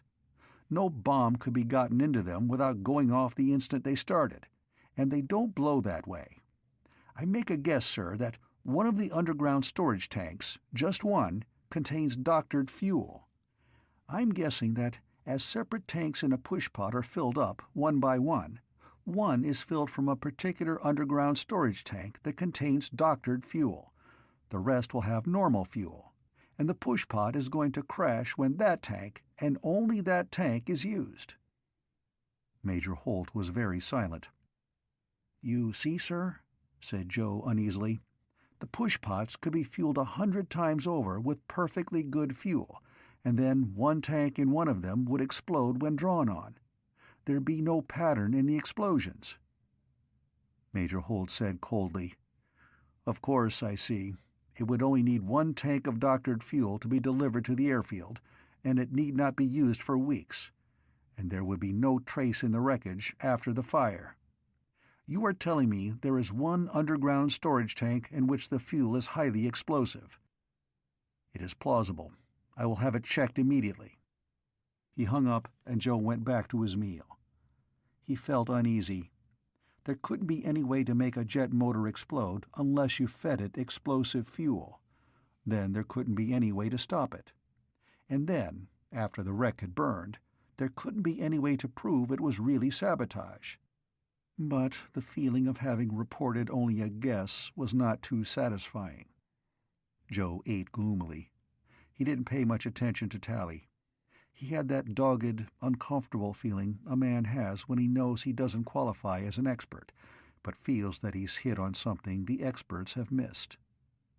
Half an hour after the evening mess, near sunset, a security officer wearing a uniform hunted up Joe at the airfield. "Major Holt sent me over to bring you back to the shed," he said politely. "If you don't mind," said Joe with equal politeness, "I'll check that." He went to the phone booth in the barracks. He got Major Holt on the wire. And Major Holt hadn't sent anybody to get him. So Joe stayed in the telephone booth, on orders, while the Major did some fast telephoning.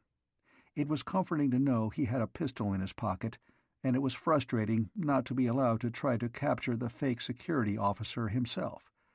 The idea of murdering Joe had not been given up, and he'd have liked to take part personally in protecting himself. But it was much more important for the fake security man to be captured than for Joe to have the satisfaction of attempting it himself. As a matter of fact, the fake officer started his getaway the instant Joe went to check on his orders. The officer knew they'd be found faked. It had not been practical for him to shoot Joe down where he was. There were too many people around for this murderer to have a chance at a getaway. But he didn't get away at that. 20 minutes later, while Joe still waited fretfully in the phone booth, the phone bell rang and Major Holt was again on the wire. And this time, Joe was instructed to come back to the shed. He had exact orders whom to come with, and they had orders which identified them to Joe. Some 8 miles from the airfield, it was just dusk, Joe came upon a wrecked car with motorcycle security guards working on it.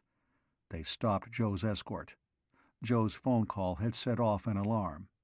A plane had spotted this car tearing away from the airfield, and motorcyclists were guided in pursuit by the plane. When it wouldn't stop, when the fake security officer in it tried to shoot his way clear, the plane strafed him. So he was dead and his car was a wreck, and the motorcycle men were trying to get some useful information from his body and the car. Joe went to the Major's house in the officers' quarters area. The Major looked even more tired than before, but he nodded approvingly at Joe. Sally was there too, and she regarded Joe with a look which was a good deal warmer than her father's. "You did very well," said the Major detachedly. "I don't have too high an opinion of the brains of anybody your age, Joe. When you are my age, you won't either. But whether you have brains or simply luck, you are turning out to be very useful." Joe said, "I'm getting security conscious, sir. I want to stay alive." The Major regarded him with irony. "I was thinking of the fact that when you worked out the matter of the doctored pushpot fuel, you did not try to be a hero and prove it yourself. You referred it to me. That was the proper procedure. You could have been killed investigating. It's clear that the saboteurs would be pleased to have a good chance to murder you, and your suspicions might never have reached me. They were correct, by the way.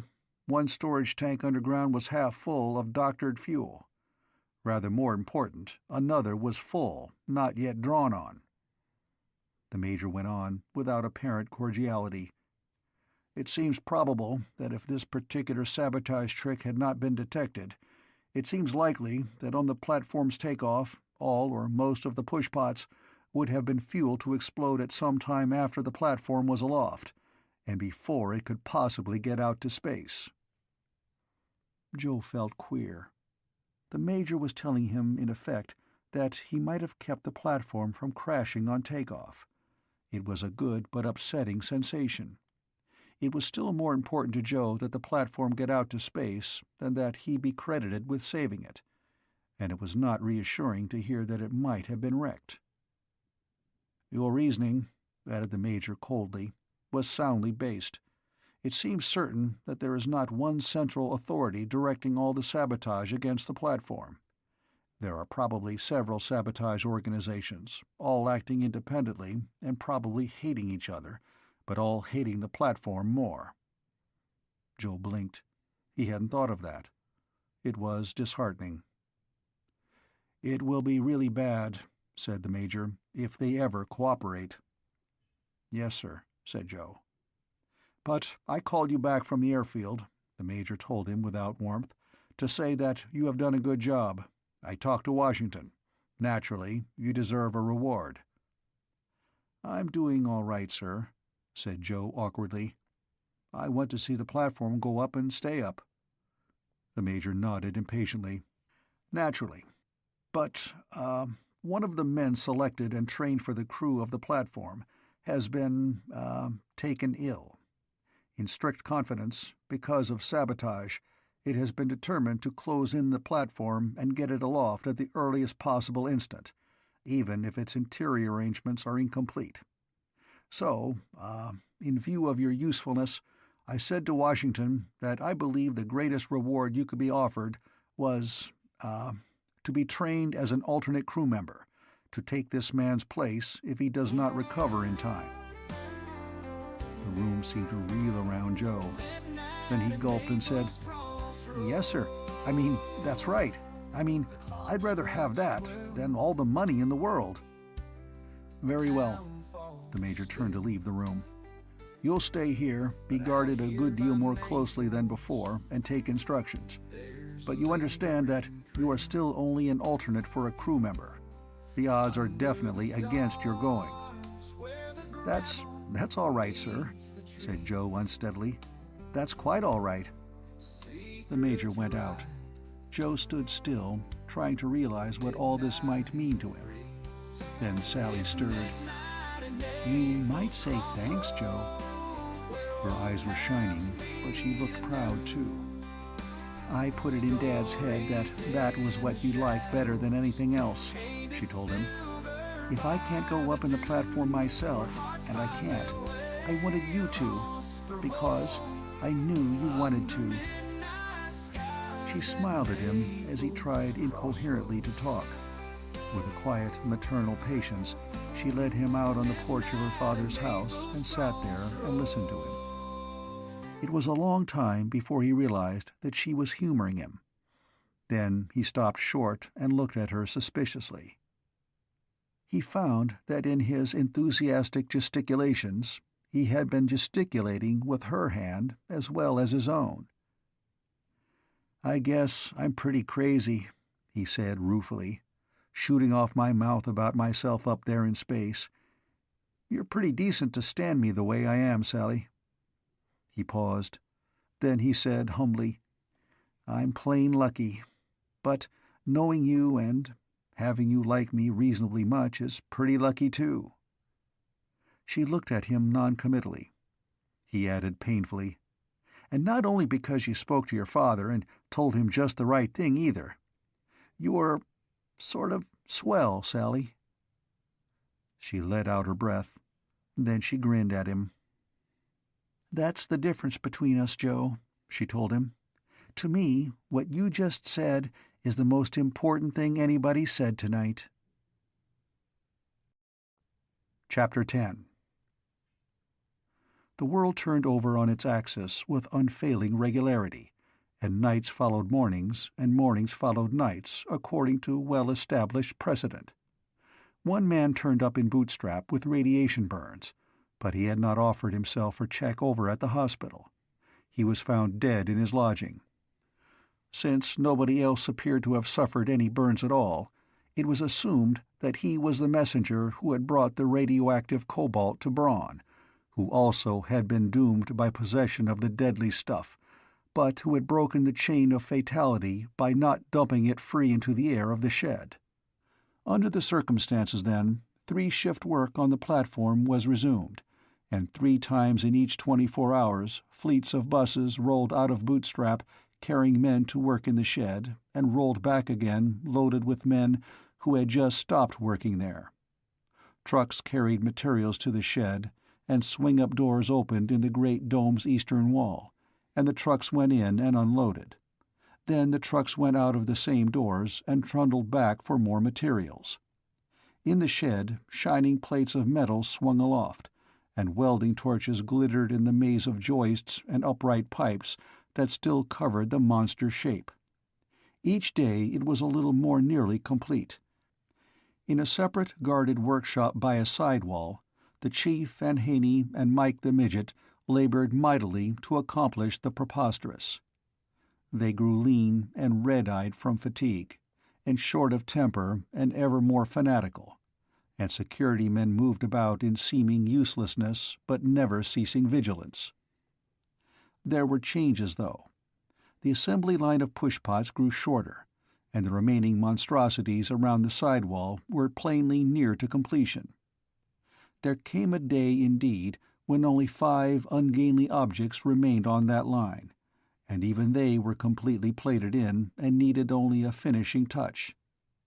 It was at this time that more crates and parcels arrived from the Kenmore Precision Tool Plant, and Joe dropped his schoolroom-like instruction course in spaceflight for work of greater immediate need.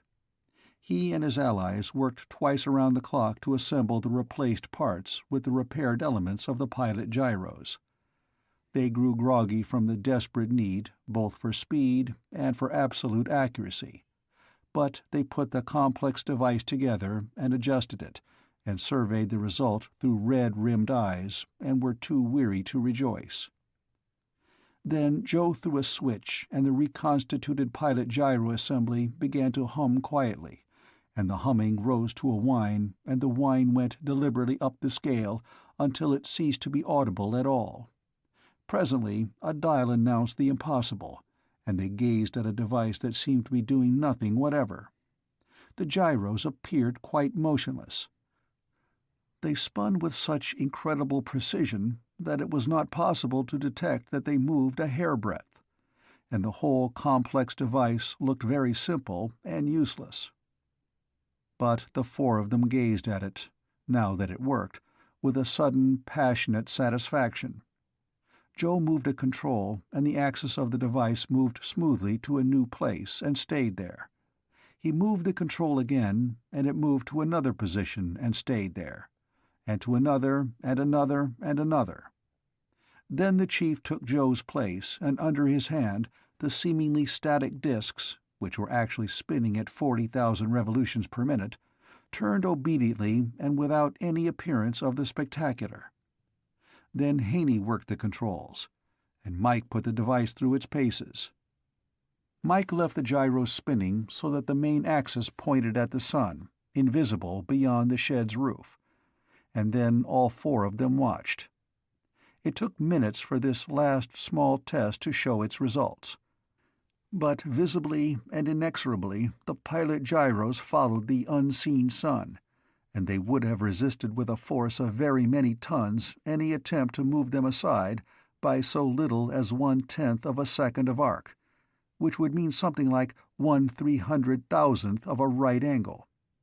And these pilot gyros would control the main gyros with just this precision, and after the platform was out in space, could hold the platform itself with the steadiness needed for astronomical observation past achievement from the surface of the Earth.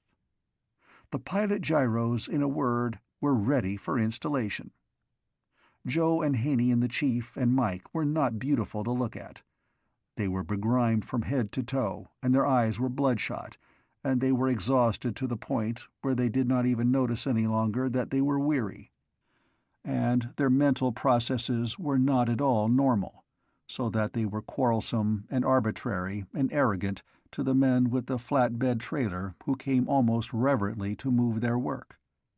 They went jealously with the thing they had rebuilt, and they were rude to engineers and construction workers and supervisors, and they shouted angrily at each other as it was hoisted up a shaft that had been left in the platform for its entrance, and they were very far from tactful as they watched with hot, anxious eyes as it was bolted into place. It would be welded later, but first it was tried out, and it moved the main gyros. They weighed many times what the pilot gyros did, but even when they were spinning, the pilot gyros stirred them. Of course, the main gyro linkage to the fabric of the shed had to be broken for this test, or the gyros would have twisted the giant upon its support, and all the scaffolding around it would have been broken and the men on it killed. But the gyros worked. They visibly and unquestionably worked. They controlled the gigantic wheels that would steer the platform in its takeoff, and later would swing it to receive the cargo rockets coming up from Earth. The pilot instrument worked. There was no vibration. In its steering apparatus, the platform was ready for space. Then the chief yawned, and his eyes glazed as he stood in the huge gyro room.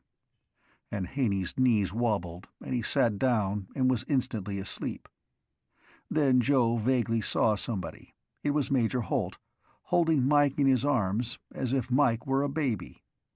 Mike would have resented it furiously if he had been awake. And then suddenly Joe didn't know what was going on around him either. There was a definite hiatus in his consciousness. He came back to awareness very slowly. He was half awake and half asleep for a long time. He only knew contentedly that his job was finished. Then, slowly, he realized that he was in a bunk in one of the platform sleeping cabins, and the inflated cover that was Sally's contribution to the platform held him very gently in place. Somehow it was infinitely soothing, and he had an extraordinary sensation of peacefulness and relaxation and fulfillment. The pilot gyros were finished and in position. His responsibility to them was ended, and he had slept the clock around 3 times. He'd slept for 36 hours. He was starving. Sally had evidently constituted herself a watch over Joe as he slept, because she faced him immediately when he went groggily out of the cabin to look for a place to wash. He was still covered with the grime of past labor, and he had been allowed to sleep with only his shoes removed. He was not an attractive sight.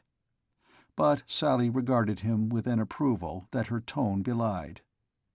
"You can get a shower," she told him firmly, "and then I'll have some breakfast for you. Fresh clothes are waiting, too." Joe said peacefully, "The gyros are finished, and they work." "Don't I know?" demanded Sally. "Go get washed and come back for breakfast. The Chief and Haney and Mike are already awake, and because of the 4 of you, they've been able to advance the platform's takeoff time to just 2 days off. It leaked out, and now it's official, and you made it possible." This was a slight exaggeration, but it was pardonable because of Sally's partiality for Joe. He went groggily into the special shower arrangement in the platform. In orbit, there would be no gravity, so a tub bath was unthinkable. The shower cabinet was a cubbyhole with hand grips on all 4 sides and straps into which one could slip his feet. When Joe turned handles, needle sprays sprang at him from all sides, and simultaneously a ventilator fan began to run. When in space, that fan could draw out what would otherwise become an inchoate mixture of air and quite weightless water drops. In space, a man might drown in his own shower bath without the fan. The apparatus for collecting the water again was complex, but Joe didn't think about that at the moment. He considered ruefully that, however convenient this system might be out in the platform's orbit, it left something to be desired on Earth. But there were clean clothes waiting when he came out. He dressed and felt brand new and utterly peaceful and rested, and it seemed to him very much like the way he had often felt on a new spring morning. It was very, very good. Then he smelled coffee and became ravenous. There were the others in the platform's kitchen, sitting in the chairs that had straps on them so that the crew needn't float about because of weightlessness. There was an argument in progress. The Chief grinned at Joe. Mike the midget looked absorbed. Haney was thinking something out rather painfully. Sally was busy at the platform's very special stove. She had ham and eggs and pancakes ready for Joe to eat. "Gentlemen," she said, "you are about to eat the first meal ever cooked in a spaceship, and like it." She served them and sat companionably down with them all, but her eyes were very warm when she looked at Joe. "Leaving aside what we were arguing about," said the Chief blissfully, "Sally here. Mind you if I call you Sally, ma'am? She says the slide rule guys have given our job the works, and they say it's a better job than they designed. Take a bow, Joe." Sally said firmly, "When the technical journals are through talking about the job you did, you'll all 4 be famous for precision machining technique and improvements on standard practices." "Which," said the Chief sarcastically, "is gonna make us feel fine when we're back to welding and stuff." "No more welding," Sally told him. "Not on this job. The platform's closed in. They've started to take down the scaffolding." The Chief looked startled. Haney asked, "Laying off men yet?" "Not you," Sally assured him. "Definitely not you. You 4 have the very top super special security rating there is. I think you're the only 4 people in the world my father is sure can't be reached, somehow, to make you harm the platform." Mike said abruptly, "Yeah, the Major thought he had headaches before. Now he's really got 'em." Mike hadn't seemed to be listening. He'd acted as if he were feverishly absorbing the feel of being inside the platform, not as a workman building it, but as a man whose proper habitat it would become. But Joe suddenly realized that his comment was exact. There'd been plenty of sabotage to prevent the platform from reaching completion, but now it was ready to take off in 2 days. If it was to be stopped, it would have to be stopped within 48 hours by people with plenty of resources, who, for their own evil ends, needed it to be stopped. These last 2 days would contain the last-ditch, most desperate, most completely ruthless, stepped-up attempts at destruction that could possibly be made. And Major Holt had to handle them. But the 4 at the table, 5 with Sally, were peculiarly relaxed. The matter they'd handled had been conspicuous, perhaps, but it was still only one of thousands that had to be accomplished before the platform could take off. But they had the infinitely restful feeling of a job well done. "No more welding," said Haney meditatively. "And our job on the gyro's finished. What are we going to do?" The chief said forcefully, "Me? I'm going to sweep floors or something, but I'm sure going to stick around and watch the takeoff." Joe said nothing. He looked at Sally. She became very busy, making certain the others did not want more to eat.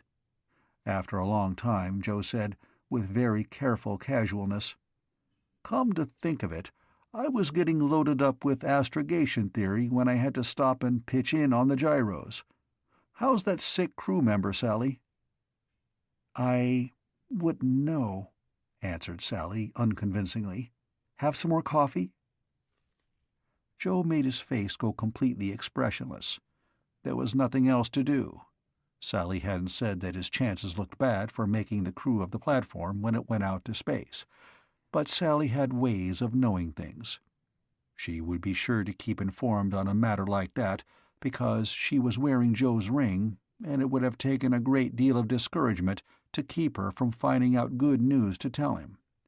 She didn't have any good news, so it must be bad. Joe drank his coffee, trying to make himself believe that he'd known all along he wasn't going to make the crew. He'd started late to learn the things a crew member ought to know. He'd stopped at the most crucial part of his training to work on the gyros, which were more crucial still. He'd slept a day and a half. The platform would take off in 48 hours.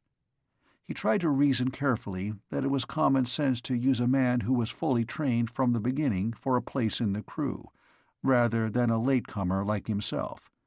But it wasn't easy to take. Mike the Midget said suddenly, "I got a hunch."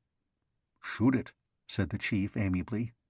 "I got a hunch I know what kind of sabotage will be tried next, and when," said Mike. The others looked at him, all but Joe, who stared at the wall. "There hasn't been one set of guys trying to smash the platform," said Mike excitedly. "There's been 4 or 5. Joe found a gang sabotaging the pushpots that didn't think like the gang that blackmailed Braun. And the gang that tried to kill us up at Red Canyon may be another. There could be others, fascists and commies and nationalists and crackpots of all kinds. And they all know they've got to work fast, even if they have to help each other. Get it?" Haney growled. "I'll buy what you've said so far," said the chief. "Sure, those so-and-sos will all pile in everything they've got at the last minute. They'll even pull together to smash the platform, and then double-cross each other afterward.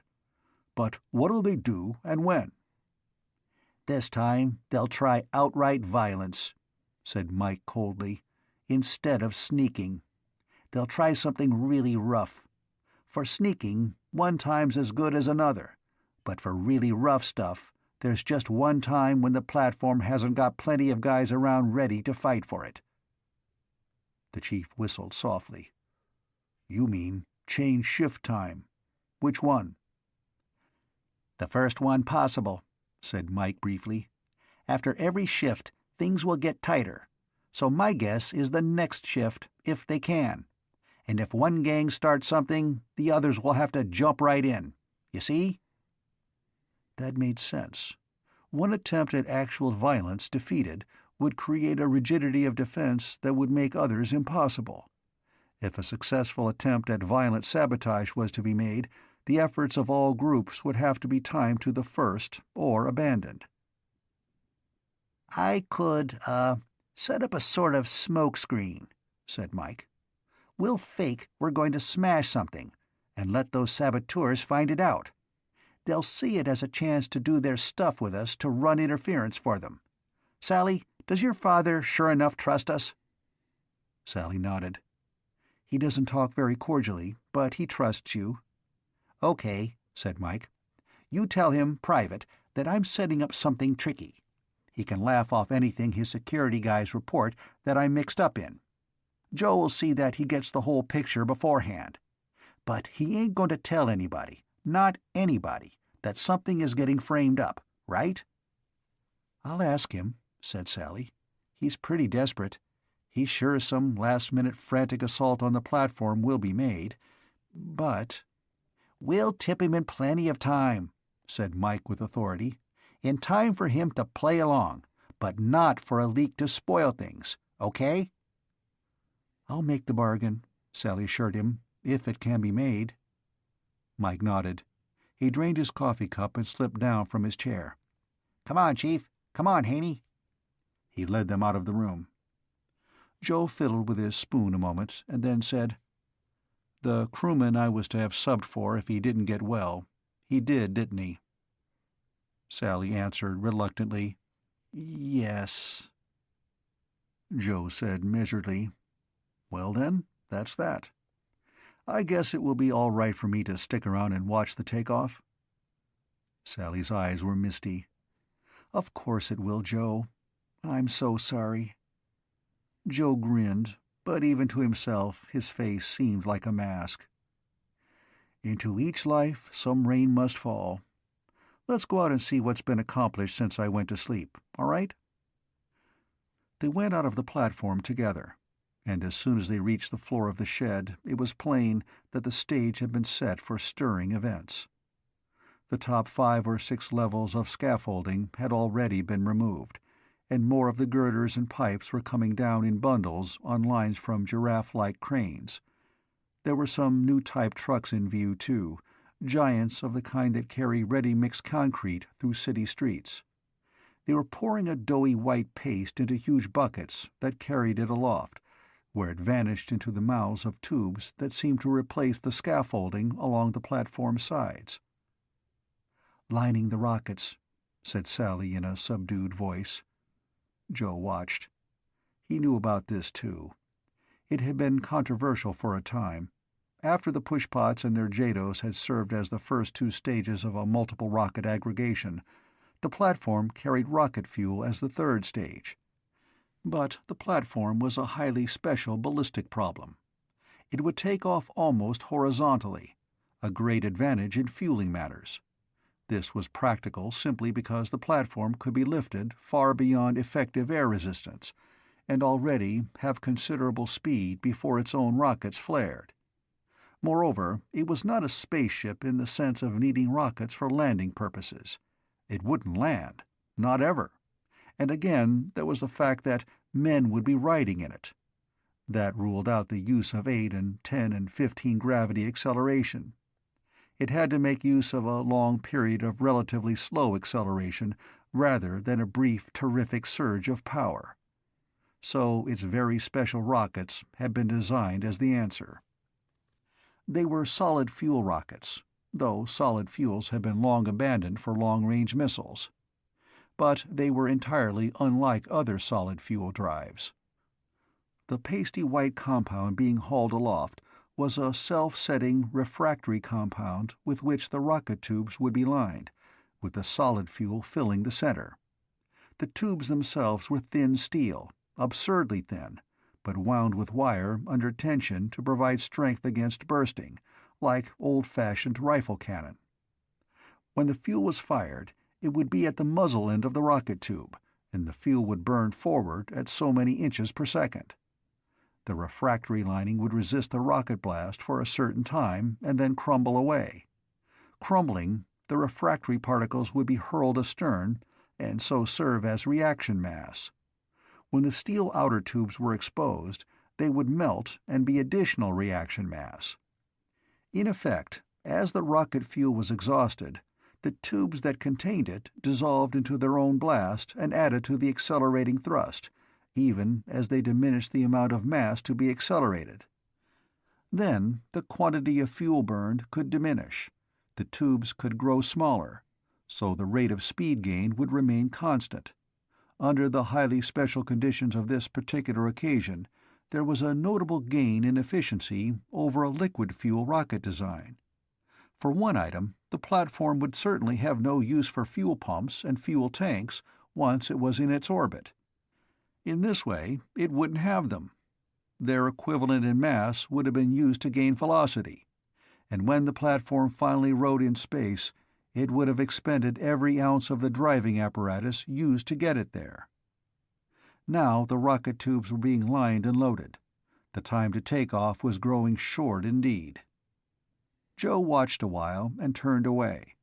He felt very good because he'd finished his job and lived up to the responsibility he'd had.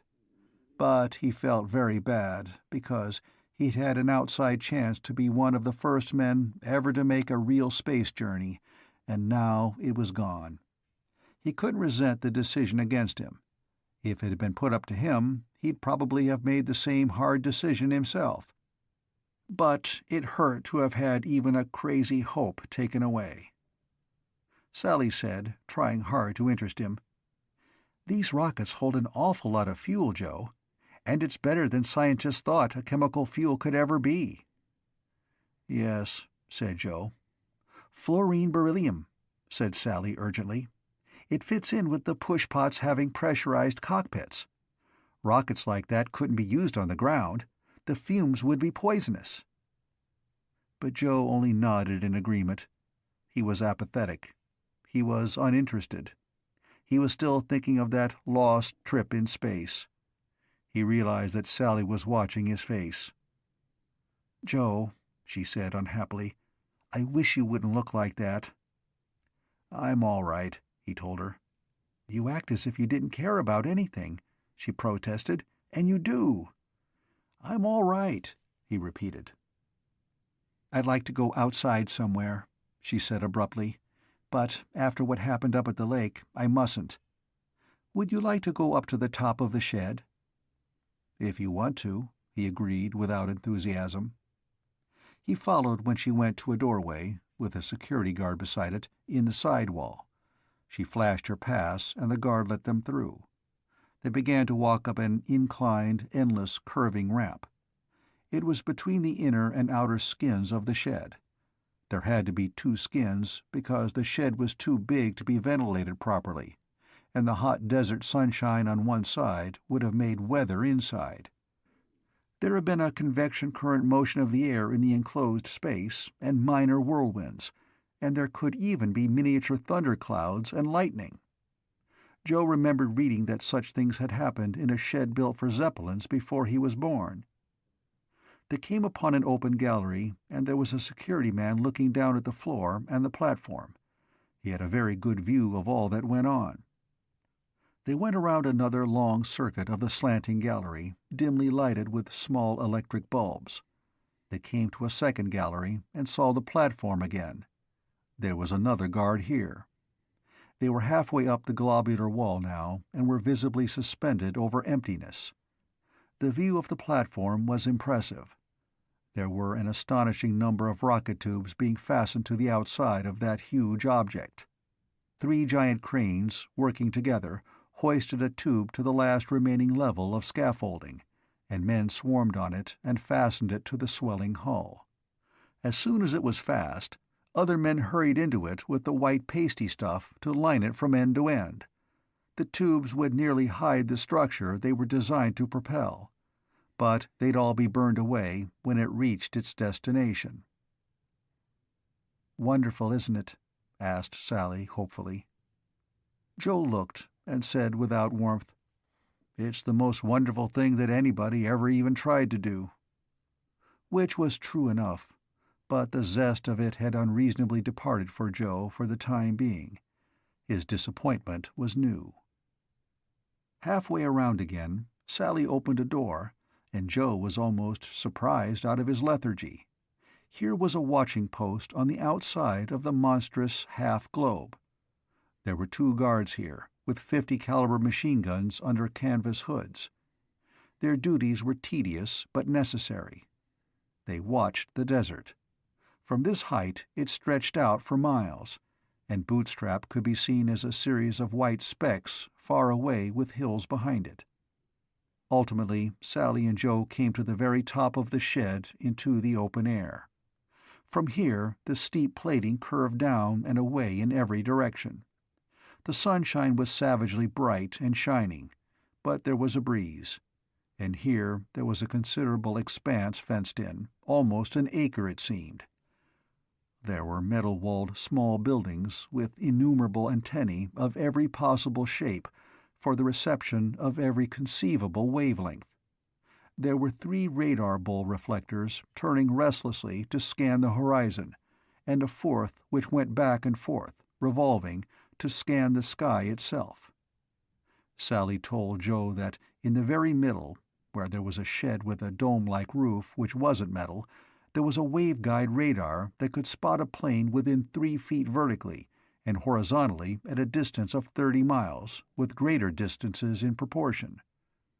There were guns down in pits so their muzzles wouldn't interfere with the radar. There were enough non-recoil anti-aircraft guns to defend the shed against anything one could imagine.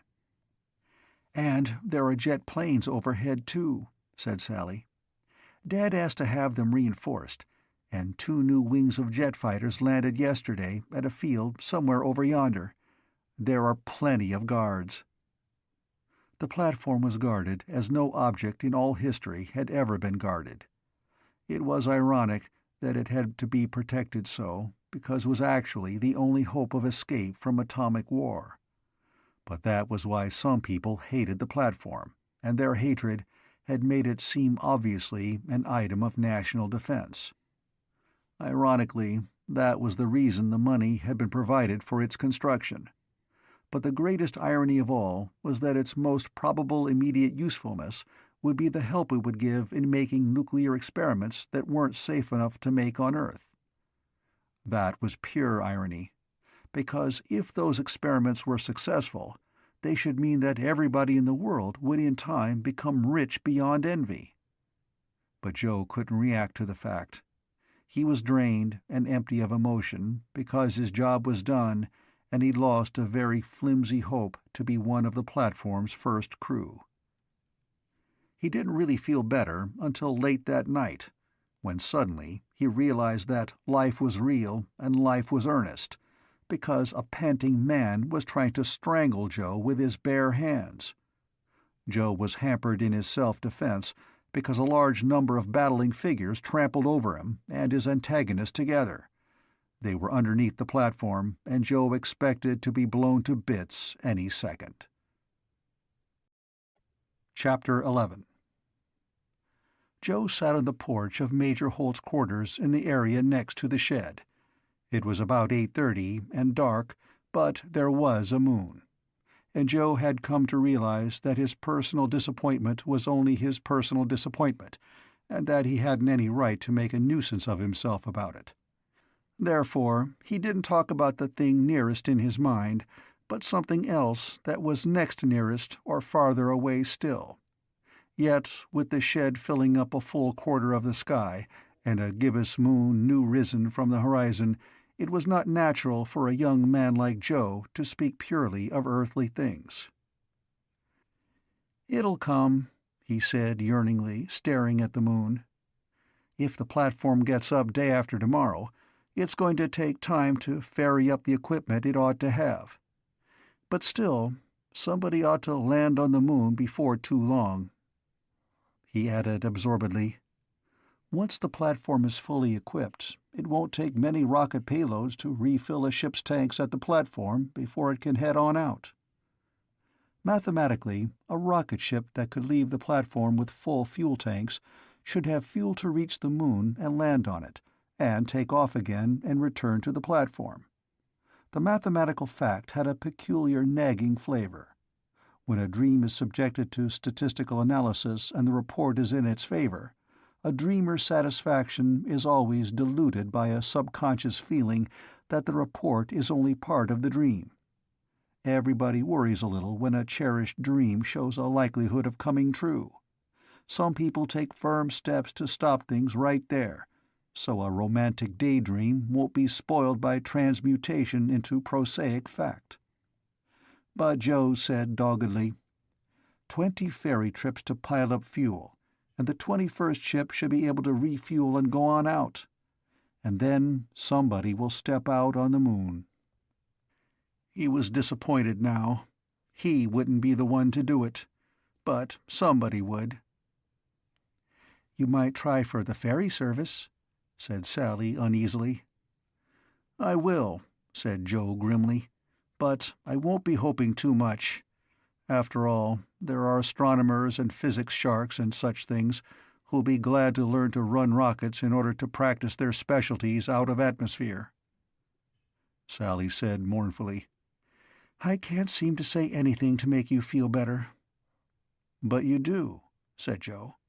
He added grandiloquently, "But for your unflagging faith in me, I would not have the courage to bear the burdens of everyday life." She stamped her foot. "Stop it." "All right." But he said quietly, "You are a good kid, Sally. You know, it's not too bright of me to mourn." She drew a deep breath. "That's better. Now, I want—" There was a gangling figure walking down the concrete path between the trim, monotonous cottages that were officers' quarters at the shed. Joe said sharply, "That's Haney. What's he doing here?" He called, "Haney!" Haney's manner took on purpose. He came across the grass. The lawns around the officers' quarters contained the only grass in 20 miles. "Hiya," said Haney uncomfortably. He spoke politely to Sally. "Hiya. You want to get in on the party, Joe?" "What kind?" "The party Mike was talking about," said Haney. "He set it up. He wants me to get you and a undercover tip-off to Major Holt." Joe stirred. Sally said hospitably, "Sit down. You've noticed that my father gave you full security clearance, so you can go anywhere?" Haney perched awkwardly on the edge of the porch. "Yeah, that's helped with the party. It's how I got here, as far as that goes. Mike's on top of the world." "Shoot it," said Joe. "You know, he's been pretty bitter about things," said Haney carefully. "He's been saying that little guys like him ought to be the spacemen. There's half a dozen other little guys been working on the platform, too. They can get in cracks and buck rivets and so on. Useful. He's had 'em all hopped up on the fact that the platform could have been finished months ago if it had been built for them, and they could get to the moon and back, while full-sized guys couldn't and so on. Remember?" "I remember," said Sally. "They've all been beefing about it," explained Haney. "People know how they feel. So today Mike went and talked to one or two of 'em, and they started acting mysterious, passing messages back and forth and so on. Little guys acting important. Security guys wouldn't notice 'em much. You don't take a guy Mike's size serious unless you know him. Then he's the same as anybody else. So the security guys didn't pay any attention to him. But some other guys did. Some special other guys. They saw those little fellas acting like they were cooking up something fancy, and they bit." "Bit?" asked Sally. "They got curious. So Mike and his gang got confidential, and they're going to have help sabotaging the platform when the next shift changes. The midget's getting even for being laughed at, see? They're pretending their plan is that when the platform's sabotaged, not smashed, but just messed up so it can't take off, the big brass will let 'em take a ferry rocket up in a hurry and get it in orbit, and use it for a platform until the big platform can be mended and sent up. Once they're up there, there's no use trying to stop the big platform, so it can go ahead." Joe said dubiously, "I think I see. Mike and his gang of little guys are being saps, on purpose. If anybody's going to pull some fast stuff, next shift change, that's the time everybody's got to. Last chance. Mike and his gang don't know what's going to happen, but they sure know when. They're inviting the real saboteurs to make fools of 'em. And what'll happen?" Joe said dryly, "The logical thing would be to feel sorry for the big guys who think they're smarter than Mike." "Uh-huh," said Haney, deadly serious. "Mike's story is there's half a dozen rocket tubes already loaded. They're going to fire those rockets between shifts. The platform gets shoved off its base and maybe dented and so on. Mike's gang say they got the figures to prove they can go up in a ferry rocket and be a platform, and the big brass won't have any choice but to let 'em." Sally said, "I don't think they know how the big brass thinks." Haney and Joe said together, "No!" And Joe added, "Mike's not crazy. He knows better. But it's a good story for somebody who doesn't know Mike." Haney said in indignation, "I came out here to ask the Major to help us. The Chief's getting a gang together, too. There's some Indians of his tribe that work here. We can count on them for plenty of rough stuff. And there's Joe and me. The point is that Mike's stunt makes it certain that everything busts loose at a time we can know in advance. If the Major gives us a free hand, and then in the last 5 minutes takes his own measures, so they can't leak out ahead of time and tip off the gangs we want to get, we ought to knock off all the expert saboteurs who know the weak spots in the platform. For instance, those who know that thermite in the gyros would mess everything up all over again." Joe said quietly, "But Major Holt has to be told well in advance about all this. That's absolute." "Yeah," agreed Haney. "But also, he has to keep quiet, not to tell anybody else. There've been too many leaks already about too many things. You know that." Joe said, "Sally, see if you can get your father to come here and talk. Haney's right. Not in his office. Right here." Sally got up and went inside the house. She came back with an uneasy expression on her face. "He's coming, but I couldn't very well tell him what was wanted, and I'm not sure he's going to be in a mood to listen." When the Major arrived, he was definitely not in a mood to listen. He was a harried man, and he was keyed up to the limit by the multiplied strain due to the imminence of the platform's takeoff.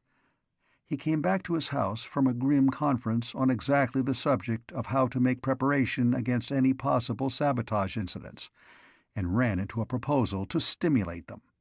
He practically exploded. Even if provocation should be given to saboteurs to lure them into showing their hands, this was no time for it. And if it were, it would be security business. It should not be meddled in by amateurs. Joe said grimly, "I don't mean to be disrespectful, sir, but there's a point you've missed. It isn't thinkable that you'll be able to prevent something from being tried at a time the saboteurs pick. They've got just so much time left, and they'll use it. But Mike's plan would offer them a diversion under cover of which they could pull their own stuff. And besides that, you know your office leaks. You couldn't set up a trick like this through security methods. And for a third fact, this is the one sort of thing no saboteur would expect from your security organization. We caught the saboteurs at the pushpot field by guessing at a new sort of thinking for sabotage. Here's a chance to catch the saboteurs who work their heads off in the next 24 hours or so by using a new sort of thinking for security." Major Holt was not an easy man to get along with at any time, and this was the worst of all times to differ with him. But he did think straight. He stared furiously at Joe, growing crimson with anger at being argued with. But after he had stared a full minute, the angry flush went slowly away. Then he nodded abruptly. "There you have a point," he said curtly. "I don't like it, but it is a point. It would be completely the reverse of anything my antagonist could possibly expect. So I accept the suggestion. Now, let us make the arrangements." He settled down for a quick, comprehensive, detailed plan. In careful consultation with Haney, Joe worked it out. The all-important point was that the Major's part was to be done in completely unorthodox fashion. He would take measures to mesh his actions with those of Mike, the Chief, Haney, and Joe. Each action the Major took and each order he gave, he would attend to personally. His actions would be restricted to the last 5 minutes or less before shift change time. His orders would be given individually to individuals, and under no circumstances would he transmit any order through anybody else. In every instance, his order would be devised to mean nothing intelligible to its recipient until the time came for obedience. It was not an easy scheme for the Major to bind himself to. It ran counter to every principle of military thinking save one, which was that it was a good idea to outguess the enemy. At the end, he said, detachedly, "This is distinctly irregular. It is as irregular as anything could possibly be. But that is why I have agreed to it. It will be at least unexpected, coming from me." Then he smiled without mirth and nodded to Joe and to Haney and went striding away down the concrete walk to where his car waited. Haney left a moment later to carry the list of arrangements to the Chief and to Mike, and Joe went into the shed to do his part. There was little difference in the appearance of the shed by night. In the daytime there were long rows of windows in the roof, which let in a vague, dusky, inadequate twilight. At night those windows were shuttered. This meant that the shadows were a little sharper and the contrasts of light and shade a trifle more abrupt. All other changes that Joe could see were the normal ones due to the taking down of scaffolding and the fastening up of rocket tubes. It was clear that the shape of the platform proper would be obscure when all its rocket tubes were fast in place. Joe went to look at the last pushpots, and they were ready to be taken over to their own field for their flight test before use. There were extras anyhow, beyond the number needed to lift the platform. He found himself considering the obvious fact that after the platform was aloft, they would be used to launch the ferry rockets too. Then he moved toward the center of the shed. A whole level of scaffolding came apart and its separate elements were bundled together as he watched. Slings lowered the bundles down to waiting trucks, which would carry them elsewhere. There were mixing trucks still pouring out their white paste for the lining of the rocket tubes, and their product went up and vanished into the gaping mouths of the giant, wire-wound pipes. Presently, Joe went into the maze of piers under the space platform itself. He came to the temporary stairs he had reason to remember. He nodded to the 2 guards there. "I want to take another look at the gadget we installed," he said. One of the guards said good-naturedly, "Major Holt said to pass you any time." He ascended and went along the curious corridor. It had hand grips on the walls, so a man could pull himself along it when there was no weight, and went to the engine room. He heard voices. They were speaking a completely unintelligible language. He tensed. Then the Chief grinned at him amiably. He was in the engine room, and with him were no fewer than 8 men of his own coppery complexion. "Here's some friends of mine," he explained, and Joe shook hands with the black-haired, dark-skinned men who were named Charlie Spotted Dog and Sam Fatbelly and Luther Red Cow and other exotic things. The Chief said exuberantly, "Major Holt told the guards to let us pass in some Indian friends, so I took my gang on a guided tour of the platform. None of 'em had ever been inside before. And I heard you talking Indian," said Joe. "You're gonna hear some more," said the Chief. "We're the first war party of my tribe in longer'n my grandpa would have thought respectable." Joe found it difficult to restrain a smile. The Chief took him off to one side. "Fella," he said kindly, "it bothers you, this business, because it ain't organized. That's what this world needs, Joe. Everything figured out by slide rules and such. It's civilized, but it ain't human.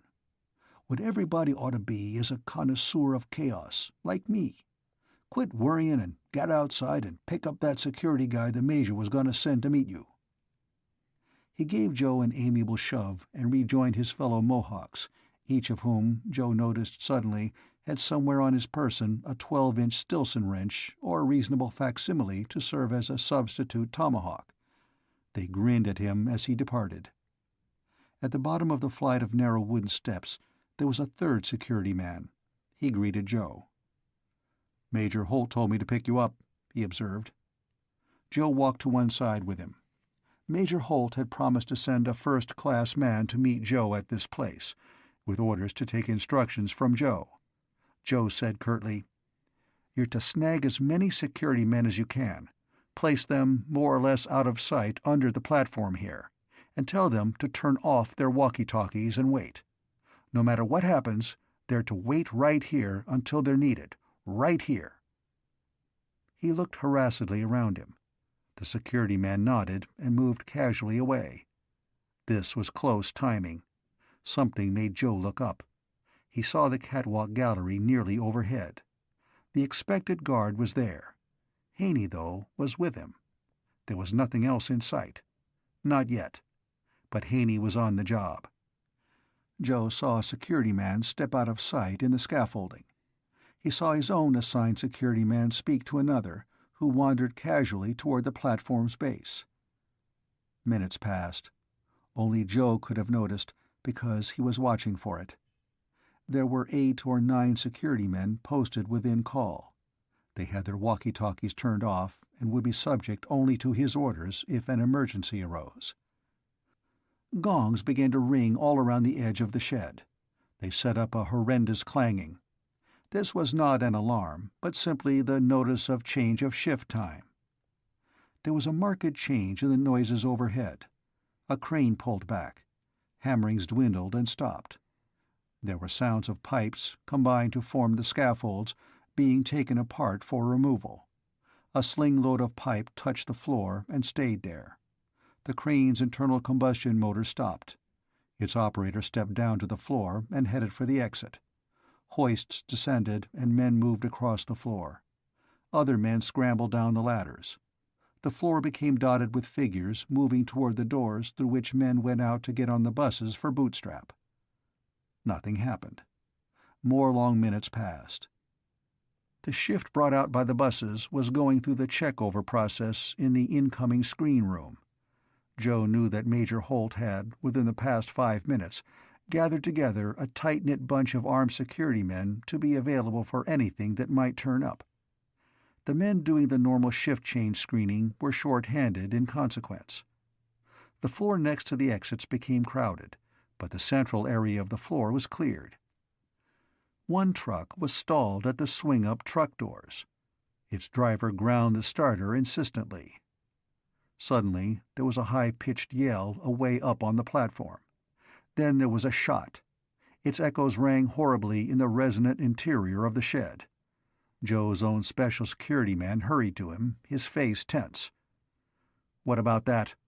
"Hold everything," said Joe grimly. "That's taken care of." It was. That was Mike's gang.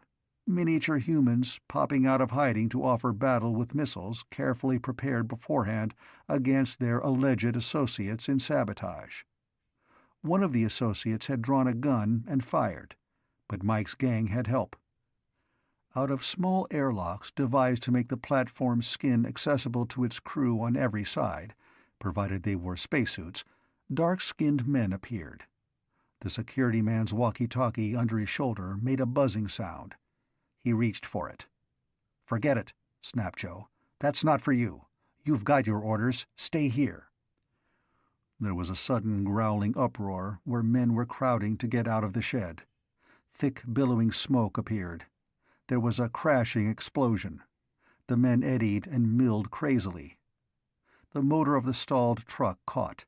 It moved toward the door, which opened, swinging up and high. 2 trucks came roaring in. They raced for the platform.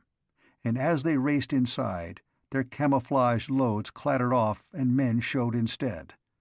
The guards by the doorway began to shoot. "That's what we've got to stop," snapped Joe. He began to run, his pistol out. There was suddenly a small army, gathered by his orders, which materialized in the dim space under the platform. It raced to guard against this evidently well-planned invasion. The harsh, tearing rattle of a machine gun sounded from somewhere high up. Joe knew what it was. Mike's whole scheme had been intended to force all sabotage efforts to take place at a single instant. Part of the preparation was authority for Haney to drag in 2 machine guns from an outer watching post and mount them to cover the interior of the shed when the general attack began. Those machine guns were shooting at the trucks. Splinters sprang up from the woodblock floor.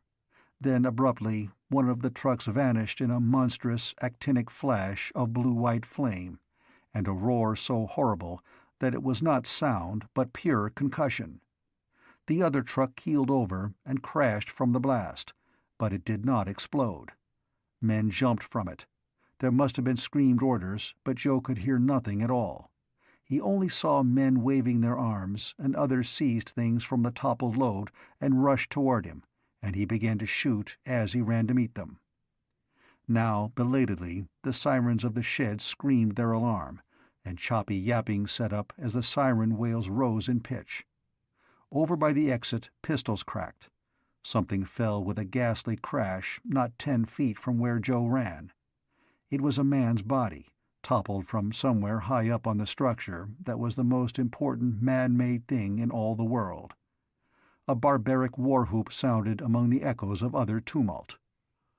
A security man shot, and one of the running figures toppled and slid, his burden, which must certainly be a bomb, rolling ridiculously. There had been 2 trucks that plunged through the swing-up door. They had raced for the spaces under the platform at the exact time when the floor would be clear, because all work had stopped. Under the platform, the trucks were to have been detonated. At the very least, they would have rent and torn it horribly. They might have broken its back, and surely 1 truck should have made it. But there should not have been machine guns ready trained to shoot. Now, the load of desperate men from the overturned Survivor scurried for the platform with parts of its cargo. If they could fight their way inside the platform, they could blast its hull open, or demolish its controls, or shatter its air pumps and its gyros and turn its air tanks into sieves. Anything that could be damaged would delay the takeoff, and so expose the platform to further, and perhaps more successful attack. There were more pistol shots. A group of men fought their way out of the incoming screening rooms and raced for the center of the shed. Later, it would be found they had slabs of explosive inside their garments, and detonation caps to set them off. Somewhere, another door opened, and security men came out with flickering pistols, Major Holt leading them. He had started out to fight off the truck-borne attack, but he was bound to be too late. Joe's followers were trying to take care of that. The scuttling men from the incoming rooms were Major Holt's first prey. They were shot as they ran. Joe stumbled and fell, and he heard guns crackling. As he scrambled up, he pitched into a running figure that snarled as Joe hit him. And then he was fighting for his life. This was under the platform and in the middle of confusion, many times confounded. Joe caught a wrist that held a gun.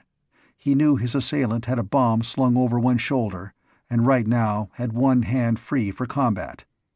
Joe instinctively tried to batter his enemy with his own pistol, instead of pushing the muzzle against the man's body and pulling the trigger. He struck a flailing blow, and his hand and the weapon struck a metal brace. The blow cut his knuckles and paralyzed his fingers. Despairingly, he felt the pistol slipping from his grasp. Then his assailant brought up his knee viciously, but it hit Joe's thigh instead of his groin, and Joe flung his weight furiously forward, and they toppled to the ground together. There was fighting all around him. The machine guns rasped again. There was a burst of tracer bullet fire. The panicked men by the exit tried to surge out through the swinging doors. But the tracers marked a line they must not cross. They checked. Once a gun flashed so close by Joe's eyes that it blinded him. And once somebody fell over both himself and his antagonist, who writhed like an eel possessed of desperate strength past belief. Joe could really know only his private part in the struggle down in the murky tangle of the scaffold base. But there was fighting up on the platform itself. A savagely grinning Mohawk wrestled furiously with a man on one of the rocket tubes. An incendiary device in the saboteur's pocket ignited, and it flamed red-hot, and he screamed as it burned its way out of his garments. The Mohawk flung the man fiercely clear, to crash horribly on the far-distant floor, and then kicked the incendiary off. It fell after the man and hit and burst, and it was thermite which surrounded itself with a column of acrid smoke from seared wood blocks. There was fighting by the exit doors. There was an ululating uproar in the incoming screening room, and a war whoop from the top of the platform. A saboteur tried to crawl into an airlock entrance, and he got his head and shoulders in, but a copper-skinned Indian held his forehead still and chopped down with the side of his hand on that man's neck. Underneath the platform was panting chaos, with pistol shots and hand-to-hand struggles everywhere. The force Joe had gathered fought valiantly, but 4 invaders got to the foot of the wooden steps, where there were 2 guards. Then there were only 2 saboteurs left to scramble desperately up the steps over the dead guards' bodies and head toward the platform door, but the chief appeared swinging a 12-inch Stilson. He let it go, precisely like a skillfully flung tomahawk, and leapt down 16 steps squarely onto the body of the other man. A gun flashed, but then there was only squirming struggle on the floor. Mike the midget, inside the platform, found one bloodied, panting, sobbing man who somehow had gotten inside. And Mike brought down a spanner from a ladder step and swarmed upon his half-conscious victim and hit him again, and then stayed on guard until somebody arrived who was big enough to carry the saboteur away. And all this while Joe struggled with only one man. It was a horrible struggle, because the man had a bomb, and he might manage to set it off, or it might go off of itself. It was a ghastly struggle, because the man had the strength and desperation of a maniac, and practiced the tactics. Joe pounded the hand that held the gun upon the floor, and it hit something and exploded smokily and fell clear. But that made things worse. While struggling to kill Joe with the revolver, his antagonist had had only 5 fingers with which to gouge out Joe's eyes or tear away his ears or rend his flesh. But with no pistol he had 10, and he fought like a wild beast. He even breathed like an animal. He began to pant, thick, guttural pantings that had the quality of hellish hate. And then there was a surging of bodies. Major Holt's reserve was arriving very late in the center of the shed, and then a struggling group trampled all over the pair who squirmed and fought on the ground, and a heavy boot jammed down Joe's head and he felt teeth sink in his throat.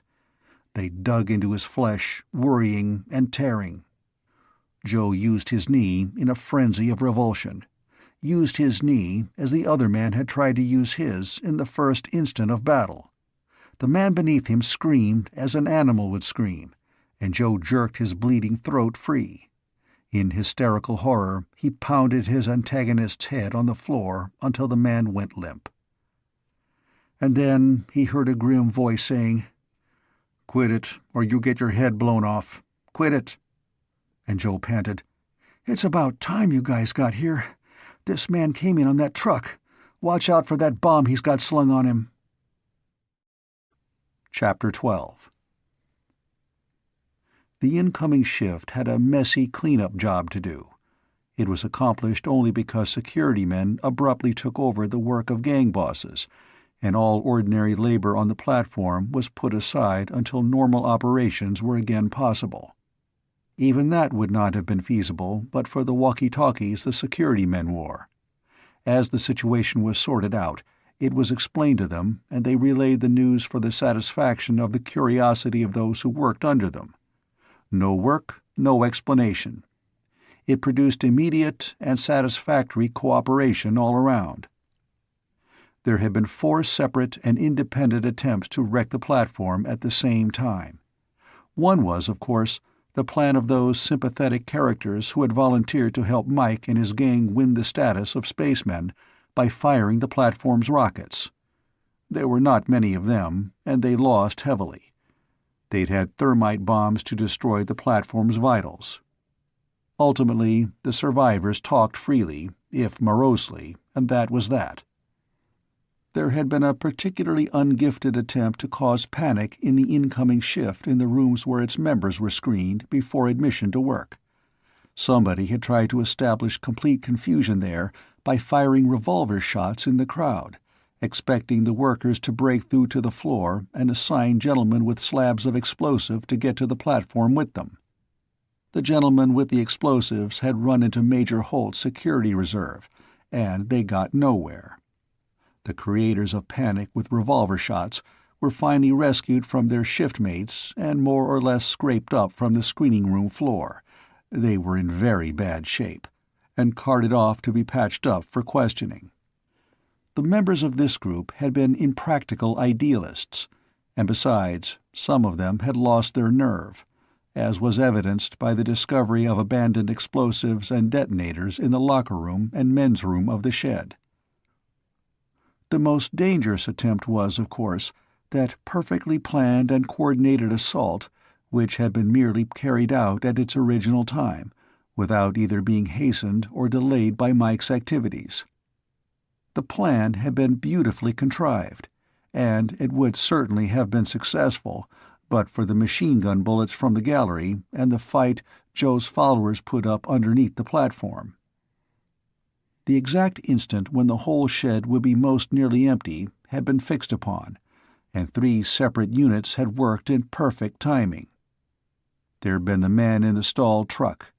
He delayed his exit from the shed to the precise fraction of a second to get the doors open at the perfect instant.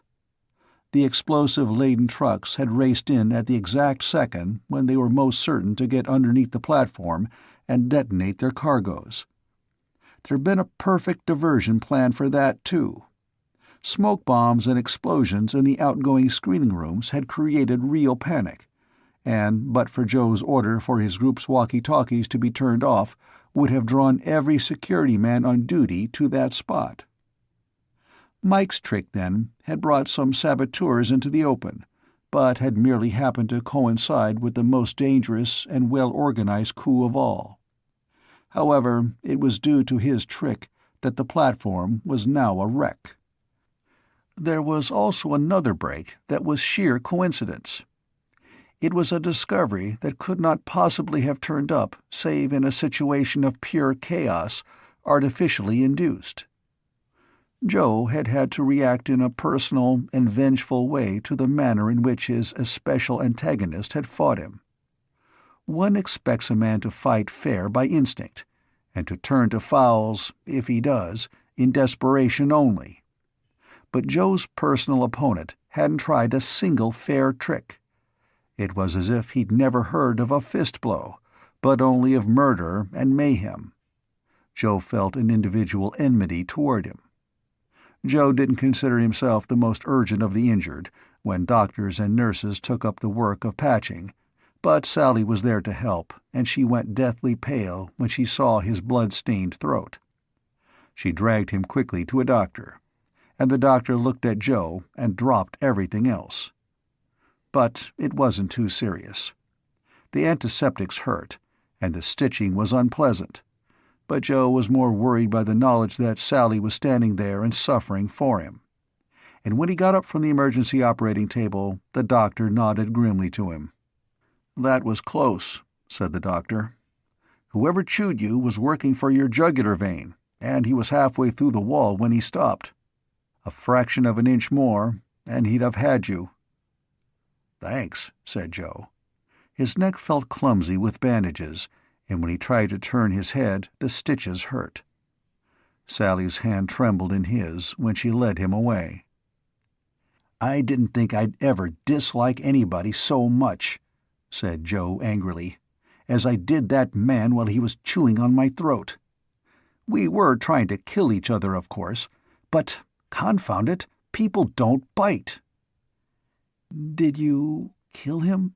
asked Sally in a shaky voice. "Not that I'll mind. I would have hated the thought ordinarily, but—" Joe halted. There was a row of stretchers, not too long at that, in the emergency hospital space. He looked down at the unconscious man who'd fought him. "There he is," he said irritably. I banged him pretty hard.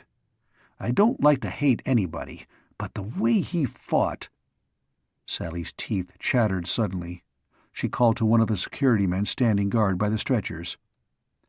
"I think my father is going to want to talk to him," she said unsteadily. "Don't let him be taken away to the hospital until Dad knows, please." She started away, her face dead white and her hand stone cold. "What's the matter?" demanded Joe. "Sabotage," said Sally in an indescribable tone that had a suggestion of heartbreak. She went into her father's office alone. She came out again with him, and her father looked completely stricken. Miss Ross, his secretary, was with him too. Her face was like a mask of marble. She had always been a plain woman, a gloomy one, a morbid one, but at the new and horrible look on her face, Joe turned his eyes away. Then Sally was crying beside him, and he put his arm clumsily around her and let her sob on his shoulder, completely puzzled.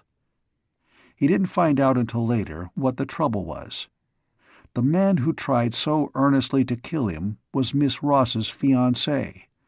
She had met this man during a vacation, as a government secretary, and he was a refugee with an exotic charm that would have fascinated a much more personable and beautiful woman than Miss Ross. They had a whirlwind romance. He confided to her his terror of emissaries from his native country who might kill him. And, of course, she was more fascinated still. When he asked her to marry him, she accepted his proposal. Then, just 2 weeks before her assignment to the space platform project, he vanished. Miss Ross was desperate and lovesick. One day her telephone rang, and his anguished voice told her he'd been abducted, and if she told the police he would be tortured to death. He begged her not to do anything to cause him more torment than was already his. She'd been trying to keep him alive ever since. Once, when she couldn't bring herself to carry out an order she'd been given, with threats of torment to him if she failed, she'd received a human finger in the mail, and a scrawled and blood-stained note which cried out of unspeakable torment and begged her not to doom him to more. So Miss Ross, who was Major Holt's secretary and one of his most trusted assistants, had been giving information to one group of saboteurs all the while. She was the most dangerous security leak in the whole platform project. But her fiancé wasn't a captive. He was the head of that group of saboteurs. He'd made love to her and proposed to her merely to prepare her to supply the information he wanted. He needed only to write a sufficiently agonized note or gasp tormented pleas on a telephone to get what he wanted. Incidentally, he still had all his fingers when Joe knocked him cold. Sally had recognized him as the subject of a snapshot she'd once seen Miss Ross crying over. Miss Ross had hidden it hastily and told her it was someone she had once loved, now dead. And this inadvertent disclosure that Miss Ross was the security leak the Major had never had a clue to could only have come about through such confusion as Mike had instigated and Haney and the Chief and Joe had organized. But Joe learned those facts only later. At the moment, there was still the platform to be gotten aloft, and there was plenty of work to do. There were 2 small rips in the plating, caused by fragments of the exploded truck. There were some bullet holes. The platform could resist small meteorites at 45 miles a second, but a high-velocity, small-arm projectile could puncture it. Those scars of battle had to be welded shut. The rest of the scaffolding had to come down and the rest of the rocket tubes had to be affixed, and there was cleaning up to be done. These things occupied the shift that came on at the time of the multiple sabotage assaults. At first, the work was ragged, but the policy of turning the security men into news broadcasters worked well. After all, the platform was a construction job, and the men who worked on it were not softies. Most of them had seen men killed before. Before the shift was over, a definite work rhythm was evident. Men had begun to take an even greater pride in the thing they had built, because it had been assailed and not destroyed, and the job was almost over. Sally went back to her father's quarters to try to sleep. Joe stayed in the shed. His throat was painful enough so that he didn't want to go to bed until he was genuinely tired, and he was thoroughly wrought up. Mike the midget had gone peacefully to sleep again, curled up in a corner of the outgoing screening room. His fellow midgets talked satisfiedly among themselves. Presently, to show their superiority to mere pitched battles, two of them brought out a miniature pack of cards and started a card game while they waited for a bus to take them back to Bootstrap. The chief's Indian associates loafed comfortably while waiting for the same buses. Later, they would put in for overtime and get it. Haney mourned that he had been remote from the scene of action, and was merely responsible for the presence and placing and firing of the machine guns that had certainly kept the platform from being blown up from below. It seemed that nothing else would happen to bother anybody. But there was one thing more. The thing happened just 2 hours before it was time for the shift to change once again, and when normal work was back in progress in the shed. Everything seemed fully organized and serene. Everything in the shed had settled down, and nothing had happened outside. There was ample exterior protection, of course, but the outside guard system hadn't had anything to do for a very long time. Men at radar screens were bored and sleepy from sheer inactivity and silence.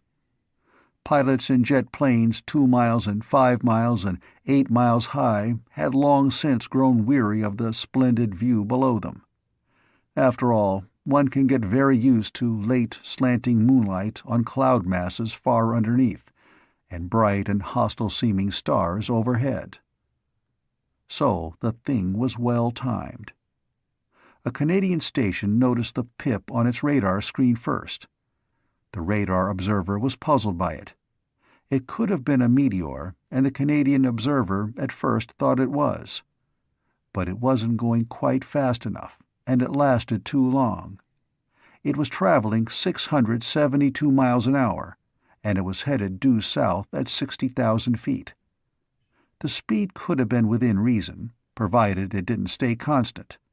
But it did. There was something traveling south at 11 miles a minute or better. A mile in 5+ seconds. It didn't slow, it didn't drop. The Canadian radar man debated painfully. He stopped his companion from the reading of a magazine article about chinchilla breeding in the home. He showed him the pip, still headed south and almost at the limit of his radar instrument's range. They discussed the thing dubiously. They decided to report it. They had a little trouble getting the call through. The night-long distance operators were sleepy. Because of the difficulty of making the call, the radar men became obstinate and insisted on putting it through. They reported to Ottawa that some object flying at 60,000 feet and 672 miles an hour was crossing Canada, headed for the United States. There was a further time loss. Somebody in authority had to be awakened, and somebody had to decide that a further report was justified. Then the trick had to be accomplished, and a sleepy man in a bathrobe and slippers listened and said sleepily, "Ah, of course, you'll tell the Americans. It's only neighborly," and padded back to his bed to go to sleep again. Then he waked up suddenly and began to sweat. He'd realized that this might be the beginning of atomic war. So he set phone bells to jangling furiously all over Canada, and jet planes began to boom in the darkness. But there was only one object in the sky. Over the Dakotas it went higher. It went to 70,000 feet, and then 80.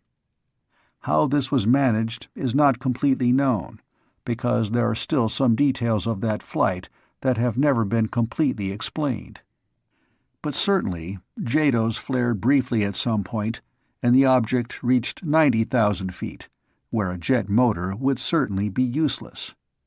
And then, almost certainly, Rockets flared once more, and well south of the Dakotas, it started down in a trajectory like that of an artillery shell, but with considerably higher speed than most artillery shells achieve. It was at about this time that the siren in the shed began its choppy, hiccoughing series of warm-up notes. The news from Canada arrived, as a matter of fact, some 30 seconds after the outer perimeter radar screen around the platform gave its warning. Then there was no hesitation or delay at all. Men were already tumbling out of bed at 3 airfields, buckling helmets and hoping their oxygen tanks would function properly. Then the radars atop the shed itself picked up the moving speck, and small, blue-white flames began to rise from the ground and go streaking away in the darkness in astonishing numbers. The covers of the guns at the top of the shed slid aside. Miles away, jet planes shot skyward, and newly wakened pilots looked at their night fighting instruments and swore unbelievingly at the speed they were told the plunging object was making. The jet pilots gave their motors everything they could take, but it didn't look good. The planes of the jet umbrella over the shed stopped cruising and sprinted, and they were the only ones likely to get in front of the object in time. Inside the shed, the siren howled dismally, and all the security men were snapping, "Radar alarm! All out! Radar alarm! All out!" And men were moving fast, too. Some came down from the platform on hoists, dropping with reckless speed to the floor level. Some didn't wait for a turn at that. They slid down one upright, swung around the crosspiece on the level below, and slid down another vertical pipe. For a minute or more it looked as if the scaffolds oozed black droplets which slid down its pipes. But the drops were men. The floor became speckled and spotted with dots running for its exits. The siren ceased its wailing, and its noise went down and down in pitch until it was a baritone moan that dropped to bass and ceased. Then there was no sound but the men moving to get out of the shed. There were trucks, too. Those that had been loading with dismantled scaffolding roared for the doors to get out and away. Some men jumped on board as they passed. The exit door swung up to let them go. But it was very quiet in the shed at that. There was no noise but a few fleeing trucks, and the murmur which was the voices of the security men hurrying the work crew out. There was less to hear than went on ordinarily, and it was a long distance across the floor of the shed. Joe stood with his fists clenched absurdly. This could only be an air attack. An air attack could only mean an atom bomb attack. And if there was an atom bomb dropped on the shed, there'd be no use getting outside. It wouldn't be merely a fission bomb. It would be a hell bomb, a bomb which used the kind of bomb that shattered Hiroshima only as a primer for the real explosive.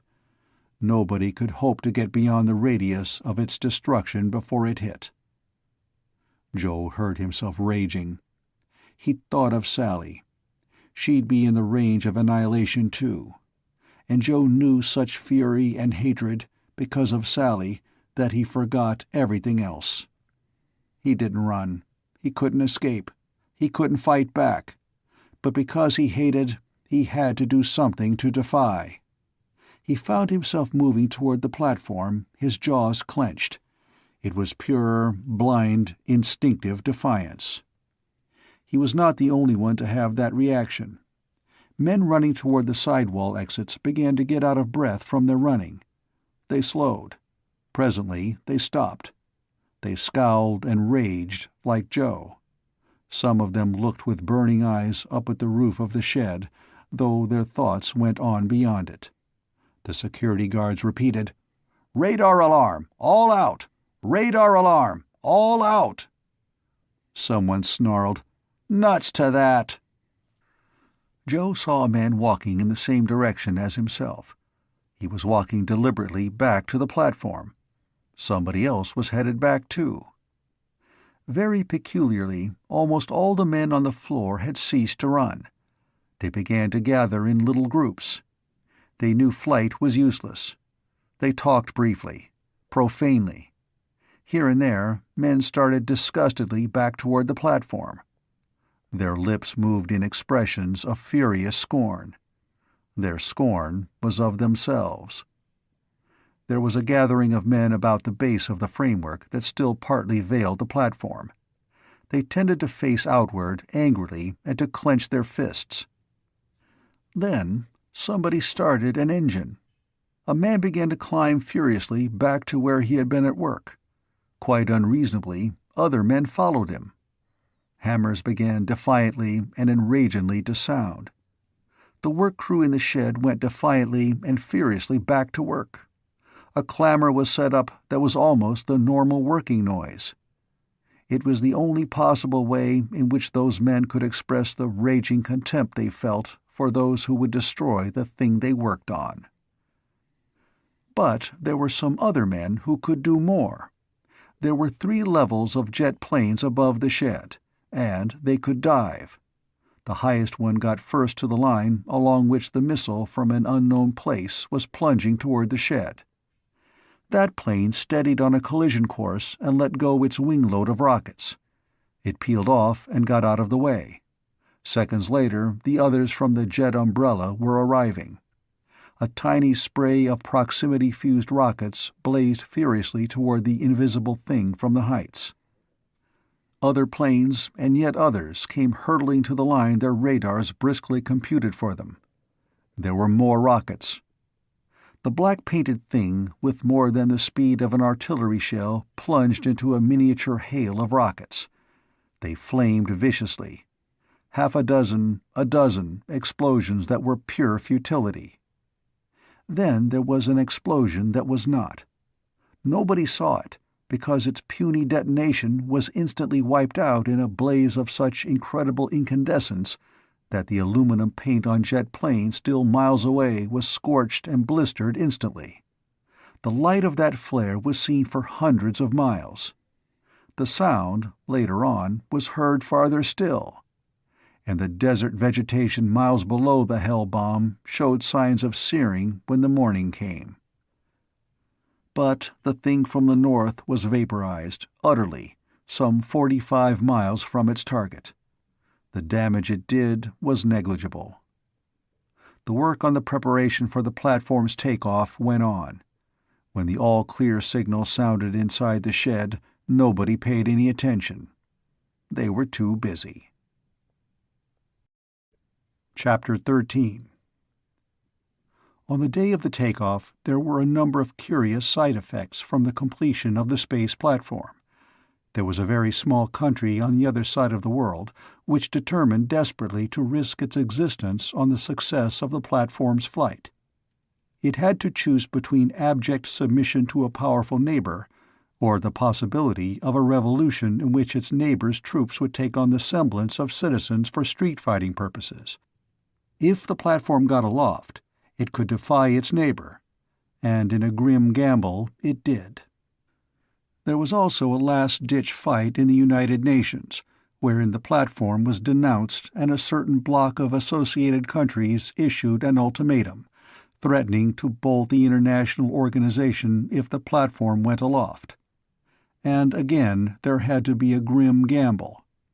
If the platform did not take to space and so furnish ultimately a guarantee of peace, the United Nations would face the alternatives of becoming a military alliance for atomic war, or something less than an international debating society. Of course, there were less significant results. There were already 14 popular songs ready for broadcast, orchestrated and rehearsed with singers ready to saturate the ears of the listening public. They ranged from "We've Got a Warship in the Sky," which was more or less jingoistic, to a boy and girl melody entitled "We'll Have a Moon Just for Us Two." The latter tune had been stolen from a hit of 4 years before, which in turn had been stolen from a hit of 6 years before that, and it had been stolen from a still earlier bit of Bach, so it was a rather pretty melody. And of course there was a super-colossal motion picture epic in color and with musical numbers, champing in its film cans for simultaneous first-run showings in 8 different key cities. It was titled To the Stars, and 3 separate endings had been filmed, of which the appropriate one would of course be used in the 8 separate world premieres. One ending had the platform fail due to sabotage, and the hero, played by an actor who had interrupted his 7th honeymoon to play the part, splendidly prepared to build it all over again. The second ending closed with the platform headed for Alpha Centaurus, which was hardly the intention of anybody outside of filmdom. The third ending was secret, but it was said that hard-boiled motion picture executives had cried like babies when it was thrown on preview screens. These, of course, were merely sidelights. They were not very important in the shed. There, work went on at a feverish rate, although there was no longer any construction work to be done. In theory, therefore, the members of welders and pipefitters and steel construction and electrical and other unions should have retired gracefully to Bootstrap. Members of building maintenance and rigging and wrecking and other assorted unions should have been gathered together in far cities, screened by security, and brought to Bootstrap and paid overtime to pull up woodblock flooring and unbolt and jack out the proper section of the shed's eastern wall. But if there had been anything of that sort tried, it would have produced bloodshed. The men who'd built the platform were going to see it depart this earth, or else. They'd never have a second chance. It would work the first time, or it wouldn't work at all. So the platform was made ready for its takeoff by the men who had made it. A gigantic section, 2 full gores, of the shed's wall was unbolted in 2 pieces, and each piece thrust outward at the top and bottom, so that they were offset from the rest of the huge half-globe. There were hundreds of wheels at their bottom, which for the first time touched the 16 lines of rails laid with unbelievable solidity around the outside of the shed. And then the monstrous sections were rolled aside. A vast opening resulted, and morning sunlight smote for the first time mankind's very first spacecraft. Joe saw the sunlight strike, and his first sensation was of disappointment. The normal shape of the platform was ungainly, but now it was practically hidden by the solid-fuel rockets which would consume themselves in their firing. Also, the floor of the shed looked strange. It was littered with the clumsy shapes of pushpots, trucked to this place in an unending stream all night long. A very young lieutenant from the pushpot airfield hunted up Joe and assured him that every drop of fuel in every pushpot's tanks had been tested twice, once in the storage tanks and again in the pushpots. Joe thanked him very politely. There was no longer any scaffolding. There were no trucks left except 2 gigantic cranes, which could handle the pushpots like so many toys. And the effect of sunlight pouring into the shed seemed strange indeed. Outside, there were carpenters hammering professionally upon a hasty grandstand of timber. Most of the carpenters would have been handier with rivet guns or welding torches, but it would have been indiscreet to comment. As fast as a final timber was spiked in place, somebody hastily wound it with very tawdry bunting. Men were stringing wires to the grandstand, and other men were setting up television and movie cameras.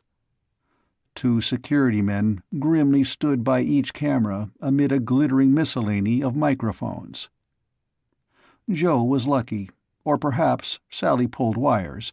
Anyhow, the 2 of them had a vantage point for which many other people would have paid astonishing sums.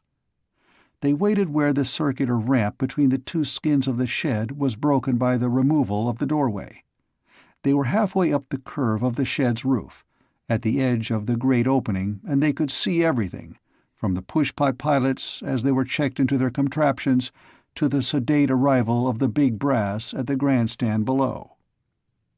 There was a reverberant humming from the shed now. It might have been the humming of wind blowing across its open section. Joe and Sally saw a grim knot of security men escorting 4 crew members to a flight of wooden steps that led up to a lower airlock door. Joe had reason to remember that door, and watched them enter and close the airlock behind them. Then the security men pulled away the wooden stairs and hauled them completely away. There were a very few highly trusted men making final inspections of the platform's exterior. One of them was nearly on a level with Joe and Sally. Other men were already lowering themselves down on ropes that they later jerked free. But this last man on top did a very human thing. When he'd finished his checkup to the least detail, he pulled something out of his hip pocket. It was a tobacco can full of black paint. There was a brush with it. He painted his name on the silvery plates of the platform, C. J. Adams, Jr., and satisfiedly began his descent to the ground.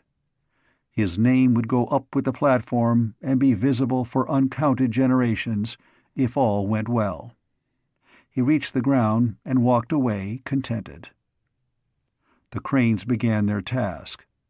Each one reached down deliberately and picked up a pushpot. They swung the pushpots to vertical positions and presented them precisely to the platform side. They clung there ridiculously. Magnetic grapples, of course. Joe and Sally, at the end of the corridor in the wall, could see the heads of the pushpot pilots in their plastic domes. Music blared from behind the grandstand. The seats were being filled, but naturally the least important personages were arriving first. There were women in costumes to which they had given infinite thought, and nobody looked at them except other women. There was khaki. There were gray business suits, slide rule men these, who had done the brain work behind the platform's design. Then black broadcloth. Politicians past question. There was nothing less impressive from a height of 200 feet than a pot-bellied man in black broadcloth walking on the ground. There were men in uniforms which were not of the United States Armed Forces.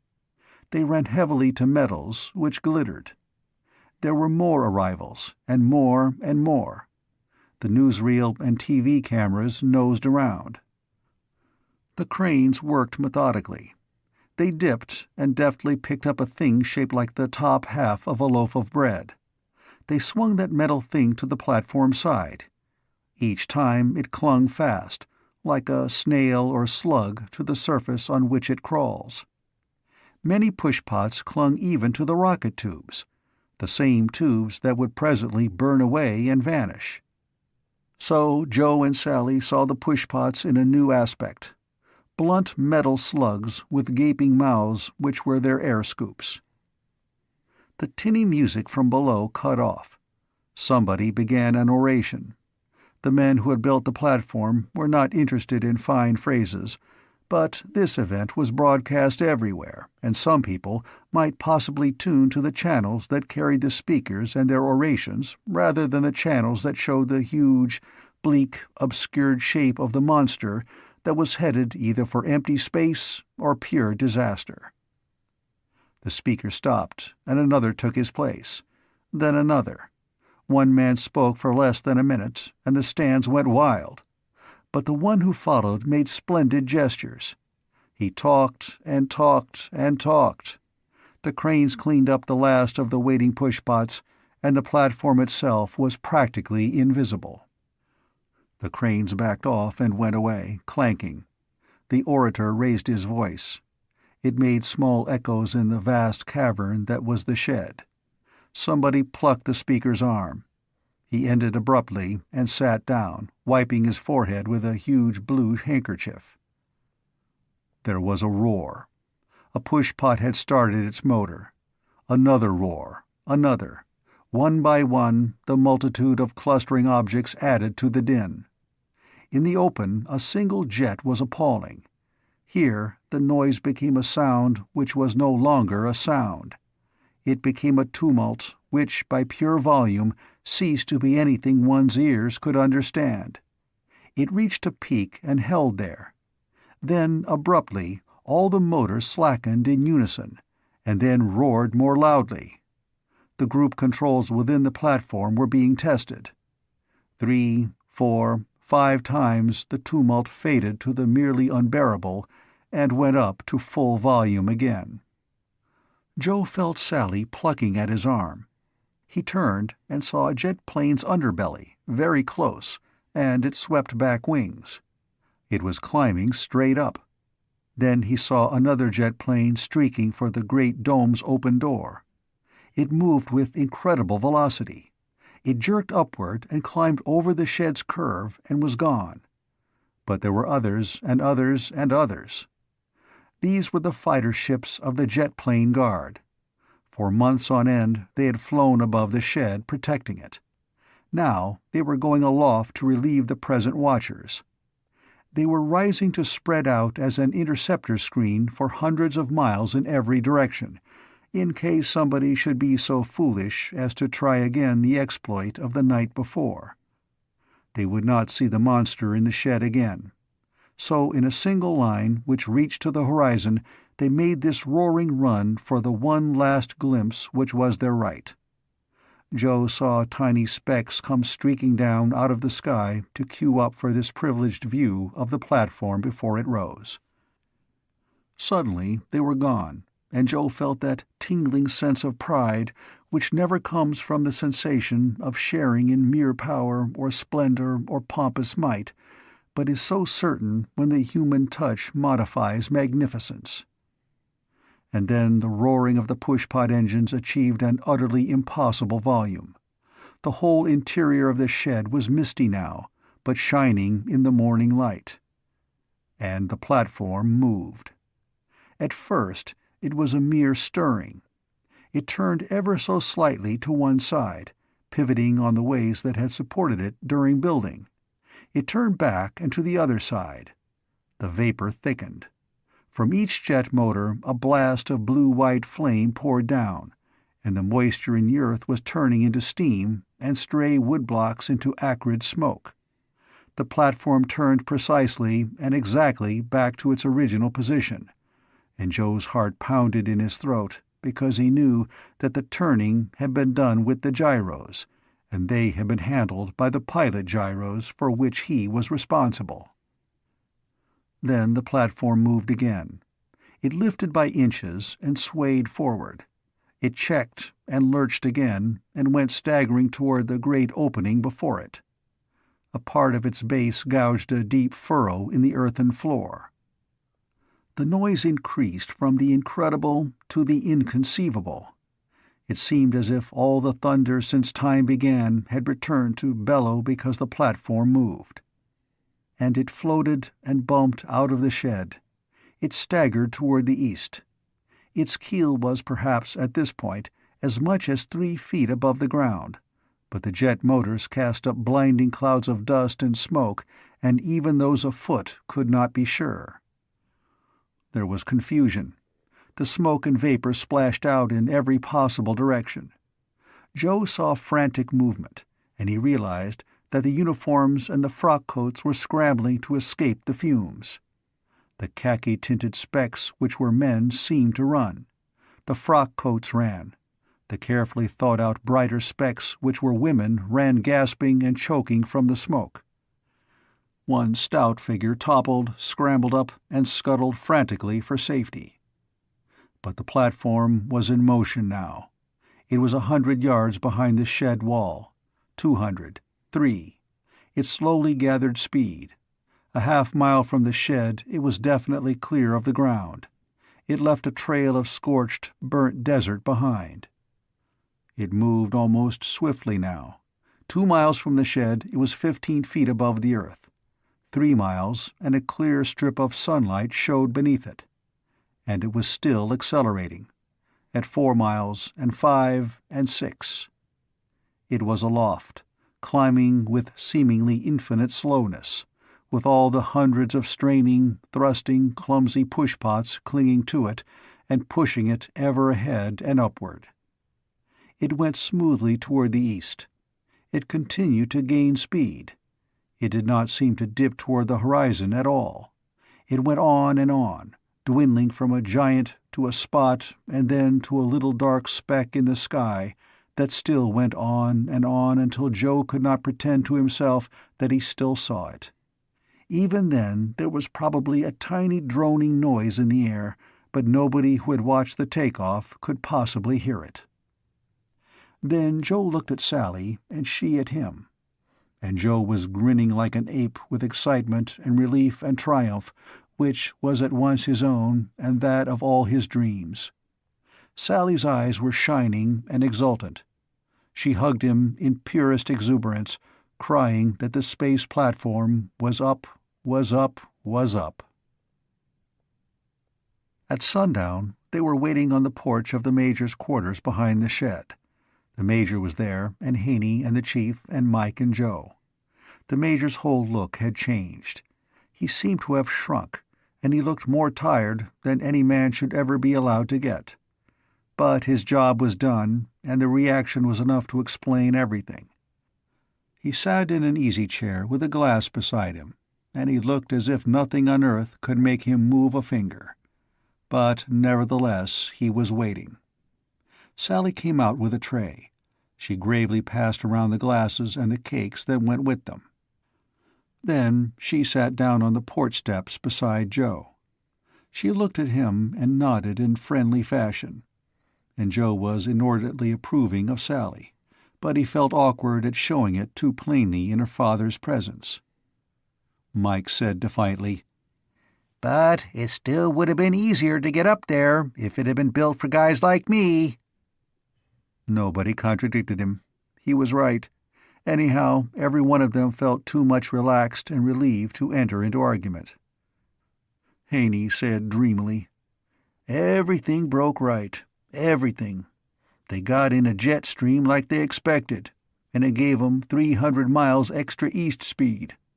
They were 8 miles up when the pushpots fired their JADOs, and 12 miles up when the pushpots let go. They must have near broke their pilots' necks when they caught their motors again.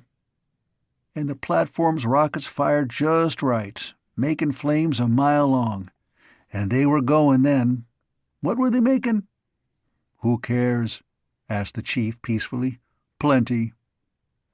600 from the pushpots," murmured Haney, frowning, "and 300 from the jet stream, and then there was the JADOs that all let go at once, and then there was 800 from the Earth rotatin'." "They had 10% of their rockets unfired when they got into their orbit," said Mike authoritatively. "They were 2,000 miles up when they passed over India, and now they're 4,000 miles up and the orbit's stable. This is their third round, isn't it?" "Will be," said the Chief. Joe and Sally sat watching the west.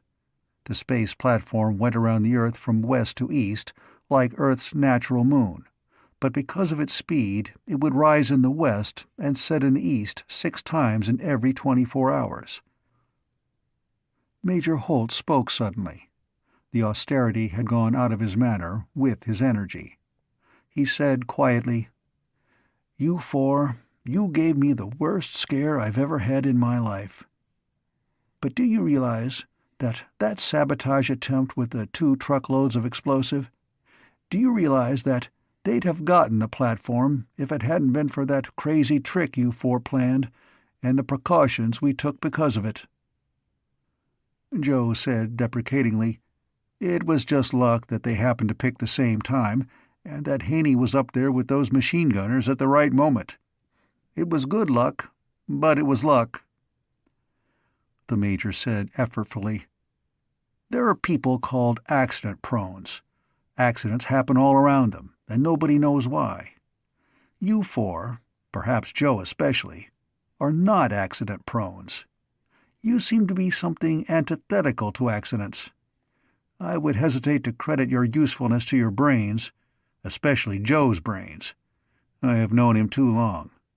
But, Washington does not look at it in exactly the same way." Sally touched Joe warningly, but her face was very bright and proud. Joe felt queer. "Joe," said the Major tiredly, "was an alternate for membership in the platform's crew. But for penicillin, or something of the sort that made a sick man get well quickly, Joe would be up there in the platform's orbit now. His, record in the instruction he did take was satisfactory, and, all 4 of you were very useful in the last stages of the building of the platform. Again, Joe especially. His, cooperation with higher authorities has produced, very favorable comments. So it is felt that he should have some recognition. All of you, of course, but Joe especially. So, Joe felt himself going white. Joe, said the Major, is to be offered an appointment as skipper of a ferry rocket, carrying supplies and crew reliefs to the platform. His rocket will carry a crew of 4, including himself. His, recommendations for membership in his crew will have considerable weight. There was a buzzing in Joe's ears. He wanted to cry and to dance, and especially, right then, he would have liked very much to kiss Sally. It would have been the only really appropriate way to express his emotions. Mike said in a fierce, strained voice, "Joe, I can do anything a big elephant of a guy can do, and I only use a quarter of the grub and air. You've got to take me, Joe. You've got to." The chief said benignly, I'm going to be in charge of the engine room, and Haney'll be bosun. Let Joe try to take off without us. And that don't leave you a rating, Mike, unless you're willing to be just plain crew." Slowly, Sally turned her face away from Joe and looked up. Then they all saw it. A telescope, maybe, would have shown it as the thing they'd worked on and fought for. But it didn't look like that to the naked eye. It was just a tiny speck of incandescence gliding with grave deliberation across the sky. It was a sliver of sunlight moving as they watched. There were a good many millions of people watching it just then as it floated aloft in emptiness. To some it meant peace and hope and confidence of a serene old age, and a life worth living for their children and their children's children. To some it was a fascinating technical achievement. To a few it meant that if wars had ended and turmoil was no longer the norm of life on Earth, this thing would be their destruction. But it meant something to everybody in the world. To the people who had been unable to do anything to help it except to pray for it, perhaps it meant most of all. Joe said quietly, "We'll be going up there to visit it, all of us." He realized that Sally's hand was tightly clasped in his. She said, "Me too, Joe?" "Someday," said Joe. "You too." He stood up to watch more closely. Sally stood beside him. The others came to look. They made a group on the lawn, as people were grouped everywhere in all the world to gaze up at it. The space platform, a tiny sliver of sunshine, an infinitesimal speck of golden light, moved sedately across the deepening blue toward the east, toward the night. The end of